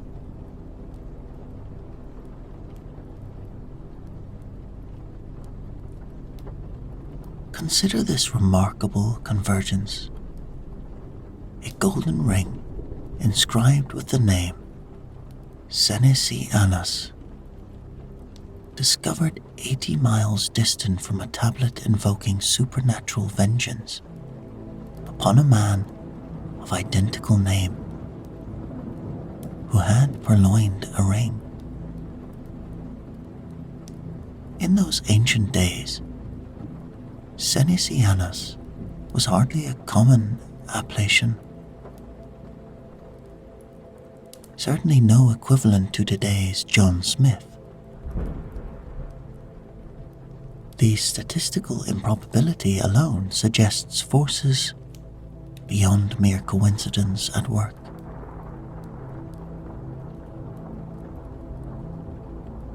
One can almost picture Sylvianus, face contorted with righteous indignation, pressing the soft lead tablet with trembling fingers, muttering incantations as he consigned his enemy's fate to divine judgment.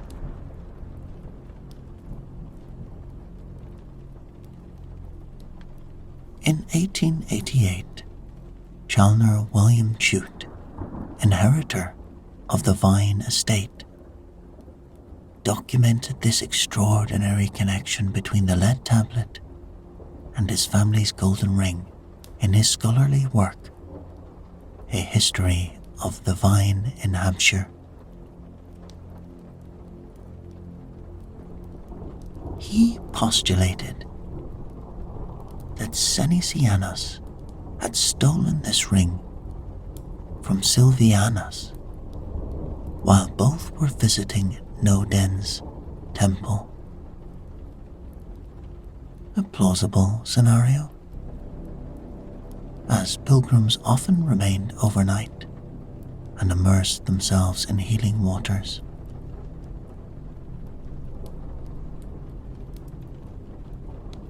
Yet, this hypothesis raises perplexing questions.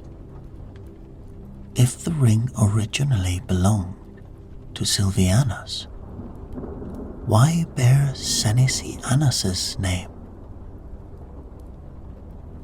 Perhaps the thief, aware of temple curse's potency, hastily commissioned his own name upon the band, along with a protective counter-blessing. Such urgency might explain the inscription's grammatical errors.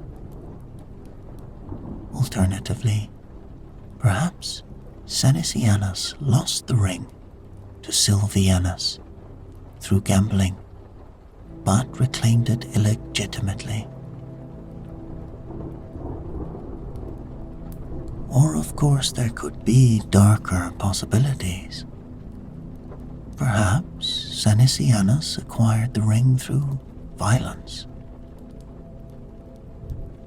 The misspelling takes on a more sinister aspect when we consider a trembling hand directing an engraver's tool, fear accelerating the process as pursuers closed in.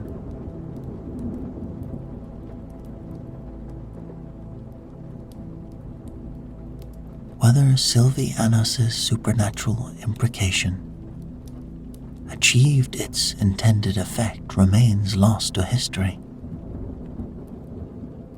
Unless, of course, future excavations should yield additional evidence, illuminating this 17th-century-old mystery. We cannot know if Senesianus suffered mysterious ailments, if his crops withered, if his children sickened, if misfortune dogged his footsteps. The curse's effectiveness remains as elusive as morning mist.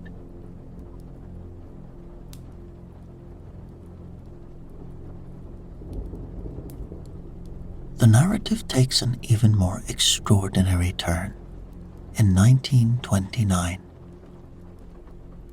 when renowned archaeologist Sir Mortimer Wheeler conducted research on the ring and tablet while excavating Dwarf's Hill.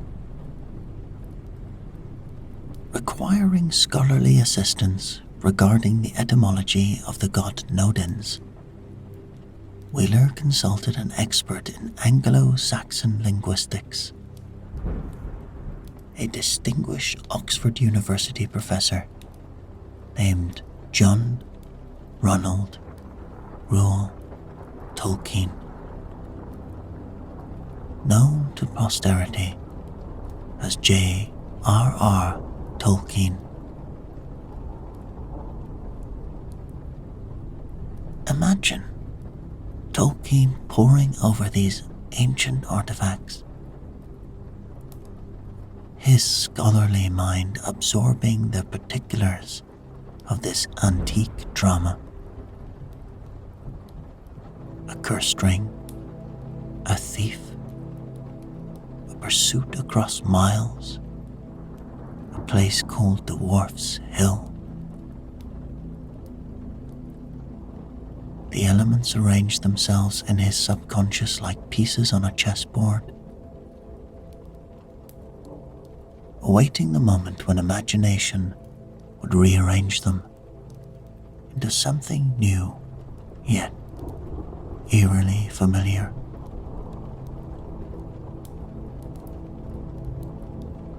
Shortly thereafter, Tolkien published his revolutionary fantasy novel, The Hobbit, chronicling an engraved gold ring forged by dwarves and bearing a powerful curse. This ring becomes lost, then found, with its previous owner pursuing the new pursuer, while uttering the thief's name with venomous hatred. Backensies. Backensies. Later, in The Lord of the Rings, Tolkien would expand this concept into the ultimate cursed object, a golden band inscribed with elvish script, stolen, lost, and found again, its previous owner obsessively pursuing it across vast distances.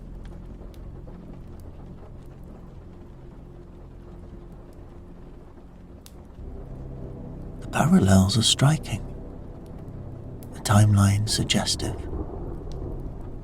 Coincidence piles upon coincidence until the weight of probability tilts decisively toward influence. The ancient curse seems to have worked its way not upon Senescianos, but through time itself, inspiring one of literary's most enduring creations. Definitive proof that the Ring of Silvianus directly inspired Tolkien's creation remains elusive, just as we cannot establish with absolute certainty that the ring unearthed in Silchester is indeed the same object referenced in the Roman temple's cursed tablet. Yet sometimes the most improbable connections prove historically accurate, and in the absence of conclusive evidence, isn't embracing the more wondrous possibility infinitely more satisfying?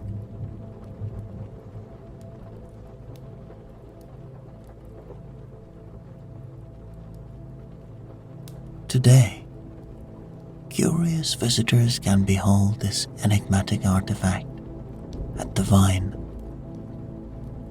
now a public historical site, featuring an entire chamber aptly named the Ring Room, dedicated to the ancient treasure.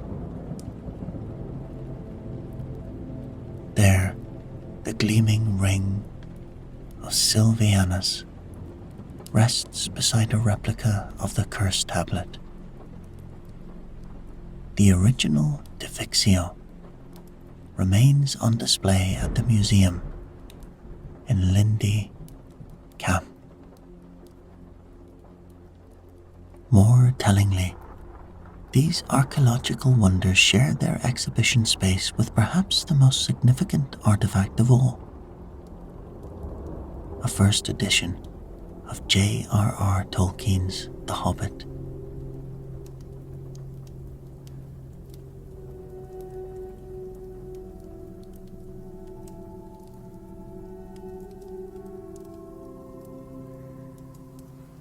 Deep within the Holy Trinity Church, beneath stones worn smooth by centuries of reverent footfalls, lies the mortal vessel of literature's greatest luminary, William Shakespeare. Master wordsmith and architect of human emotion, rests beneath a simple slab inscribed with what may be his most enduring incantation, a curse to protect his eternal slumber. The man who gifted humanity with approximately 1,700 previously unknown words employed curse 197 times throughout his dramatic works. Yet perhaps his most effective malediction was not penned for the stage, but for his own sepulchre, a warning that has warded off disturbance for over 4 centuries.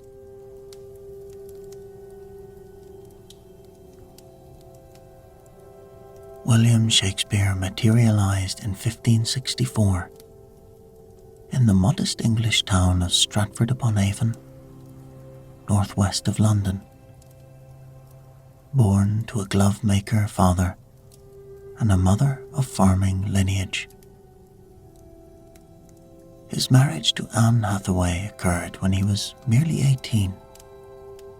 Together they produced 3 children. London's theatrical world drew him to the metropolis, where his talents blossomed as an actor, playwright, and theatre company partner.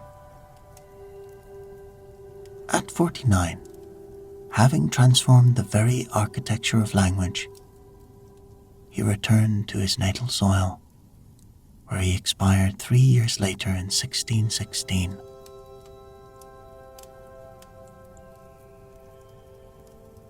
Beyond these sparse biographical coordinates and his monumental literary corpus, Shakespeare remains largely a cipher, a genius who revealed everything about human nature while concealing almost everything about himself. Even the circumstances surrounding his departure from this mortal coil have evaporated into history's mist. However, one certainty persists. His grave carries a curse. The stone itself declares this warning to all who might approach with disruptive intent. We should also acknowledge that Shakespeare's legacy includes another notorious curse, one attached not to his mortal remains, but to his Scottish tragedy. Macbeth has generated superstitious dread among theatre folk for centuries. Actors performing in this drama studiously avoid uttering its title within theatre confines, fearing catastrophic misfortune. Instead, they refer to it as the Scottish play. This prohibition dissolves only during actual rehearsals or performances. The story goes that a group of real witches, outraged that Shakespeare had used authentic incantations in his script, placed a curse on the play as punishment. Even the Royal Shakespeare Company's official website acknowledges this belief and outlines a ritual to reverse the curse if someone accidentally says the forbidden name. Leave the theatre, spin around 3 times, spit, curse, and knock to be let back in.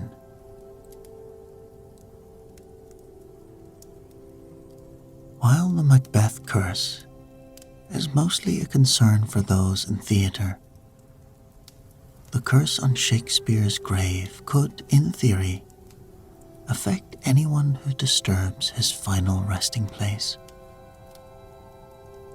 Though he's often called the immortal bard, Shakespeare was very much mortal. His body now lies beneath Holy Trinity Church in the town he loved, Stratford-upon-Avon. This centuries-old church stands on the banks of the River Avon, surrounded by a crooked field of gravestones. Yet, Shakespeare is not buried among them. His remains lie inside, beneath the chancel floor near the altar, a sacred spot he shares with his wife and daughter. Close by is a bust of the playwright, shown from the waist up, quill in hand, flanked by cherubs and a disturbingly lifelike skull. His grave is plain, just a stone slab set into the church floor. Curiously, there is no name on it. Instead of the typical "Here lies," visitors see a 4-line verse, now displayed on a plaque. Good friend, for Jesus' sake forbear to dig the dust enclosed here. Blessed be the man that spares these stones, and cursed be he that moves my bones.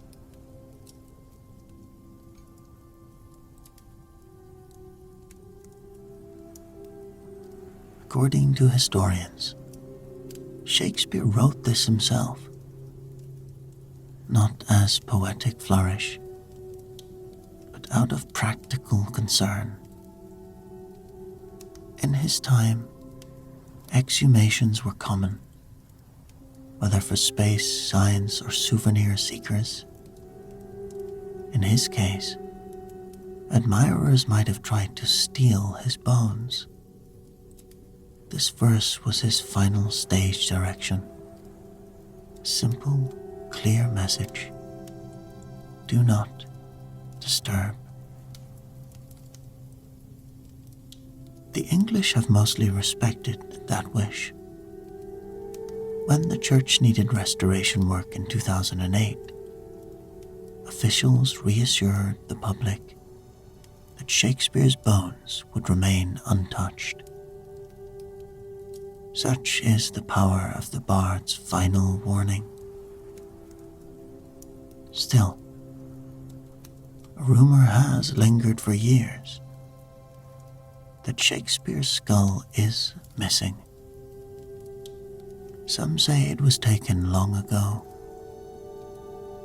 This theory holds extra weight given Hamlet's iconic graveyard scene, where the prince reflects on death while holding the skull of Yorick, a court jester he once knew. In 2016, a team used ground-penetrating radar to scan the grave without disturbing it. Their goal was to learn if the skull was still present. The results hinted at a possible disruption in the area where the skull should be. but offered no definitive proof. So, unless someone boldly defies the curse and opens the grave, the mystery will endure. Or perhaps there's another way.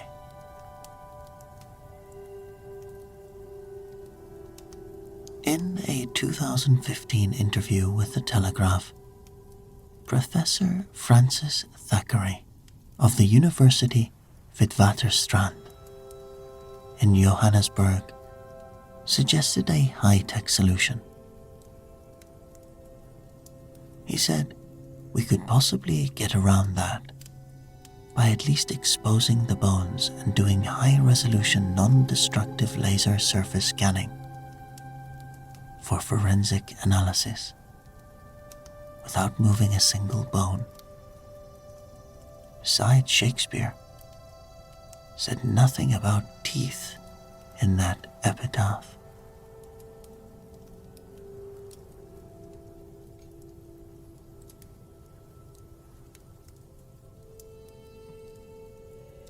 You have to wonder, would Shakespeare, lover of language and nuance, admire this clever loophole? Would such a technicality satisfy the spirit of his warning? In a way, it's fitting that the man who captured the human soul in verse remains elusive in death. Shakespeare, so vivid in his works, has become a spectral figure himself, present yet unknowable, celebrated yet concealed, protected by a humble verse that has held off curious hands for over 400 years. And so, as visitors step quietly over the stone in Holy Trinity Church, they honor a centuries-old pact, a final boundary, a reminder from literature's greatest voice that even in death, his words still wield astonishing power.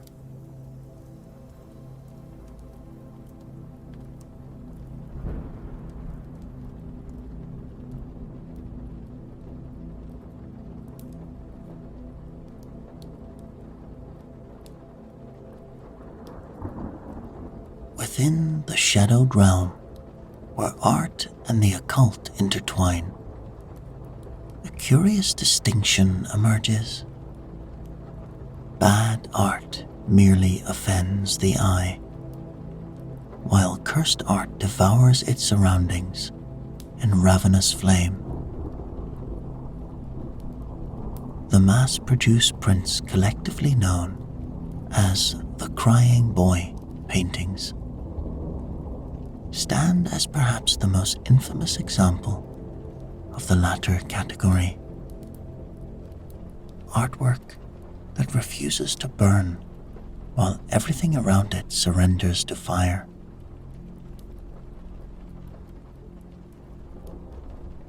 The 1980s, a decade when paranoia bloomed like poisonous flowers, gave birth to this modern legend. The tale's genesis can be precisely dated September 4th, 1985. On this unremarkable autumn day, the British tabloid The Sun published an article with the provocative headline, "Blazing Curse of the Crying Boy." The story had migrated from a modest regional newspaper in Rotherham, where it first appeared 2 days earlier. Like the curse it described, the story proved remarkably contagious.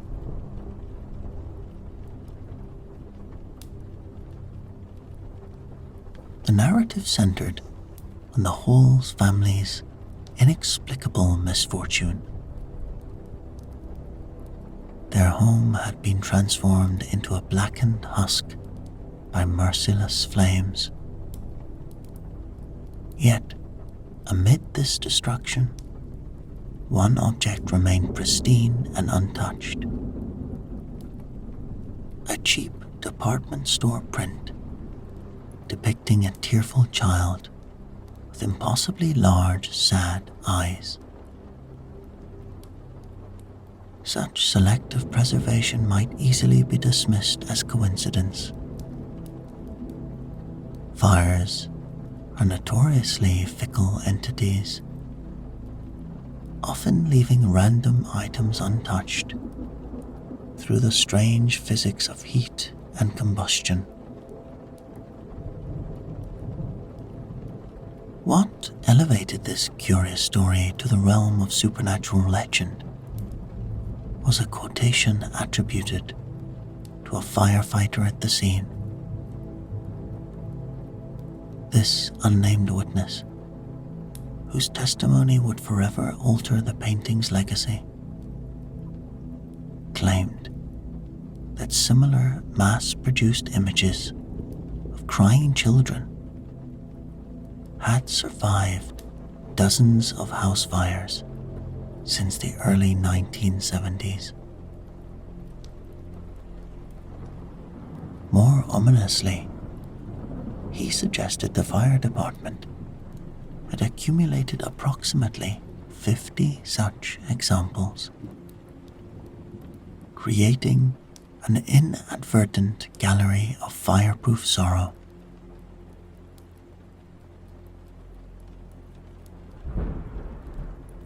From this firefighter's casual observation, 3 chilling possibilities emerged. First, these commonplace artworks had been mysteriously refusing destruction by flame for more than a decade.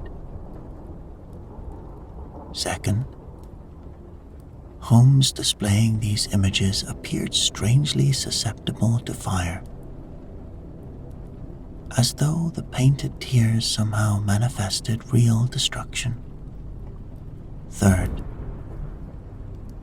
the malignant properties inherent in the original artwork had somehow transferred to every reproduction, creating a network of cursed objects spanning countless unsuspecting households.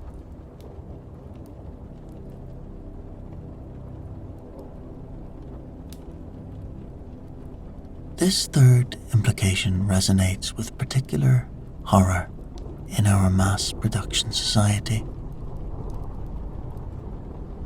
If malevolent energies could propagate through mechanical reproduction, what other cursed commodities might lurk in our homes, waiting to unleash their dark potential? According to The Sun, never a publication to understate for effect, the conclusion was unambiguous. Every print of the crying boy harbored a slumbering curse.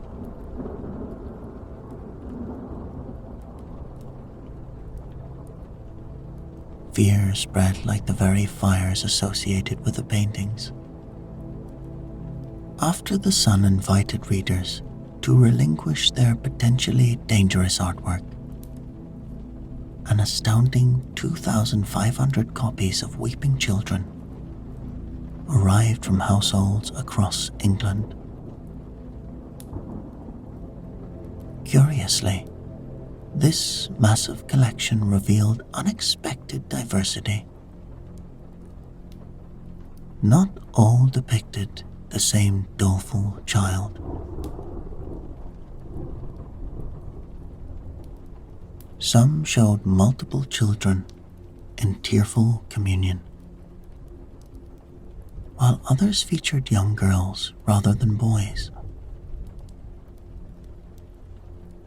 The unifying element was their subjects' tears. Droplets that, despite their painted nature, seemed to possess the paradoxical power to summon flames while remaining immune to their touch.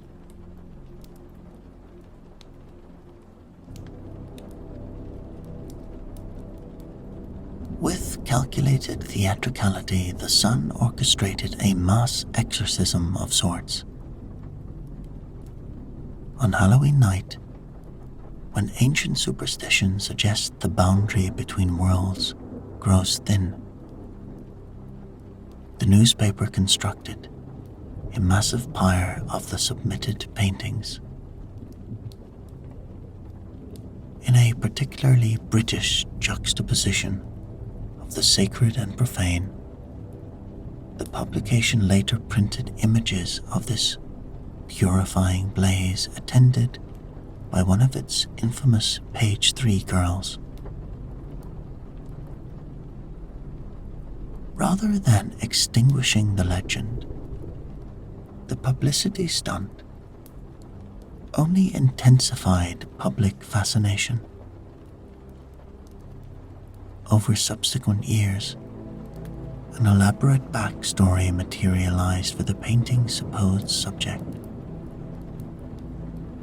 According to emerging folklore, the boy depicted was Don Bonillo, a Spanish child who accidentally ignited the fire that consumed his parents. Following this tragedy, mysterious blazes erupted wherever the orphan boy traveled, earning him the sinister nickname Diablo. The narrative concluded that the boy perished in a car explosion during the 1970s.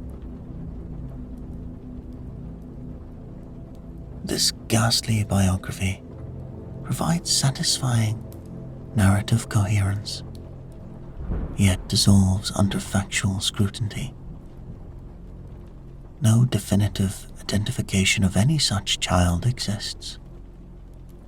Moreover, as previously noted, multiple versions of these paintings feature entirely different children, making the single subject origin story inherently problematic. The artistic provenance of these works proves equally elusive. Many crying child paintings bear the signature Giovanni Bragolin, yet this name appears to be purely fictional. Subsequent investigation suggested Bragolin might be a pseudonym for another artist called Franco Seville. Yet, Franco Seville similarly proved non-existent. Both identities eventually traced back to a Spanish painter named Bruno Amadio, who did actually exist in historical records. Amadio had indeed created numerous portraits of tearful children, mass-produced copies of which populate department stores throughout England during the 1950s through 1970s. Adding another layer of complexity, Scottish artist Anna Zink-Eisen simultaneously produced her own series of melancholy adolescent portraits, distributed through identical commercial channels. By the time supernatural rumors began circulating, both artists had passed beyond mortal reach, conveniently unavailable to comment on their allegedly incendiary creations.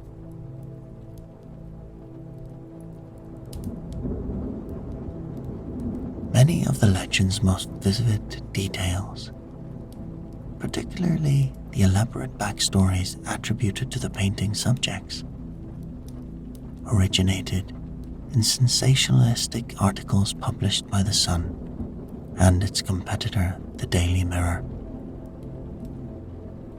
Both publications enthusiastically amplified the narrative,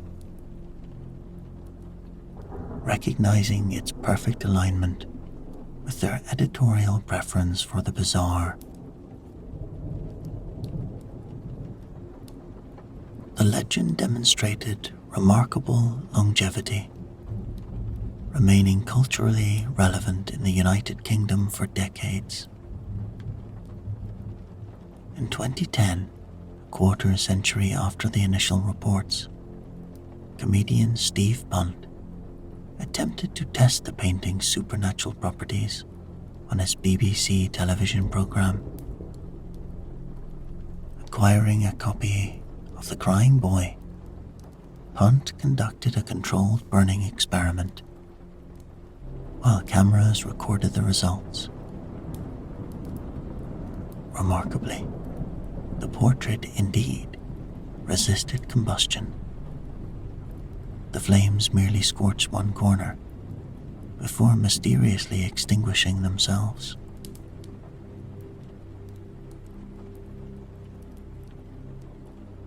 After further investigation, Punt proposed a rational explanation.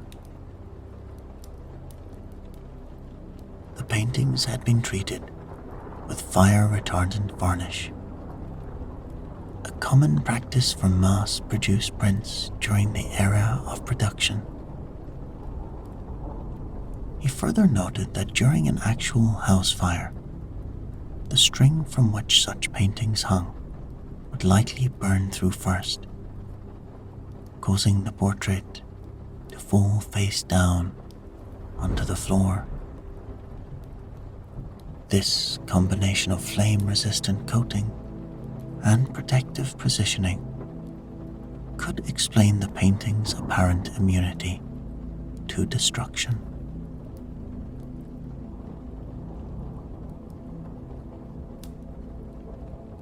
Regardless of one's perspective on the phenomenon, the Crying Boy paintings continue to occupy their peculiar position within contemporary folklore.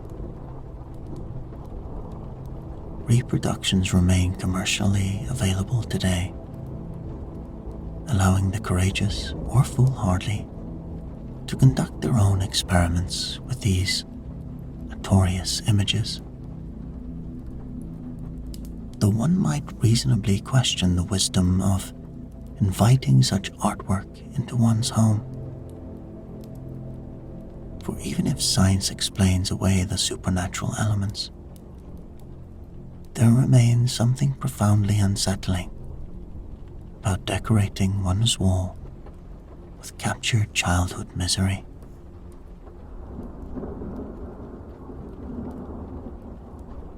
Perhaps the true curse these paintings carry is not their propensity to survive fire, but rather the discomfort they evoke. The sense that in commercializing children's tears, we somehow invite misfortune through our own aesthetic choices. The ultimate lesson of The Crying Boy may be that sometimes bad art isn't merely unpleasant to behold. It's a harbinger of something far worse to come.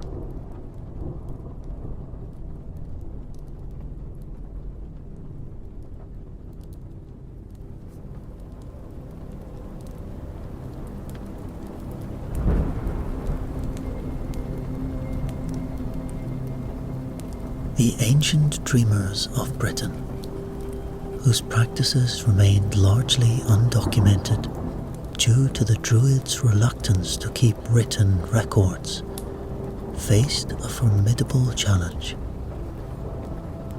Despite their knowledge of Greek, the Druids chose oral tradition over written accounts, a decision that left a gap in historical records but also contributed to their mystique and the power they held in society. Their influence was so profound that the Roman legions, driven by fear and determination to quell this power, launched an assault on Mona, known as the Island of the Dreamers. This place, sacred to the Druids, was shrouded in a mystical mist as the Romans approached. Tacitus, the Roman historian, offers a vivid account of the confrontation. On the beach stood a mass of arms and men, with women flitting between the ranks.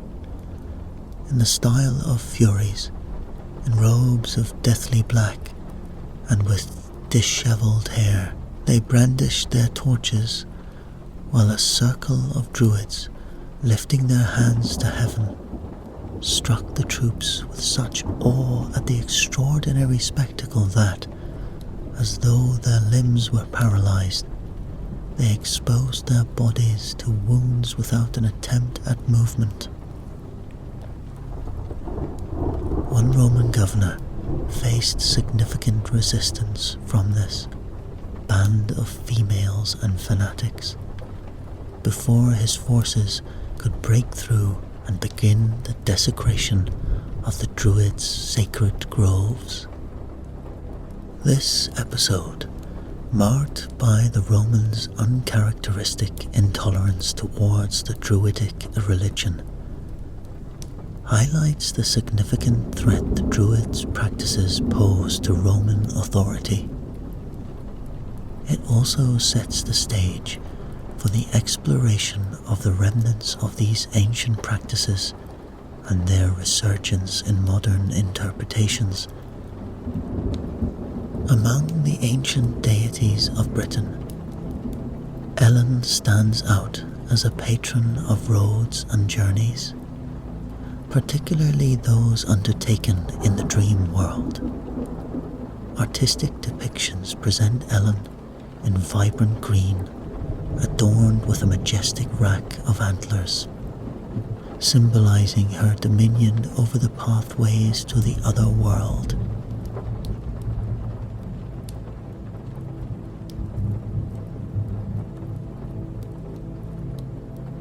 The Mabinogion, a collection of Welsh epic tales, narrates how Ellen communicates through dreams, guiding a king to her physical manifestation by teaching him to navigate the roads revealed in his nocturnal visions.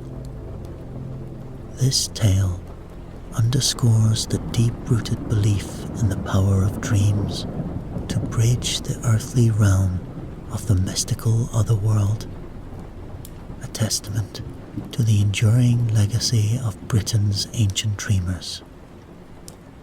This tale goes something like this. A great king is out hunting with his men in the heat of the sun, where he is overcome by the sudden urge to nap. His men make a tent for him with their shields, set up on spears on the slope beside the river. And at once the king is away, in his dream, floating rather than riding toward a mountain upstream that seems to touch the sky. Beyond the mountain, he comes to a great plain, and beyond this, a great harbour, where he crosses a bridge made of ivory to board a ship that speeds him to a beautiful island in a western sea. He surveys the whole land and enters a castle, where he finds two handsome young men playing a board game that is something like chess, but has different plays and much greater stakes. Beyond them, a white-haired man with an air of majesty is enthroned in a chair, embellished with the figures of twin eagles, fashioning new pieces for the game. On a throne in front of the royal game maker sits a woman who shines like the sun, lovely in her flowing white garment and red gold clasps and armlets. She rises to greet the traveller, and they are joined in an embrace that claims the king's heart. They fit together as one on her throne. When the noise of the world pulls him out of his dream, the king's vital energy stays in it. His soul has been claimed. He wants only to go back inside of his dream and live there with his beloved. And his followers become troubled when he no longer joins their pleasures or speaks in their councils. When they confront him, warning him that some say the king is no longer fit to rule, the king tells his dream.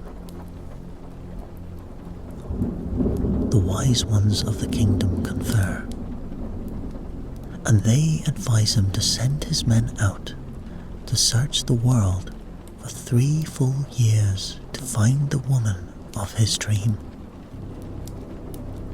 Perhaps the hope that she can be found will enable the king to keep enough of himself in his body to perform his duties. Nobody questions that the dream woman exists. She is somewhere, because the king finds her there whenever he dreams.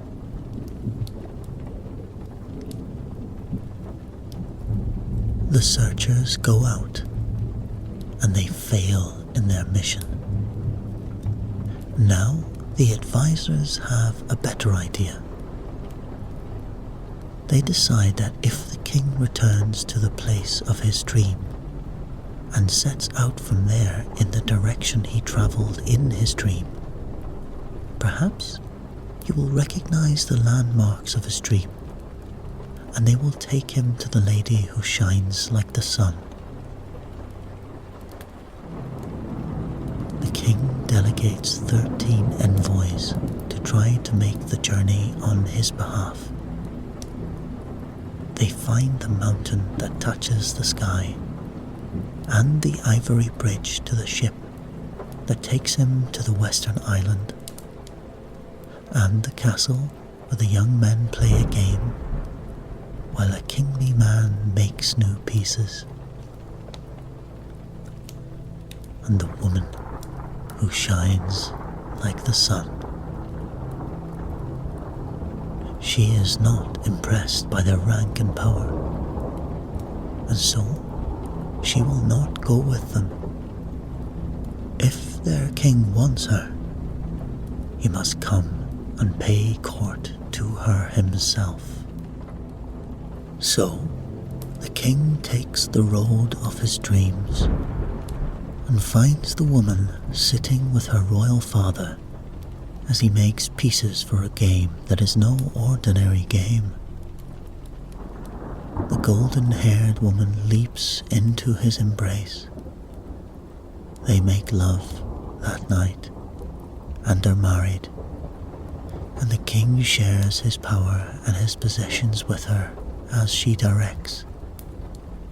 Just as she gave the king a road to her in his dreams, it is now the pleasure of this Lady of the Ways to make roads across the land. The characters in the story venture into the dream world involves elements beyond mundane reality. This adventure is not just a quest for love, but a spiritual pilgrimage to the essence of Britain's sovereignty, embodied by Ellen, who is both a literal figure and a representation of the land's divine essence. For when we dream, we join our souls to the great web of souls across the world. We travel unseen pathways or receive spectral visitors. We commune with beings we have yet to meet outside of our dreams, sometimes glimpsing ominous fates, sometimes forging lifelong bonds that will guide and sustain us when we wake. Our dreams may weave us all together, revealing that beyond the deepest forest, inside the human heart and the secret chambers of the earth, we dream the world into being.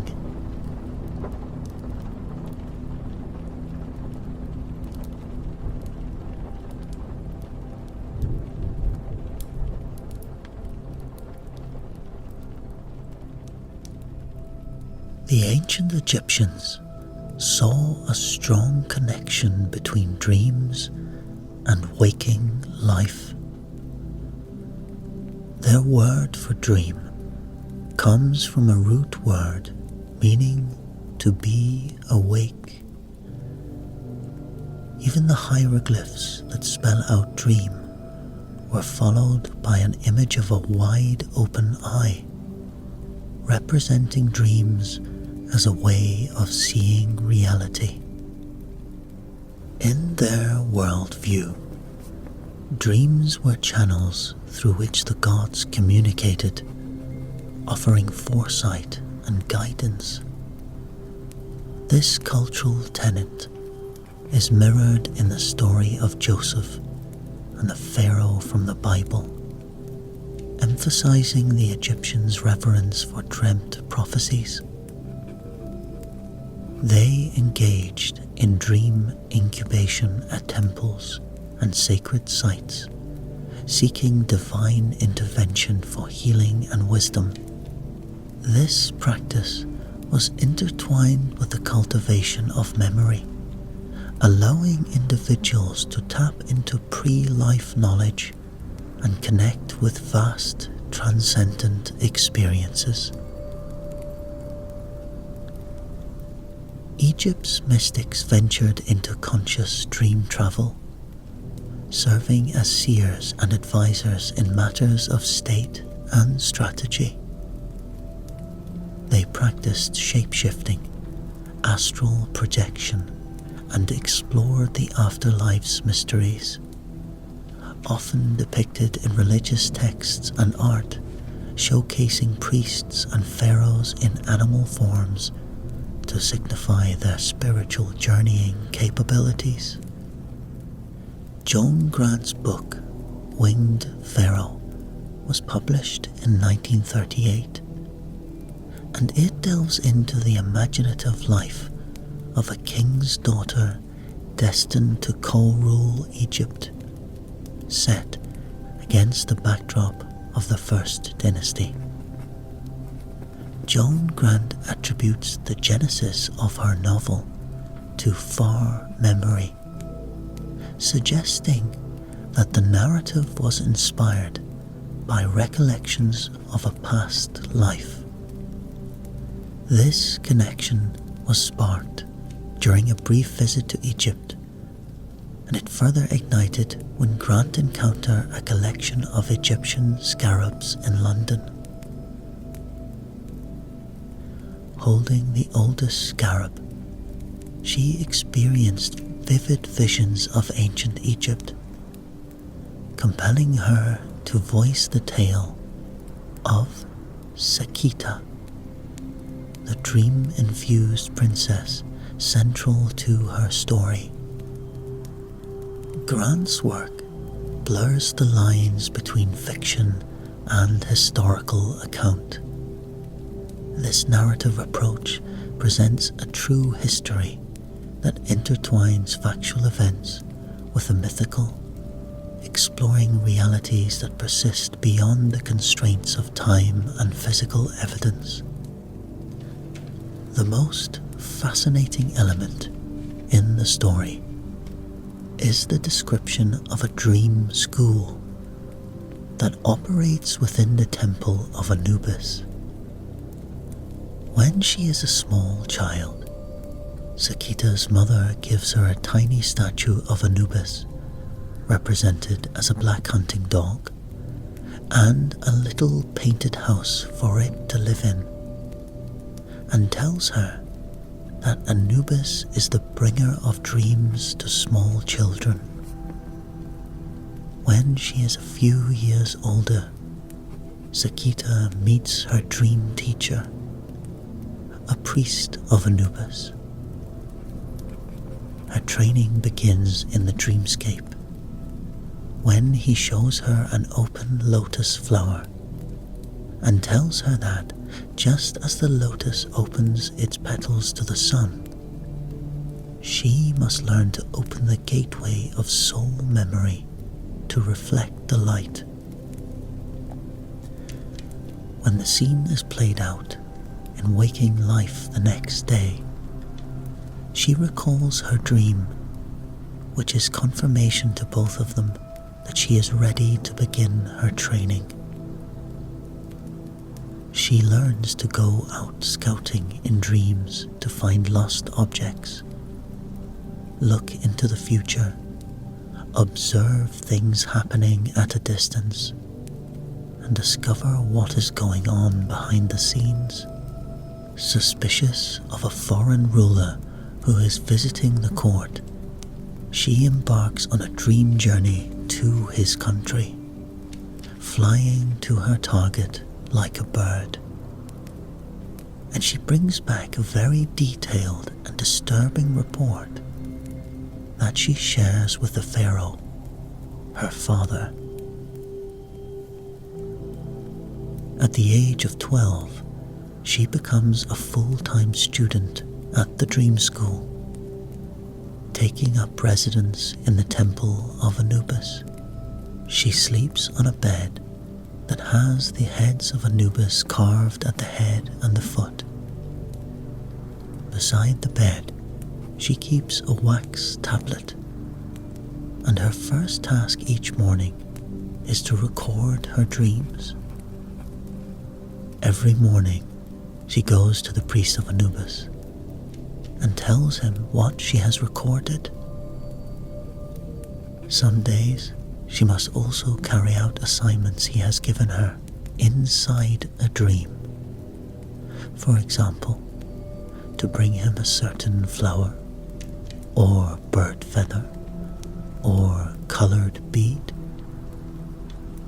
Through practice, her memory is trained and sharpened.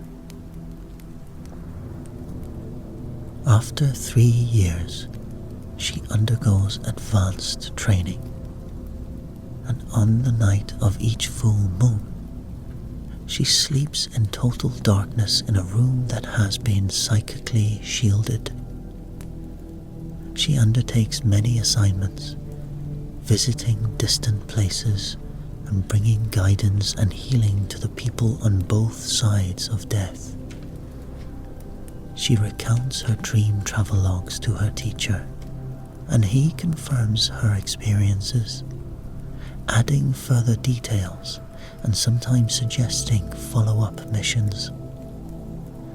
Frequently, in her dream travels, she encounters people who have died and are confused about their condition. She meets a man who had been murdered in a wine shop on Crete and who refuses to believe he is dead. Her teacher encourages her to go to the dead man again, gently help him awaken to his condition, and guide him in the right direction on the paths of the afterlife.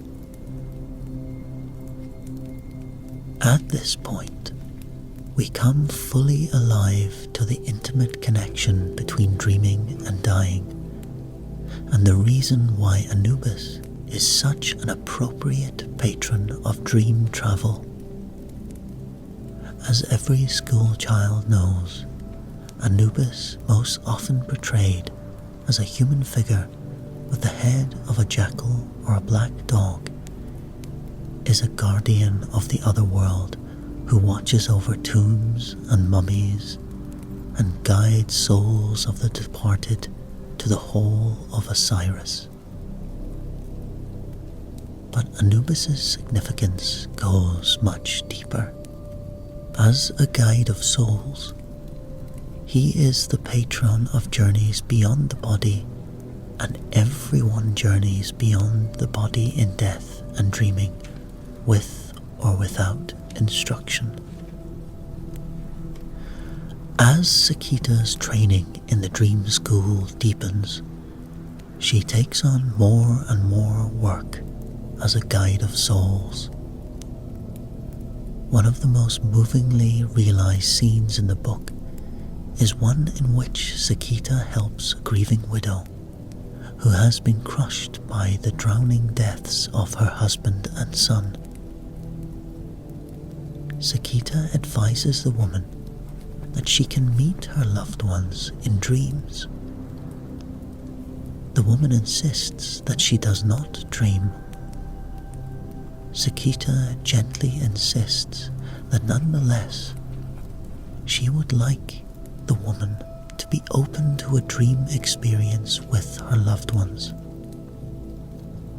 So that night, Sakita goes out as a conscious dream traveler to reintroduce the grieving woman to her husband and son.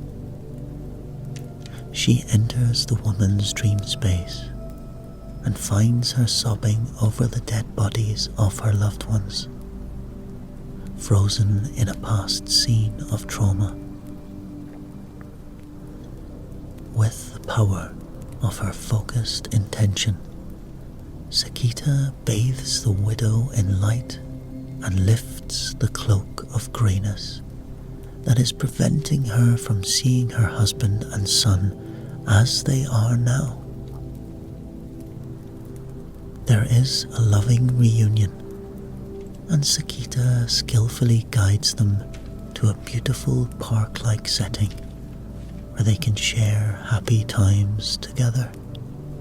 This depiction of Sakita, who embarks on dream journeys to aid souls in distress, suggests a deeply integrated practice of dream work and spiritual guidance among the Egyptians. It portrays a society where dreamers were not only interpreters of divine messages, but also active participants in the spiritual well-being of their community, navigating the realms of the living and the dead with ease and purpose. This account challenges us to reconsider the potential realities of ancient Egyptian spiritual practices, proposing that their understanding and application of dream work might have extended far beyond our current comprehension.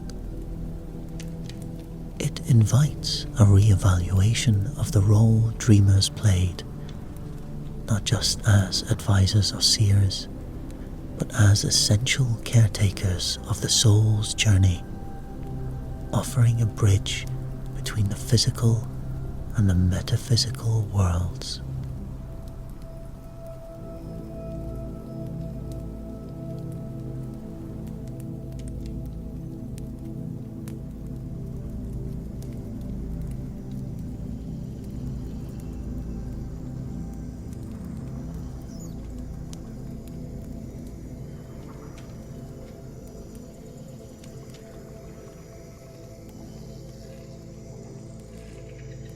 Deep in the embrace of the Malaysian rainforest, where the air is saturated with the essence of life and the symphony of nature's chorus fills the senses.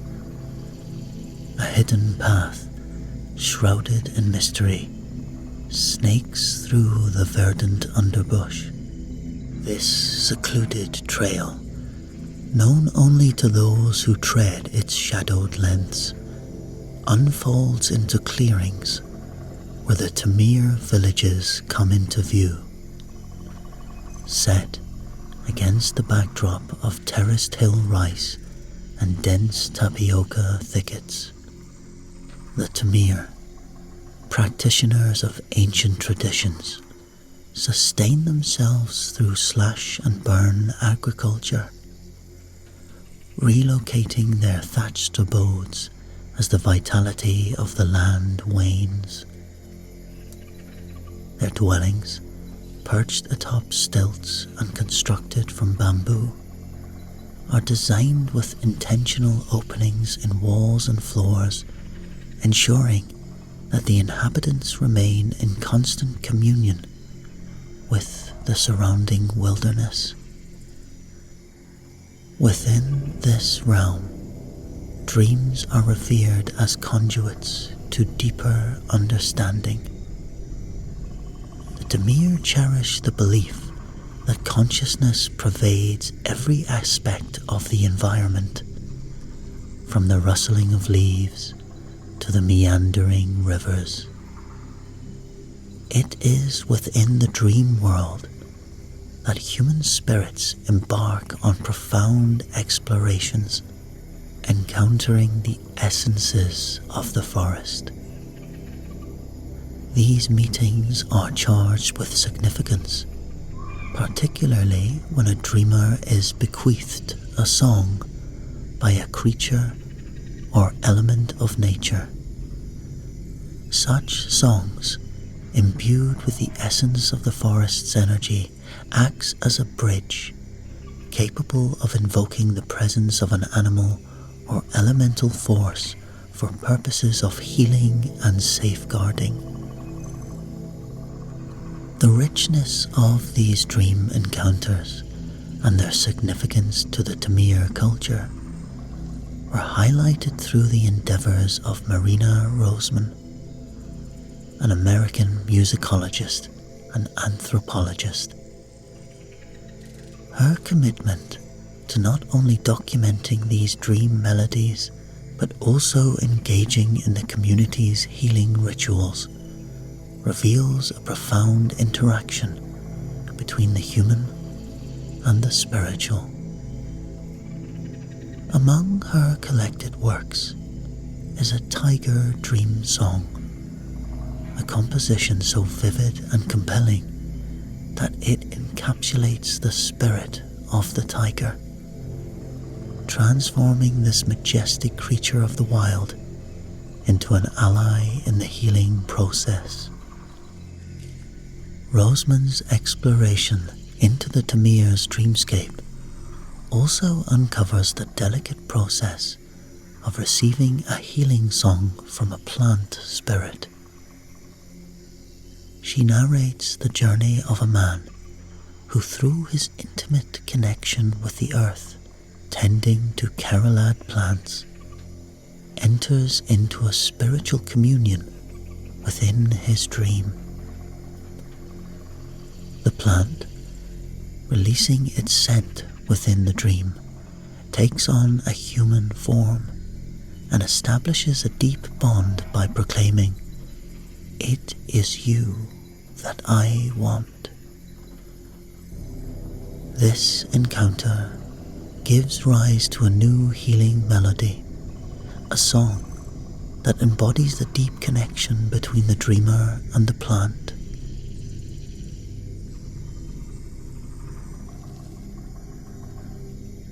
For peoples who live close to the earth, like the Tamir, dreaming is a way to communicate with the earth and all that shares life on it.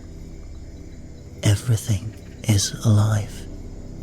Everything will speak to you and speak through you if you will pay attention. Dreaming is not only about what goes on in the night, it is also about being attuned at every turning to the speaking land. The Chiquitano of eastern Bolivia believe a man has 3 souls, called the breath soul, the blood soul, and the shadow soul.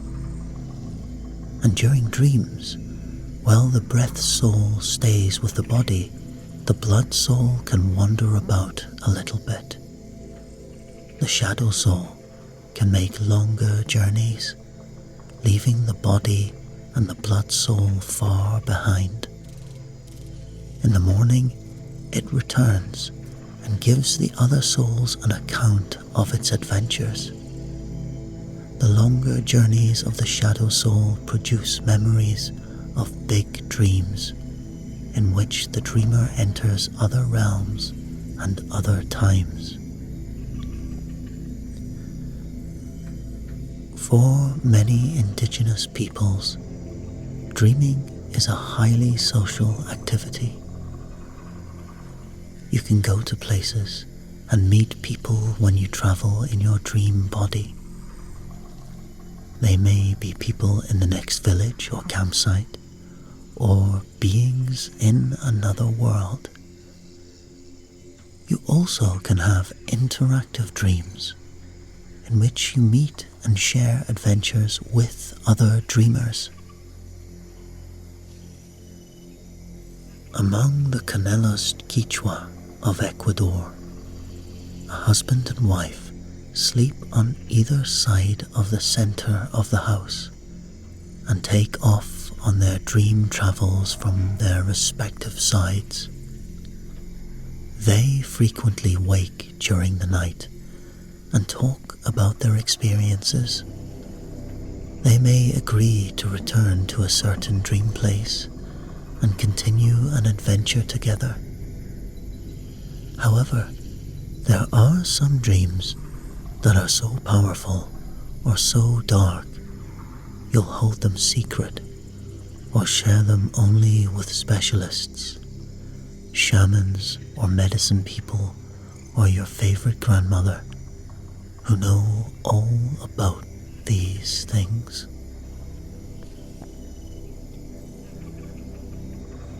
For communities perched on the precipice of survival, where the boundaries between the tangible and the ethereal blur, dreaming transcends the realm of the mystical to become a cornerstone of practical existence. In these cultures, the ability to dream well is intertwined with the skills of hunting and fishing, marking the dreamer not only as a seer, but as an adept provider. Dreaming, in this context, is a tool for foresight, allowing the dreamer to anticipate the whereabouts of their next meal or the success of their next venture into the wilderness. A vivid illustration of this is where a fox hunter shared insights into his pre-hunt rituals rooted in the dream world.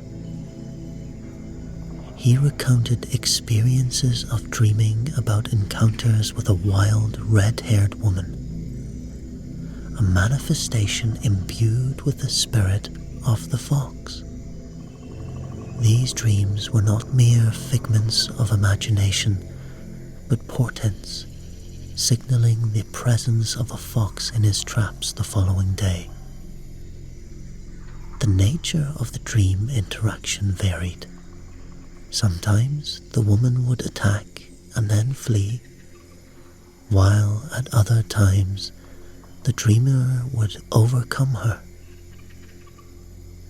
On waking from dreams where he subdued her, the hunter was filled with a profound certainty of finding a fox awaiting him, a belief that was consistently validated by his experiences. Similarly, the Javaro hunters of the Amazon place great significance on the content of their dreams, particularly those involving intimate encounters with attractive women. Such dreams are regarded as omens of a fruitful hunt, imbued with the promise of abundance.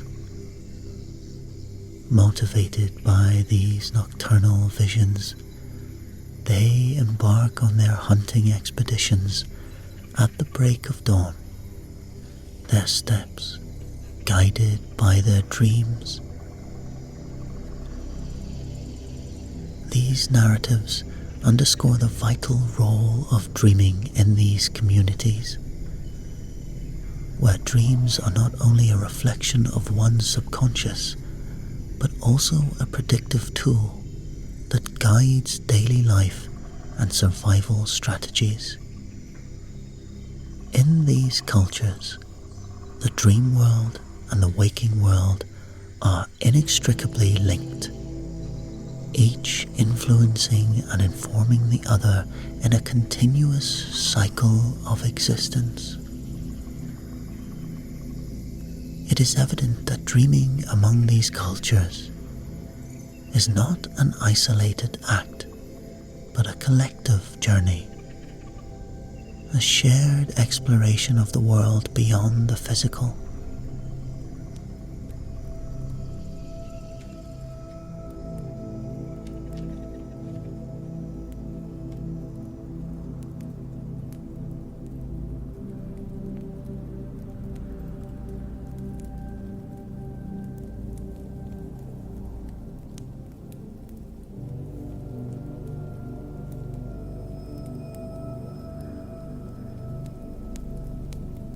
In the northeastern region of China, Manchuria, the story of the Nishan shaman holds a revered place in the cultural and spiritual heritage. This tale, a cornerstone of Manchu literature, has been passed down through generations, capturing the essence of the shamanic journey. The Nishan shaman, celebrated for her extraordinary ability to traverse realms beyond the physical, embarks on a profound quest to retrieve lost souls, embodying the deep-rooted belief in the power of dream travel to heal and restore. The story begins like this. A rich boy is out hunting. They call him Sir Gudai. Sir Gudai kills animals without reverence. In fact, he kills them for sheer pleasure. And sometimes he does not even bother to send his retainers to take the hides and the meat. He revels in running down a mature female reindeer. Her antlers are bigger than those of most of the males, and he kills her with his arrows and laughs. And now the animal spirits complain to Imru Khan, the Lord of Death, that the order of things has been disturbed by this boy. The Death Lord Khan sends his shadow to strike down the boy hunter and carry his soul down deep into his inner keep in the sunless domain. Now the boy's father, a wealthy headman called Boldu Bayan, is inconsolable. A stranger tells him that there is a powerful shaman who lives on the Nishan River and who could bring back his son. Bayan is skeptical. The local shamans are greedy charlatans, and this stranger is a hunchback in rags. But then, the stranger performs a disappearing act on a many-coloured cloud, and Bayan understands. Whether or not he was dreaming, that this message came from a very special source. So, the father sets out in quest of the shaman. Her house is on the east side of the river, and when he comes to the western shore, Bayan looks over the water and he sees a pretty young woman doing a wash. She is wearing a simple, unbelted dark blue gown, the year-round garb of any ordinary woman. But when he swims his horse across the river, he greets her with respect. "Elder sister, are you the shaman?" "Not me," she tells him. She directs him back across the river to another house. And when Bayan recrosses the river, the people over there tell him that he has been deceived. Shamans are tricky customers. Bayan crosses the river again and confronts the young woman he now knows to be the Nishan shaman. "I know you are a powerful shaman. Can you bring back my son?" She must consult her guardian spirits. They can take many forms, and they promise their help. She must also ask permission from her mother-in-law, because she is living with her husband's clan and is required to conform to their rules, shaman or not. She has been a widow for some time, and may be older than she looks. The mother-in-law says that she can go. The shaman's fee is agreed upon. And then the Nishan shaman gathers her professional tools, her drum, her robe, her headdress, and follows Bayan back to his home, where the son's body is laid out. She knows that her work will require a long journey to where no normal person would choose to go. Her safety requires an assistant who is a powerful drummer and singer, strong enough to propel her along the roads of the underworld, and above all, to bring her back. She names the man she must have, Sunny Angu. There's an edge of excitement when he is named. We sense that they know each other, body and soul. When Sunny arrives, the Nishan shaman gets ready to journey. She is unrecognizable now as the girl with the wash, resplendent in her long fringed coat of skins, hung with bells and horsetails, with a bronze mirror hanging over her heart. In her own language, the mirror is called the soul vessel, a place to capture and carry a soul. She pounds her skin drum while Sunny echoes her beat.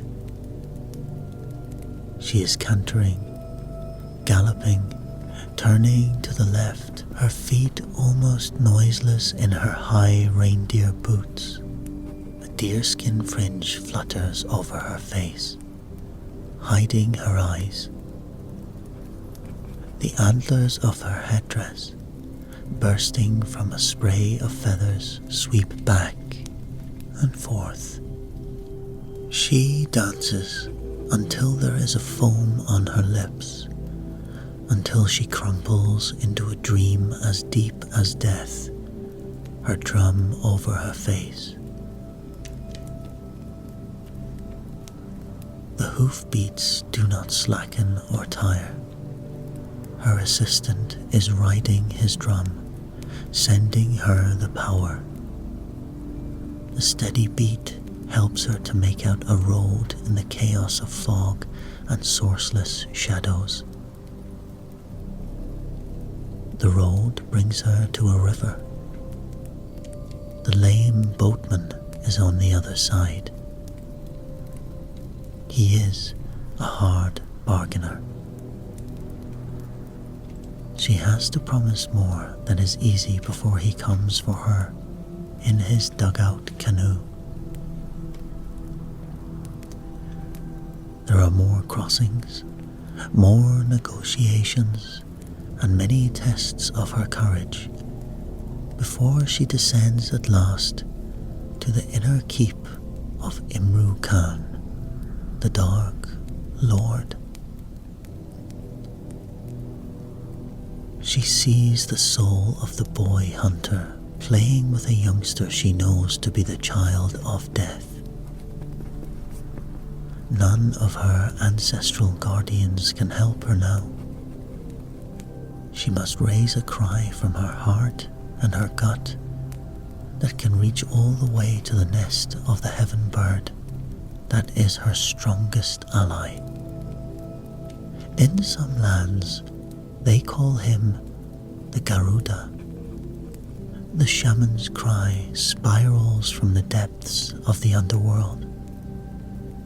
In the middle world, her assistant echoes it. The cry rises up the world tree and rouses the Garuda from his nest.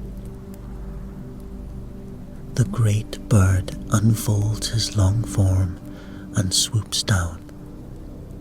At the shaman's direction, he folds himself tight enough, like a projectile, to penetrate the fortress of Imru Khan. He snatches up the boy hunter and delivers him to the shaman, who places the soul in her mirror.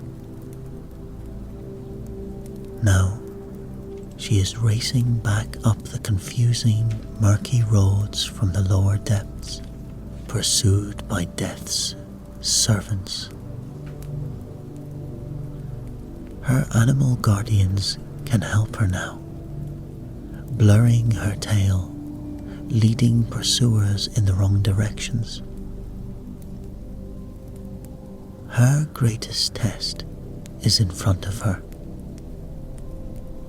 From a mob of hungry spirits twittering like bats, a man's shape separates and becomes gruesomely familiar. It's her ex-husband. He often dragged her down when he was still living, beating her if the milk was sour or his meal was late, chasing after other women. But he wants her now, desperately. "Take me with you," he implores. When she explains that there is nothing to be done for him, that his body rotted long ago, he tries to hold her in the underworld by laying a guilt trip on her, then by brute force.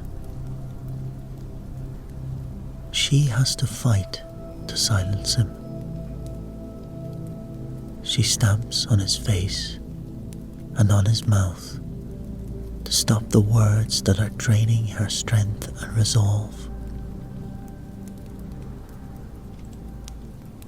She stops by a kind of registration office and bargains hard for a good long lifespan for Sir Goodeye, the soul in the mirror.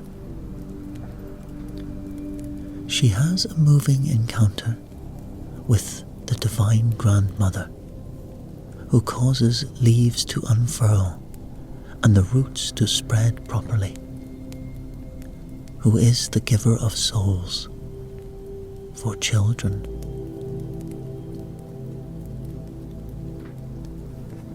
The Nishan shaman loses so much energy during all of this that she might never make it back, except for the pull of the drum. Sunny is beating harder and faster, calling her back. Now she is riding his beat back to her prostrate body. When she rises in that body, she finishes her job by fanning the boy's hunter's soul from its vessel, the bronze mirror, back into his own body. The Nishan shaman has dreamed strong enough to rescue a soul even from the fortress of death.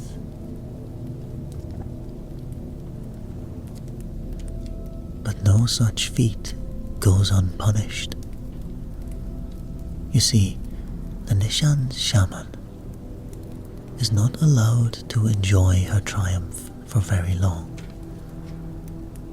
In one telling, her fame spreads to the emperor himself, who summons her to cure his wife. But the shaman is so long gone on that journey that the emperor has her buried in chains in disgust. In another version, the Lord of Death complains to the High God about the arrogance of this intruder in his realm, and together they beat the stuffing out of her. In the Manchu text, her late husband's mother brings the equivalent of legal action against her for failing to bring the ex-husband back. The shaman is forced to relinquish the tools of her trade, the antlers and the mirror, the robe and the drum, and to give up her lover.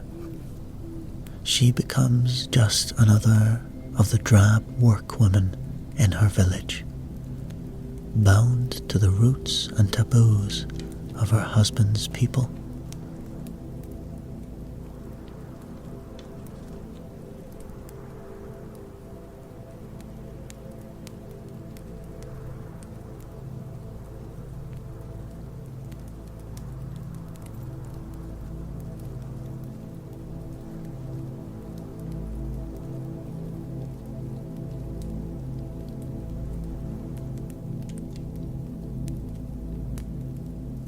Before the arrival of Europeans, the woodland Indians of North America, particularly the Iroquois and their neighbors, held dreams in high esteem as the paramount source of both practical and spiritual guidance. Insights into their dreaming practices come from the extensive reports of Jesuit missionaries, as compiled in 73 volumes of the Jesuit Relations.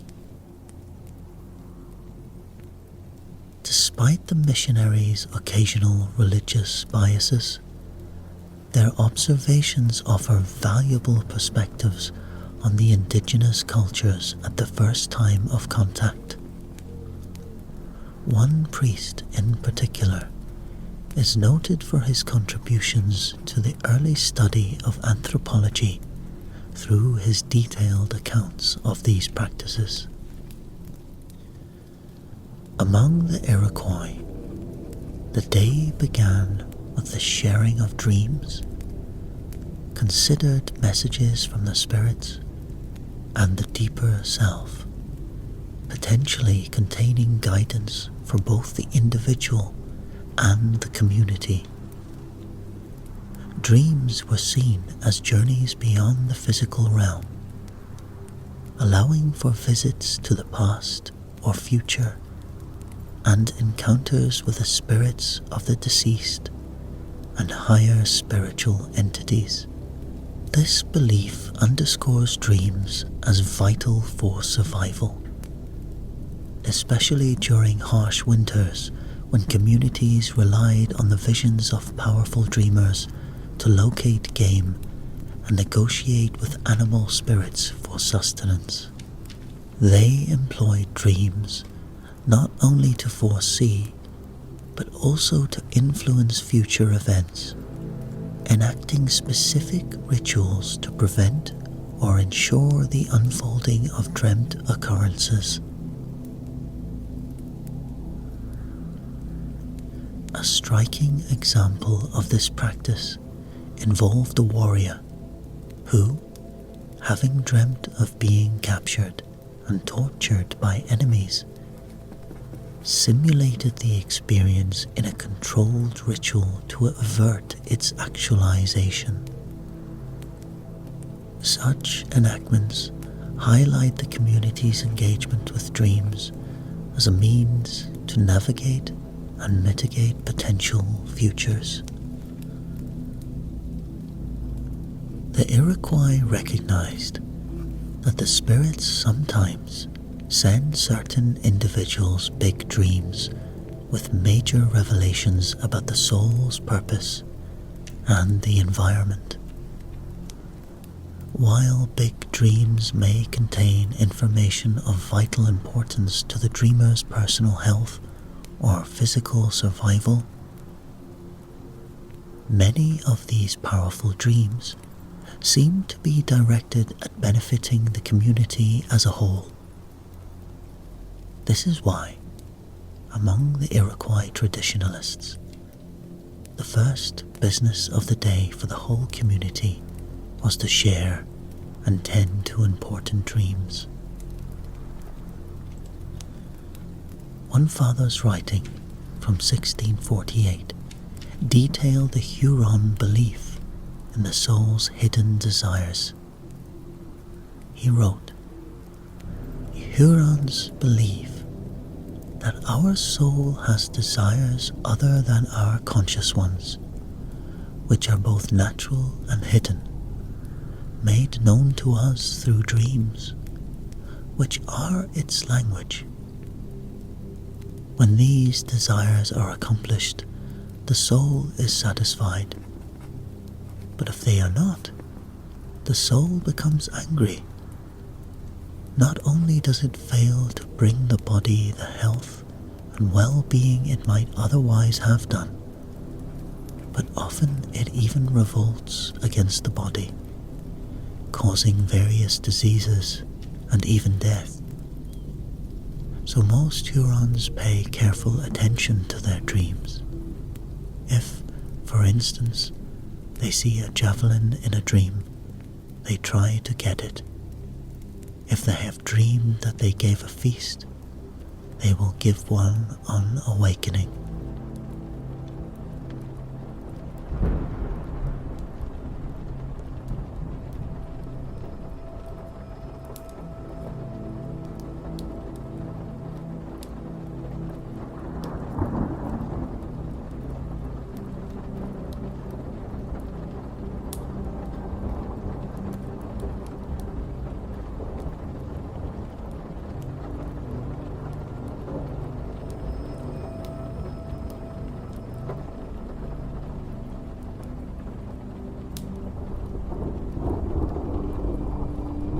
In the contemporary landscape of Iceland, dreams hold a pivotal place in the collective consciousness. This unique phenomenon is underscored by a survey which revealed an astonishingly high regard for dreams among Icelanders. Out of 1,200 respondents, 72% acknowledged finding significant meaning in their dreams. The survey further highlighted that many Icelanders actively engage in dream sharing with their families, fostering a communal spirit rooted in the exploration of the unconscious. Remarkably, over half of the surveyed population reported experiences of lucid dreaming, indicating a collective adeptness at navigating the dream world with consciousness. This skill, rare and sought after in many cultures, seems to be a more common occurrence in Iceland, suggesting a societal openness to the depths of the mind. The widespread acceptance speaks volumes about the cultural fabric of Iceland, where the supernatural and the natural realms are intricately woven together. The Icelandic language itself bears witness to this fascination with dreams, distinguishing between types of significant dreams such as Bedtime, which refers to dreams of the future, and Draumspa, denoting dream visions. This linguistic diversity reflects an understanding of dreams as multifaceted phenomena, each with its unique significance and potential for insight. Delving into Iceland's mythology and legend, we find that this reverence for dreams stretches back through centuries, woven into the very heart of the Icelandic sagas and the Eddas. In these ancient texts, dreams are not mere figments of imagination, but vital sources of wisdom and guidance. The gods themselves, according to the Völuspá, sought the counsel of wise women for their dream interpretation, highlighting the esteemed role of dreams in divine deliberations. The story of Terry from the Icelandic sagas is a beautiful example of how dreaming can make us wiser and opens the way of the heart. Terry was the daughter of an earl in Holstein.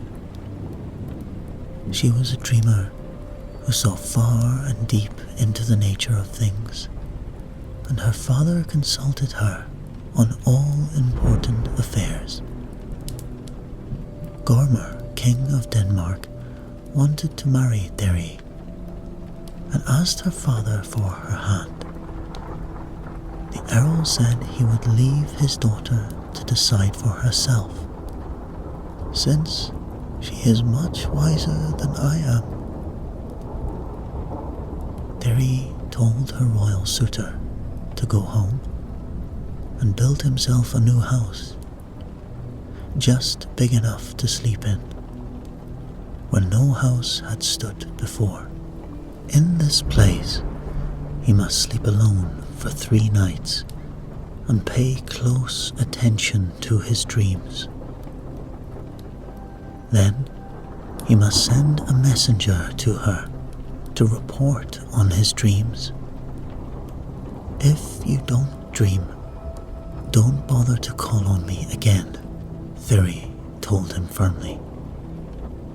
Gormr remembered his dreams, and the content seems to have satisfied Thuri, because she consented to marry him and became the wisest of the queens of Denmark.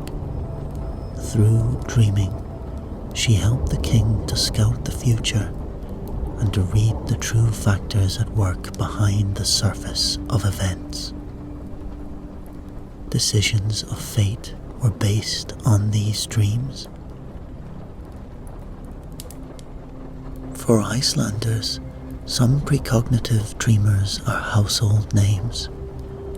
Jóhannes Jónsson, a farmer and shepherd who died in 1944, was nicknamed Dream Joe because of his ability to dream the location of lost or stolen property or of ships at sea. People travelled great distances to use him as an oracle, putting questions to him both when he was awake and when he was asleep.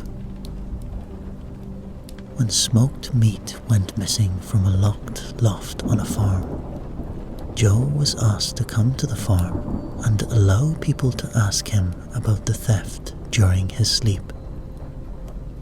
Joe gave an exact description of a man who gained entry to the loft because someone had forgotten to lock it up. The thief put the meat in a bag and tied this at the back of his saddle. So the thief came on horseback, the questioner asked. Joe laughed. If you could call that a horse? When the thief was tracked down, following Joe's description, it was discovered that his horse was a donkey.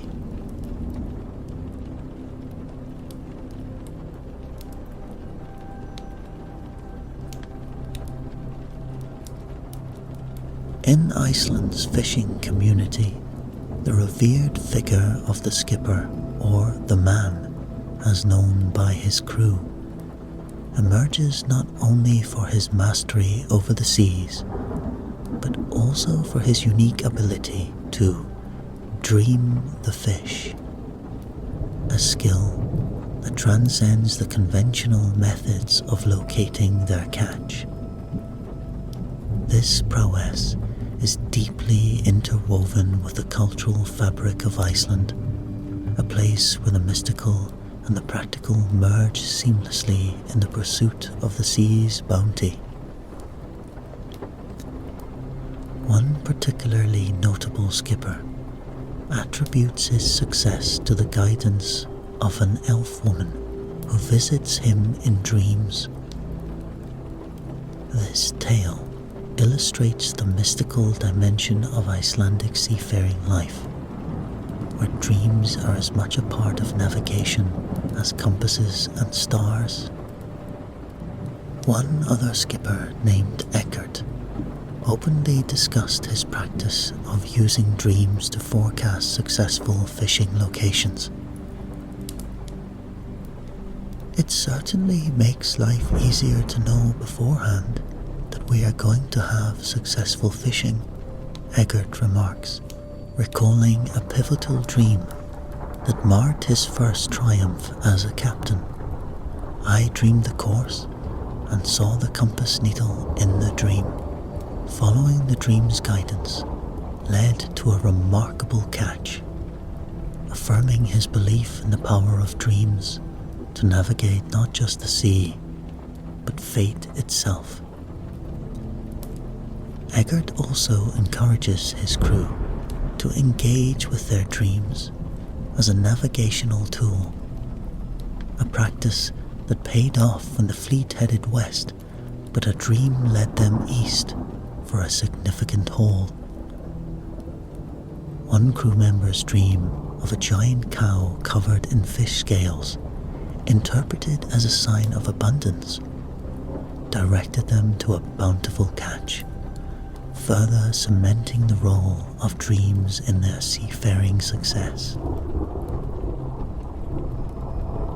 Captain Eiríkr of Iceland's Coast Guard shared a poignant experience of dream guidance that illustrates the profound connection Icelandic seafarers have with the dream world, especially in the context of their safety at sea. After setting sail aboard the Coast Guard cutter Thor, the captain experienced a disturbing dream that he described as a very dark and very bad one, filled with a sense of looming danger. In this dream, an unfamiliar figure presented him with an object that, upon closer inspection, turned out to be 15 human jawbones, weathered as though they had been long exposed to the elements. Reacting with horror and determination, The captain recounts his response to the ominous gift. This will never be. Haunted by this dream throughout the voyage, the captain found himself compelled to prepare for potential disaster. One that threatened the lives of 15 individuals. Miraculously, when the Thor encountered a devastating storm that led to its wreck, the dream's grim prediction was partially realized. 15 crew members managed to escape to lifeboats and were safely brought to shore. A chilling echo of the dream's specific warning. The captain also reflected on the varying clarity of his dreams, noting that while the meanings of some only become apparent as events unfolded, others provided immediate insight, particularly those related to fishing. He explained, "It happened very often when I had dreams of sheep that I felt I knew almost exactly how good the fishing would be the following day. The more, the better." This connection between his dreams and the day's fishing success underscores a broader Icelandic belief in dreams as precursors to real-world events.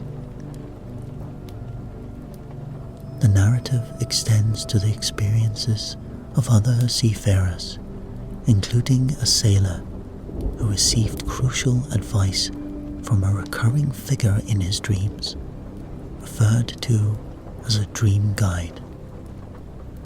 On the eve of a fishing expedition, despite a previous day's abundant catch, the dream guide advised against setting out again, warning, "It's no use fishing today." The sailor's inability to share this guidance led to a day of meager catch, affirming the dream guide's warning.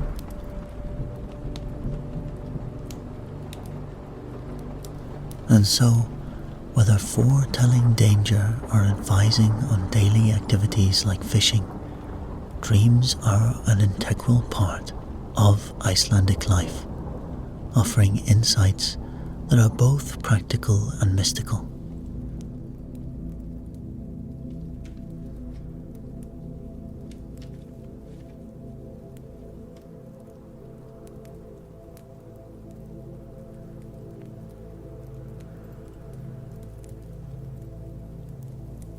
The Aboriginal tribes of Australia believe that we dream our way into this world and dream our way out of it. We talk to the spirit child before a baby is born. One traditional healer called Burnham explained, "If the father-to-be is a dreamer, he is frequently the one who meets the spirit child in dreams. These dream encounters often unfold at places of water that exist in the natural world. A billabong, the shallows of a river, a waterfall, where the spirit child plays with its own kind and is not confined to a single form. It might appear as a kingfisher, or a platypus, as a fish, or a crocodile. The dreamer may have to negotiate with the spirit child, giving it reasons for coming into a human body. Finally, the dreamer plays soul guide, escorting the incoming spirit to the mother's womb. On the way to death, the soul guide appears from the other side.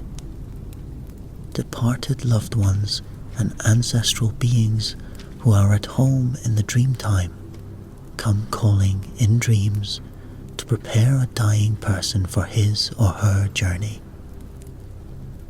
when the spirit leaves the body in death, these guides from the dream time escort it along the road to the afterlife, which may involve a sea crossing, descent through a cave, or the ascent of a magical tree whose roots are in the world up top. For these nomad communities in Australia, listening to a dream by a campfire or a morning cup of tea is better fun than going to the movies, and the dream may run the whole gamut from romance to horror, from Star Trek to soaps. The 500 plus Aboriginal tribes of Australia share this understanding. A dream is a journey. The Kukacha tribe explain that when we dream, the spirit goes on walkabout. A powerful dreamer, Nungwari, says is someone who knows how to open the journey, travel in spirit to interesting places and bring back a good story. Journey refers to the second chakra, the womb or vagina in women, and penis and testes in men. Its energy powers dream journeys. The Aboriginal Australians are well aware that dreaming can also be active. You can decide where you are going to go, and you can go there consciously. You can travel across time and space into other dimensions. You can rendezvous with other dreamers and embark on shared journeys. The first Australians do not live under the illusion that it is necessary to go to sleep in order to dream. You see, they dream with a living landscape. Everything in that landscape is alive and conscious. Every place has its dreaming. The powers of dreaming are closely tied to the land. You can find them only if you are endowed with what the native people call kurara, the power to talk to the land. You see, you might listen to the kingfisher, which is good at spotting ghosts, and if the kingfisher calls out, you must watch out for a malevolent ghost that could bring illness or even death.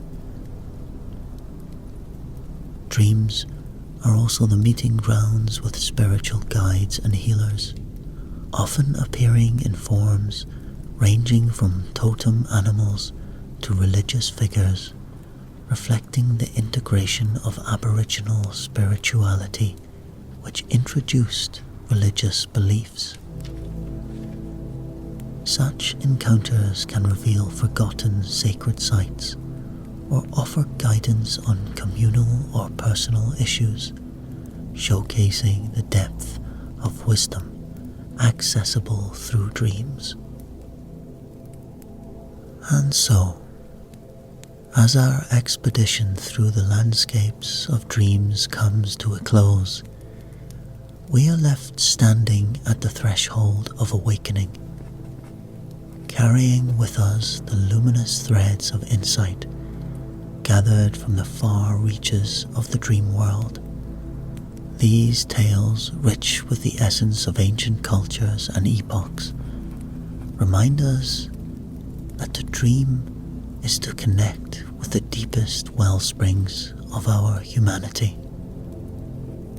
In the quietude that follows our wandering through these sacred narratives, we find not just stories of others, but reflections of our own innermost beings, echoing the eternal dance of the cosmos within the quiet sanctuary of our souls.